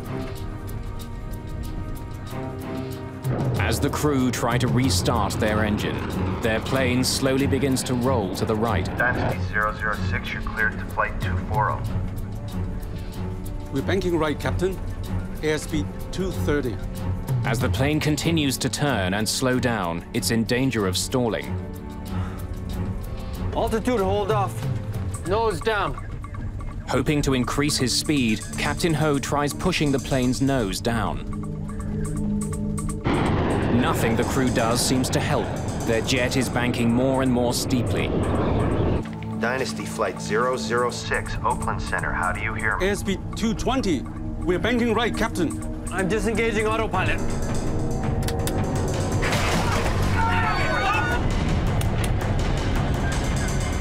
For the first time, Captain Ho takes manual control of the plane.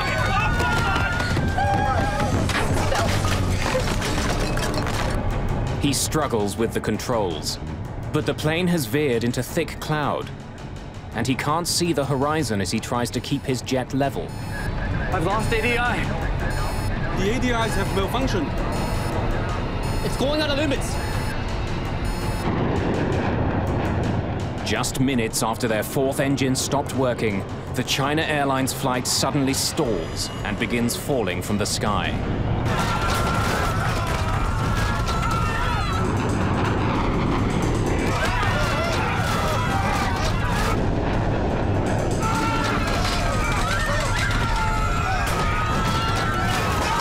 People just popped up like popcorn, hitting the cabin, and all the tray was flying.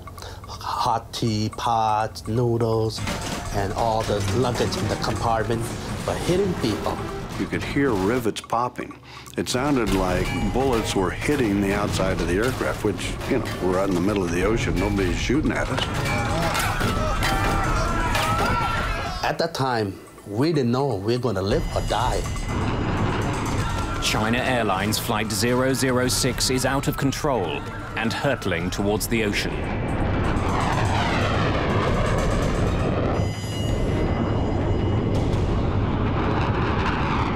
A China Airlines jet is tumbling out of the sky. After losing power to one engine, the jet is spinning out of control. It's dropping fast, straight towards the Pacific Ocean.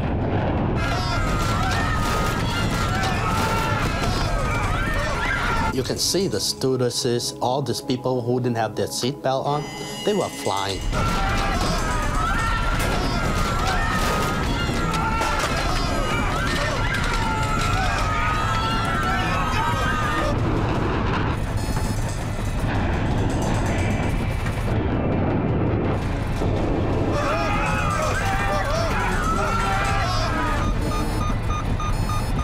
Dynasty 006, Oakland Center, how do you hear me? The crew are stunned, blindsided by their jet's bizarre behavior. Engines 1, 2, and 3 have lost thrust.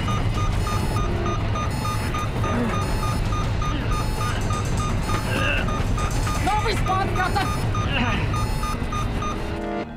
Dynasty 006, Oakland Center, how do you hear me? Airspeed 270, 280, Dynasty 006, Oakland Center, how do you hear me? Struggling against the plane's wild motion, the flight engineer tries again to restart his fourth engine.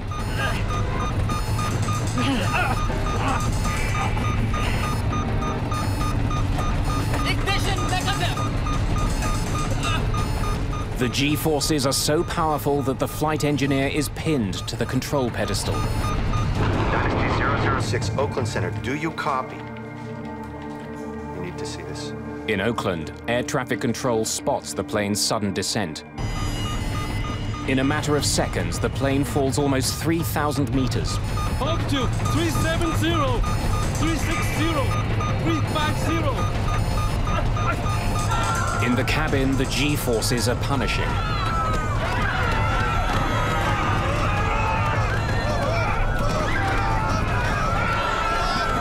I closed my eye. I thought I was gone. I thought the plane just blew up in the mid-air. The plane is about to exceed its maximum speed. Approaching VMO. Tumbling madly through the clouds, the 747 finally starts to pull out of its nosedive. As the plane rights itself, the G-forces change direction. The passengers are pressed to the floor, feeling 5 times their normal weight. I remember looking over at this dignified, older Chinese gentleman who was sitting across the aisle from me. And his face was being contorted like this, like he was lying on his side in a wax museum in a fire. I mean, his face was just all contorted. As the crew struggles to regain control of the plane, it begins to slow down. Airspeed 180 knots and falling. Dynasty 006, Oakland Center, how do you read me? Airspeed 140 knots and falling. The jet is still dropping, but not as fast. This could be the crew's chance to regain control. I knew we were really in trouble because G-forces, instead of being horizontal, started moving around to the vertical. So we were being pushed down into our seats instead of sideways. As their speed continues to fall, the flight engineer reaches desperately for the engine throttles. Airspeed 80 knots and falling. But the engines don't respond. No response. The engines are flamed out. After tumbling 3,000 meters in 30 seconds, the jumbo jet plunges again into another free fall.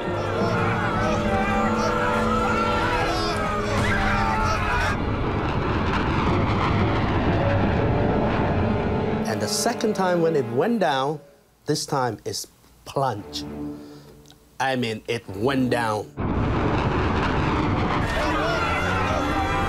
The change is swift. Once again, the passengers feel pulled towards the nose of the plane.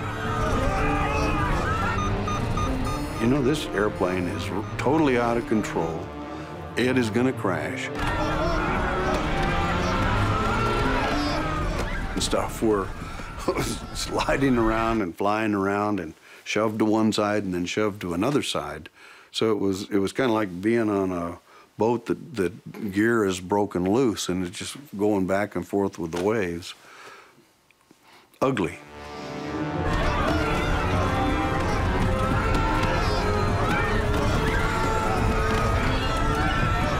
My stomach was up to my throat. You smell people urinating in their pants. I really made peace with the Lord. And I said, to myself, I said, I've really had a wonderful life. If this is the end, I'm ready to do it. Up to 250. Airspeed 290. As the plane spins towards the ocean, the airspeed increases rapidly.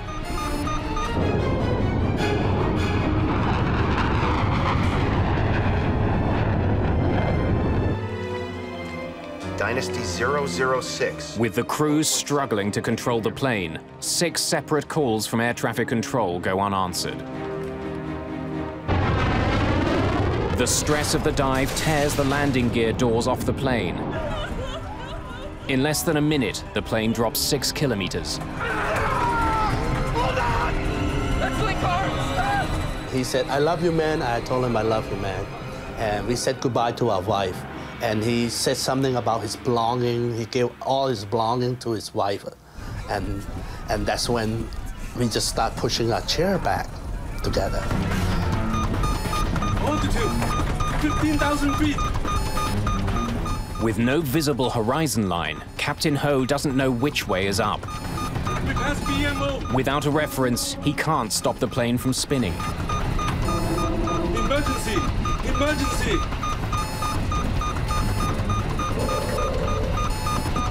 After blindly plunging thousands of meters, the plane finally breaks free from cloud. And when this thing was falling down, it looked like you have a magnifying glass and you went like that, and all of a sudden the white water break becoming closer and closer, faster and faster. It's like incredible, and we thought we were going to die. Altitude, 12,000 feet. As he struggles for control, Captain Ho has only 30 seconds before his crippled plane smashes into the ocean.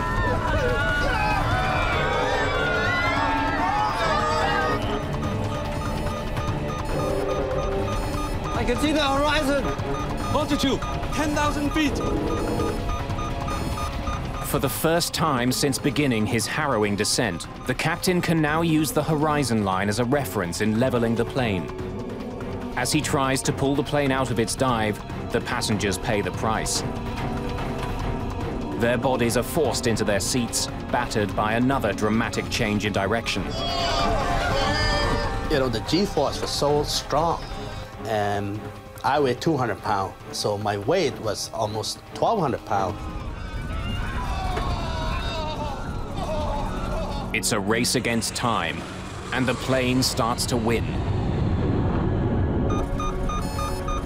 ADI is coming back. As the plane finally begins to level, the attitude indicators return to normal. ADI is coming in. More importantly, as mysteriously as the incident began, 3 of the plane's engines regain power. Engines 1, 2, and 3 are coming back. Engine 4 still negative. Reignite engine 4. Yes, Captain.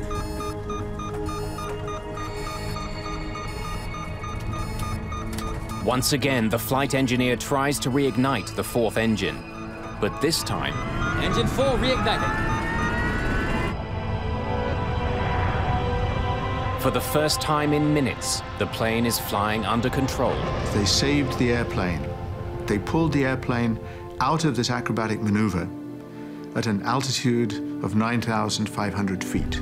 They popped out of the clouds at 11,000 feet, and they had the airplane in stable level flight by 9,500 feet. That was a masterpiece of flying. Ladies and gentlemen, this is the captain speaking. Is anyone hurt? Do we have a doctor on board?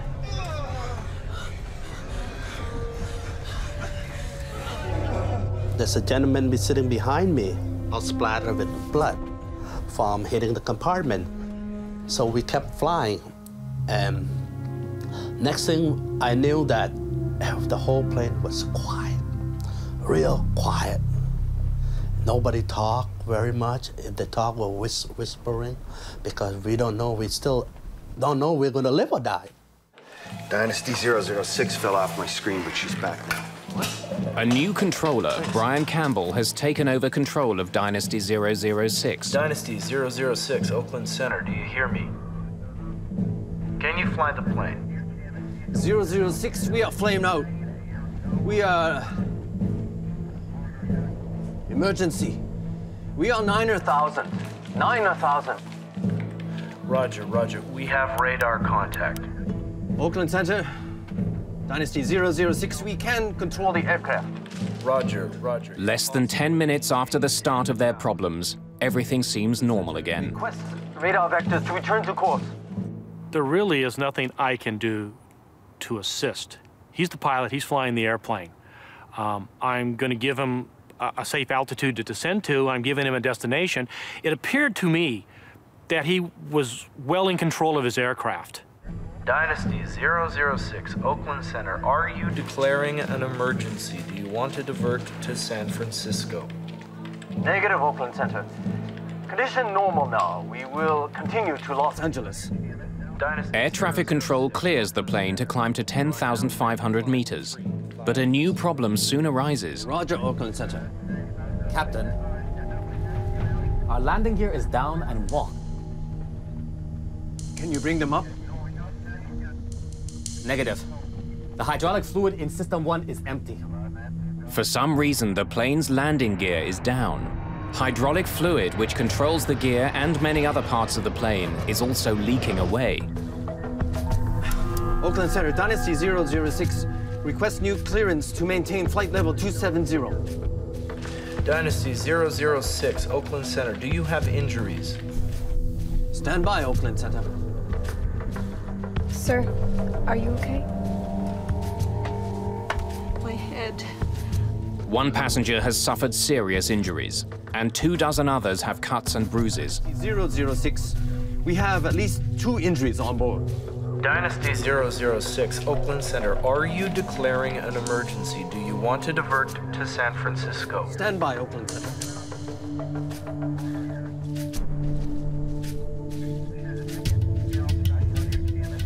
Oakland Center, Dynasty 006. We're declaring an emergency. We request a direct route to San Francisco. Well, they cleared all the other airplanes out of the way. They gave him clear runway, so nobody was waiting. Didn't have to wait for anybody else. He went straight in for a landing. Dynasty 006, Oakland Center. You are now cleared. You are free to descend at pilot's discretion. Captain Ho not only has injuries on board, the plane itself has been severely damaged. His rear elevators, which help control the altitude of the plane, don't seem to be working. Without them, landing his jet safely will be extremely difficult. The problem is, it's a very big airplane and it responds very, very slowly, and you just might not do it before you run out of air. You might hit the ocean. What you need is a very cool head. Captain Ho must now land using varying amounts of engine thrust. After pulling the plane out of its terrifying dive, if he makes one mistake, Flight 006 could still end in disaster.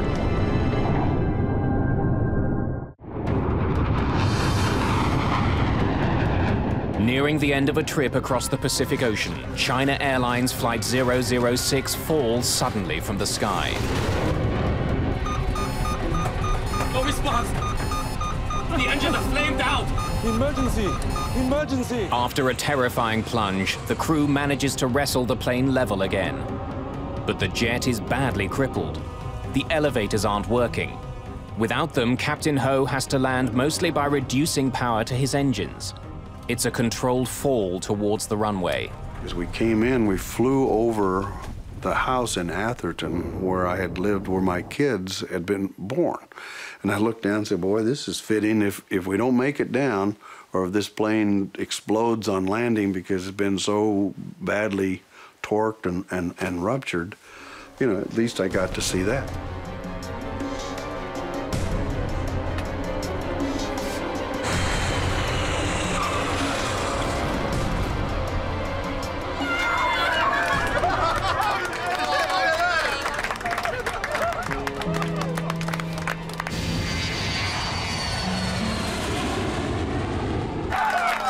He made one of the best landings I've ever seen. I mean, it was just perfect touchdown. Ladies and gentlemen, this is Captain Ho speaking. Wishing you a safe journey. I hope you enjoyed our uneventful flight. Thank you for flying China Airlines. I thought he was a hero. He saved our life. I mean, how can we fell we didn't know how far we fell that time. And we thought he was a hero and everything was fine.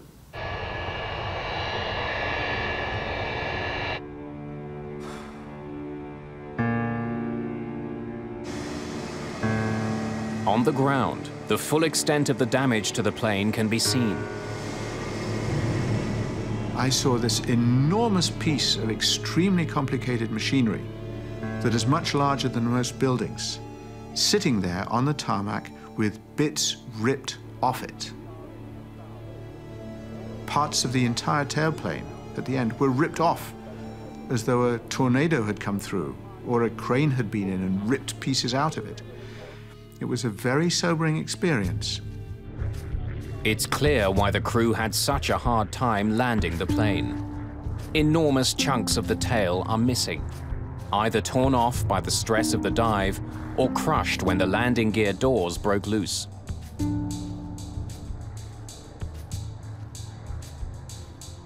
If the damage had been much more severe, the crew wouldn't have been able to regain control of their jet. 24 passengers have minor injuries. Only one requires hospitalization, but is soon released. A near disaster was avoided. But what had gone wrong in the first place? The National Transportation Safety Board arrived that very day and launched their investigation. The cockpit voice recorder is sent to Washington, but it's designed to tape over itself every 30 minutes. None of what happened in the cockpit during the terrifying plunge from the sky remains. Without a cockpit voice recorder, we had to reconstruct what the crew said and how they interpreted things and what was going on in the cockpit to the best of our abilities with the other data that was available to us. A record of the plane's instrument activity during the flight has been captured by the flight data recorder. But again, the team runs into a problem. The flight data recorder experienced unprecedented stress during the dive. There were electrical interruptions too, which caused gaps in the recording.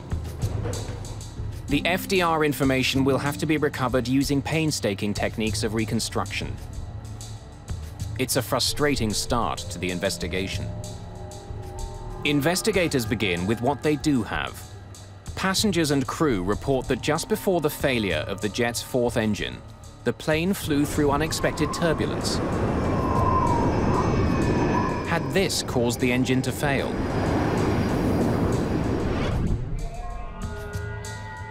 Satellite weather maps revealed that there was indeed heavy air turbulence over the Pacific. But it wasn't severe enough to cause engine failure. The jet's 4 engines are tested and studied. Even after the horrific dive through the sky, they're found to be in working order. However, given the previous history of problems with Engine 4, it receives particular scrutiny. They had an anomaly with one of the engines. They believed that the engine had flamed out or that there was something seriously wrong with the engine. The wear on a small throttle valve trimmer is measured. It's worn down by only 4/1000th of an inch, but that's enough to restrict the fuel flow to Engine 4. Engine 4 is giving us weak thrust. Investigators determined that at 12,000 meters, Engine 4 did indeed deliver weaker than normal thrust. It's known as a hung engine. The aircraft logbook reveals that Engine 4 had been written up on 2 previous occasions just the week before. Perhaps the engine wasn't properly fixed, which led to the China Airlines mishap. The NTSB decided to dig deeper into the history of maintenance on Engine 4. We had a snag advisor on Engine 4 before we took off. Yes, sir. Maybe that's it. But after weeks of investigation, the NTSB concludes that the engine didn't need to be replaced. All the repairs were done according to the book. A faulty engine was not the cause of the accident. And even with the loss of one engine, the plane shouldn't have been in immediate danger. Engine 4 flamed out. A 747 is designed to fly on only 3 engines. The loss of thrust on a 4-engine airplane is a minor event. It's an event, you have to take care of it, but the airplane is easily retrimmed and the airplane will fly on 3 engines with no difficulty. We're banking right, Captain. Airspeed 230. The airplane is perfectly capable of flying. It's not as efficient because it's got this big, round, drag-producing device out there, not producing any thrust. But given that it's not going to get quite so many miles per gallon, otherwise it's perfectly flyable. Take a look at engine out procedures. Work out a 3-engine cruise altitude. Yes, Captain. There are standard procedures to follow in the case of an engine failure, but the crew of the China Airlines flight hadn't followed them. They tried to reignite the engine immediately instead of descending. Reignite engine 4. Yes, Captain. They attempted a restart much too high. You are supposed to attempt to restart an engine only below 30,000 feet. They were at 41,000. What is a little curious to me is why they didn't use the normal relight procedure.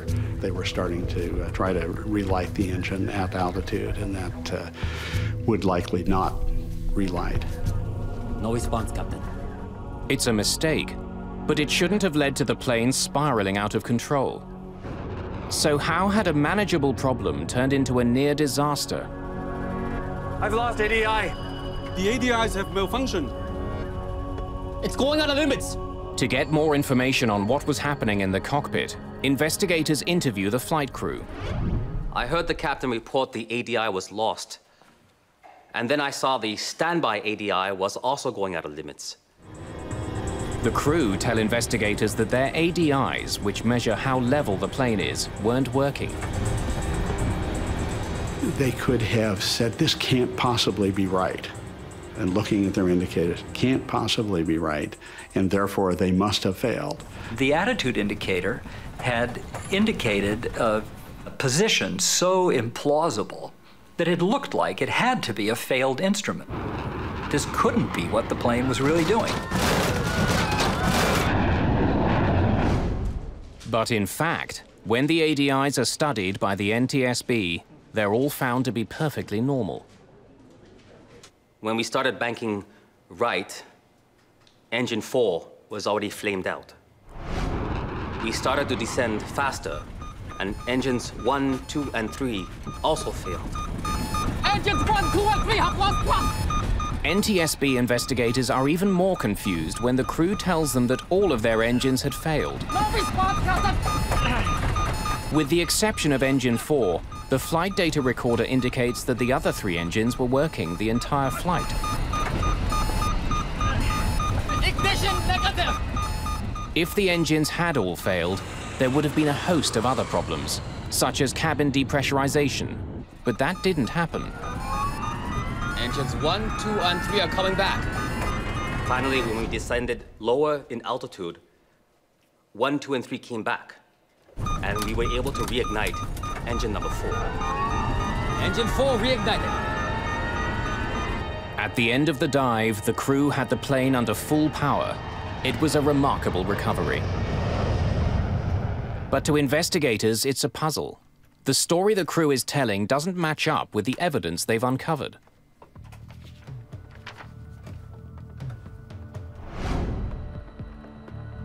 After months of investigation, the NTSB team slowly pieced together a reenactment of the plane's near catastrophe over the Pacific.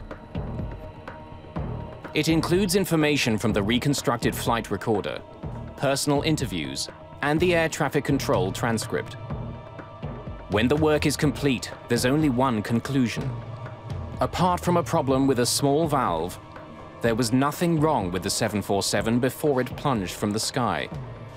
In fact, it was the crew that made a series of fateful decisions that almost crashed the plane.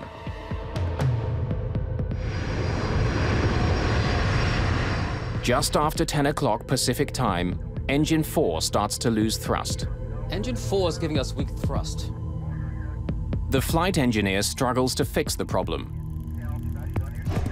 But investigators discover that he doesn't take one of the most basic steps he should have. He leaves the engine's bleed air valve on. The bleed air valve takes air generated by the engine to help cool the plane. When an engine isn't working properly, the valve is supposed to be closed, so the engine can use all available air to restart. It's a little puzzling that the flight engineer didn't shut off bleed air. And in my mind, the most likely reason for it is that he didn't expect to be told to restart the engine at 41,000 feet. And so when the captain instructed him to try some restarts, he just kind of wasn't ready with his checklist. He was doing something out of order. And that's why it didn't occur to him to shut down the bleed air.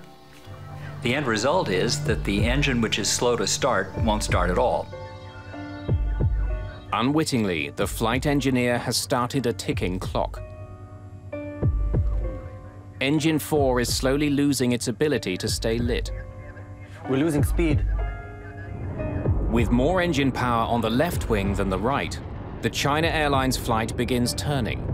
In order to keep it from turning to the right, the proper thing to do would have been to step on the rudder. That would have produced a twisting force, so to speak, that would have overcome the imbalance of the engines. But instead of adjusting the rudder himself, Captain Ho continues to let the autopilot fly the jet. The autopilot is designed not to move the rudder. The autopilot can adjust the ailerons and spoilers on the plane's wings, but these flaps aren't strong enough to overcome the imbalance that the plane is experiencing. Without the help of the rudder, the plane's turn becomes steeper and steeper. Now, it's possible that he'd forgotten that the autopilot didn't use the rudder. He may have been assuming all along that the autopilot was just flying the airplane the way a human being would have, which it wasn't. Engine 4 flamed out. Investigators discover that after losing power to his fourth engine, Captain Ho continues to leave the autopilot on. He doesn't take complete control of the plane. He doesn't adjust the plane's rudder with his left foot. Airspeed 240. He didn't use the rudder to compensate for the lack of thrust on the right outboard engine. The airplane started to lose speed, and one thing led to another, and in the end, it was really that little error of airmanship, the failure to step on that left rudder pedal, that triggered everything else. Reignite engine 4. Yes, Captain. Rather than taking control of flying the plane, Captain Ho's attention seems to be focused on his engine problem, something that his flight engineer could handle on his own. No response, Captain. It's really critical that attention be paid to flying the airplane. But it's happened over and over again in aviation that the crew gets focused on a problem with a system, in this case an engine, but it could have been a light bulb, it could have been any other malfunction. And if everybody's focused on that and nobody is flying, then they're not prepared for what's happening to the airplane. The plane enters a critical moment. It's about to flip on its side and enter a nosedive. The NTSB believes that the captain was concentrating on his airspeed indicator, but seemingly fails to notice the instrument directly beside it, his attitude indicator. This instrument would have warned him that his plane was starting to roll alarmingly to the right. They concentrated on one part of the phenomenon and lost the full picture. And as they lost the full picture, they lost apparently a very important part of any instrument flying, which is the scan. You look at all of the primary instruments, one after the other, and whatever is going on, you look at them all constantly. During the plane's nosedive, it flies through thick cloud. With no visual horizon as a reference, the flight crew must trust their instruments to level the plane. I've lost ADI. Instead, what investigators believe happened is that the crew became spatially disoriented.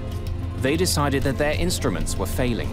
They simply didn't believe what they were seeing, and they thought they had lost their attitude instruments. They hadn't lost their attitude instruments. The airplane was, in fact, embarking on an aerobatic maneuver. The most probable reason for all three crew members believing something so unlikely as that all attitude indicators could malfunction in the same way at the same time is that the way in which they malfunctioned was so unexpected and strange that it didn't seem to correspond to any possible thing that the airplane could be doing. The airplane had in fact rolled over on its back and gone into a vertical dive, and that's something that Boeing 747s don't typically do.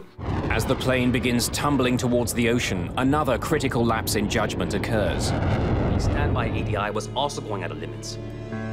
I tried to restart. During interviews, the flight engineer told the NTSB that all 3 of the plane's working engines failed.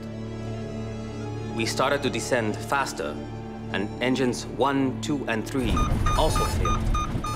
But the flight data recorder shows that, in fact, they were still working. In the heat of the crisis, the engineer had made an enormous mistake. Engines 1, 2, and 3 have lost thrust. The investigation reveals that as the plane fell, the thrust in each engine was indeed reduced dramatically. But the cause wasn't engine trouble. The engine throttles had been lowered to idle in an attempt to slow the furious fall of the jet. It was something the engineer missed in the chaos of the dive. You can understand why the flight engineer might have been confused about this situation if he had not seen the captain pull the power to idle on the engines.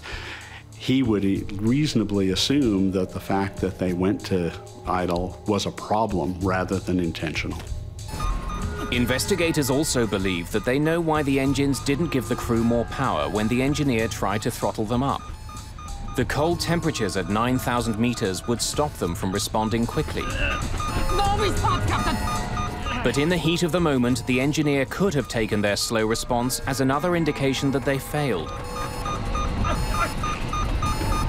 The NTSB discovers that indeed gauges in the generator panel behind the engineer showed that the 3 engines were still firing. Ignition negative! But the gravitational force became so powerful, the engineer couldn't look back.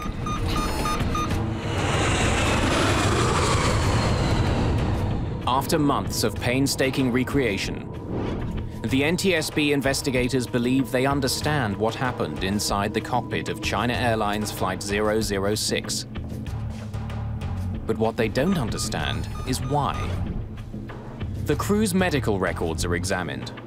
Was there something wrong with the captain that might explain the bizarre behavior? Nothing turns up.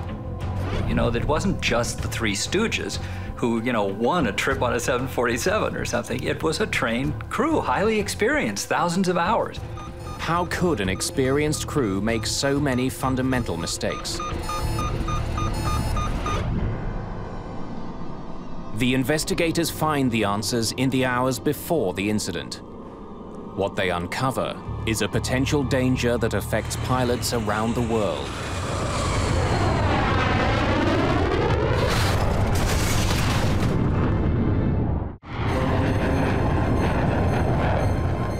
In 1985, a series of small pilot errors lead to a terrifying plunge from the sky.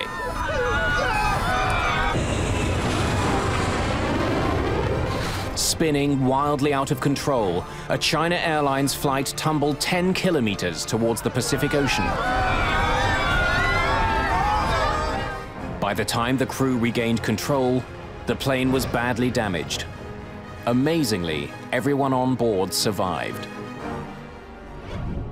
Investigators have uncovered a series of mistakes which nearly led to the death of everyone on board China Airlines Flight 006. But how could an experienced, well-trained and healthy crew make so many mistakes? The NTSB team decides to examine all of the factors affecting human behavior, including a new field of research. For the first time, as far as I know, in a report, the circadian rhythms, the biorhythms, the day and night functioning of the body was seriously taken into account as a possible explanation of why an extremely experienced Boeing 747 captain didn't notice things that to other pilots might have seemed obvious, such as the fact that his airplane was busy flipping on his back when he was attempting to deal with an engine problem. Although Captain Ho had the required 15 hours off duty before flying that day, the NTSB investigators take a closer look at the captain's schedule before the night of the flight. I do not think I was fatigued. I can't say I slept well during the flight. This accident occurred at what would be about 2 a.m. local time. And that's pretty significant. Most people are asleep around 2 a.m. So this incident occurred at a point in his what are called circadian rhythms in his body clock, where he would be at his deepest sleep. I remember also that he had gone back into, there was a crew rest area on the 747, and he said he'd rested for 5 hours and slept for 2. But another thing I remember from his interview is he said, you never really sleep well on the airplane. Captain never sleep well during the flight. I worked many years for this airline, but I never had this problem before. That seemed like a very true statement. You know, it's hard to get a really solid sleep on the airplane, particularly if you're the person in command, as he was. So, putting it all together, we saw this was an experienced crew, a qualified crew, and they were flying on a schedule that would make them susceptible to some of the negative or adverse effects of fatigue. During 6 flights in the previous 6 days, Captain Ho had covered a total of 18 time zones. Thought I'd keep you company. The NTSB research suggests that desynchronisis, or jet lag, may have been a cause. And I think all these factors certainly would have contributed to his performing at less than his full potential at the time. Investigators also take a closer look at the very machinery that is supposed to make long-distance flying easier. Take a look at engine out procedures. Work out a 3-engine cruise altitude. Yes, Captain. We have people in the front of airplanes because we believe that in circumstances which nobody has foreseen, the human being in the front of the airplane can react creatively, can solve a problem that nobody has thought about before in real time. And automation can't solve problems that nobody has thought about before in real time in quite the same way. The NTSB concludes that possibly fatigued from air travel and bored by the monotony of his tasks. We're banking right, Captain. I'm disengaging autopilot. The captain relied on his autopilot for too long. When he should have taken direct control, he hesitated, trusting his systems. That is obviously a failure. The crew didn't behave as they should have behaved. Pilot error. As a result of the China Airlines near mishap and other incidents around the same time, aircraft manufacturers began to rethink the design of their automated systems. The idea of the automation is that it's going to help the human do the human's job. It's going to help the human take the airplane from the gate to the gate at the other end, and it's going to help along the way. Boeing makes use of this particular incident to say we still want the crew to have full authority so that they can move the controls as far as it's physically possible to move them and to manage the airplane, even if it may bend the airplane. It is better to do that than to restrict the pilot's authority and then have him guess whether or not he's in charge or the computer's in charge. Whatever mistakes the flight crew made that day, they did succeed in their ultimate task. They flew the airplane well. They did an excellent job with the approach afterward. They were careful with the airplane. They knew the airplane had been damaged. They didn't know the severity of it. They were gentle with the maneuvering and yet tested enough to make sure that they wouldn't get themselves in further trouble as they made the approach to landing. The one big thing they did right, and one only ever needs to do one big thing, is they saved the airplane. And in principle, that's all you ever need to do right when something happens to your airplane. You need to save the airplane and you need to save the passengers, and that's what they did.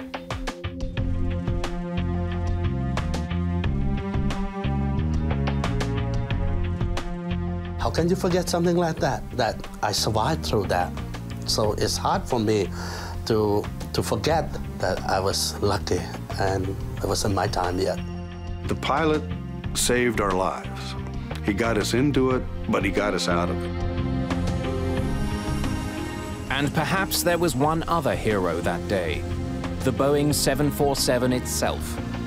It was put through maneuvers and stresses that far outweighed its known limits. And yet, despite it all, the aircraft survived and landed safely.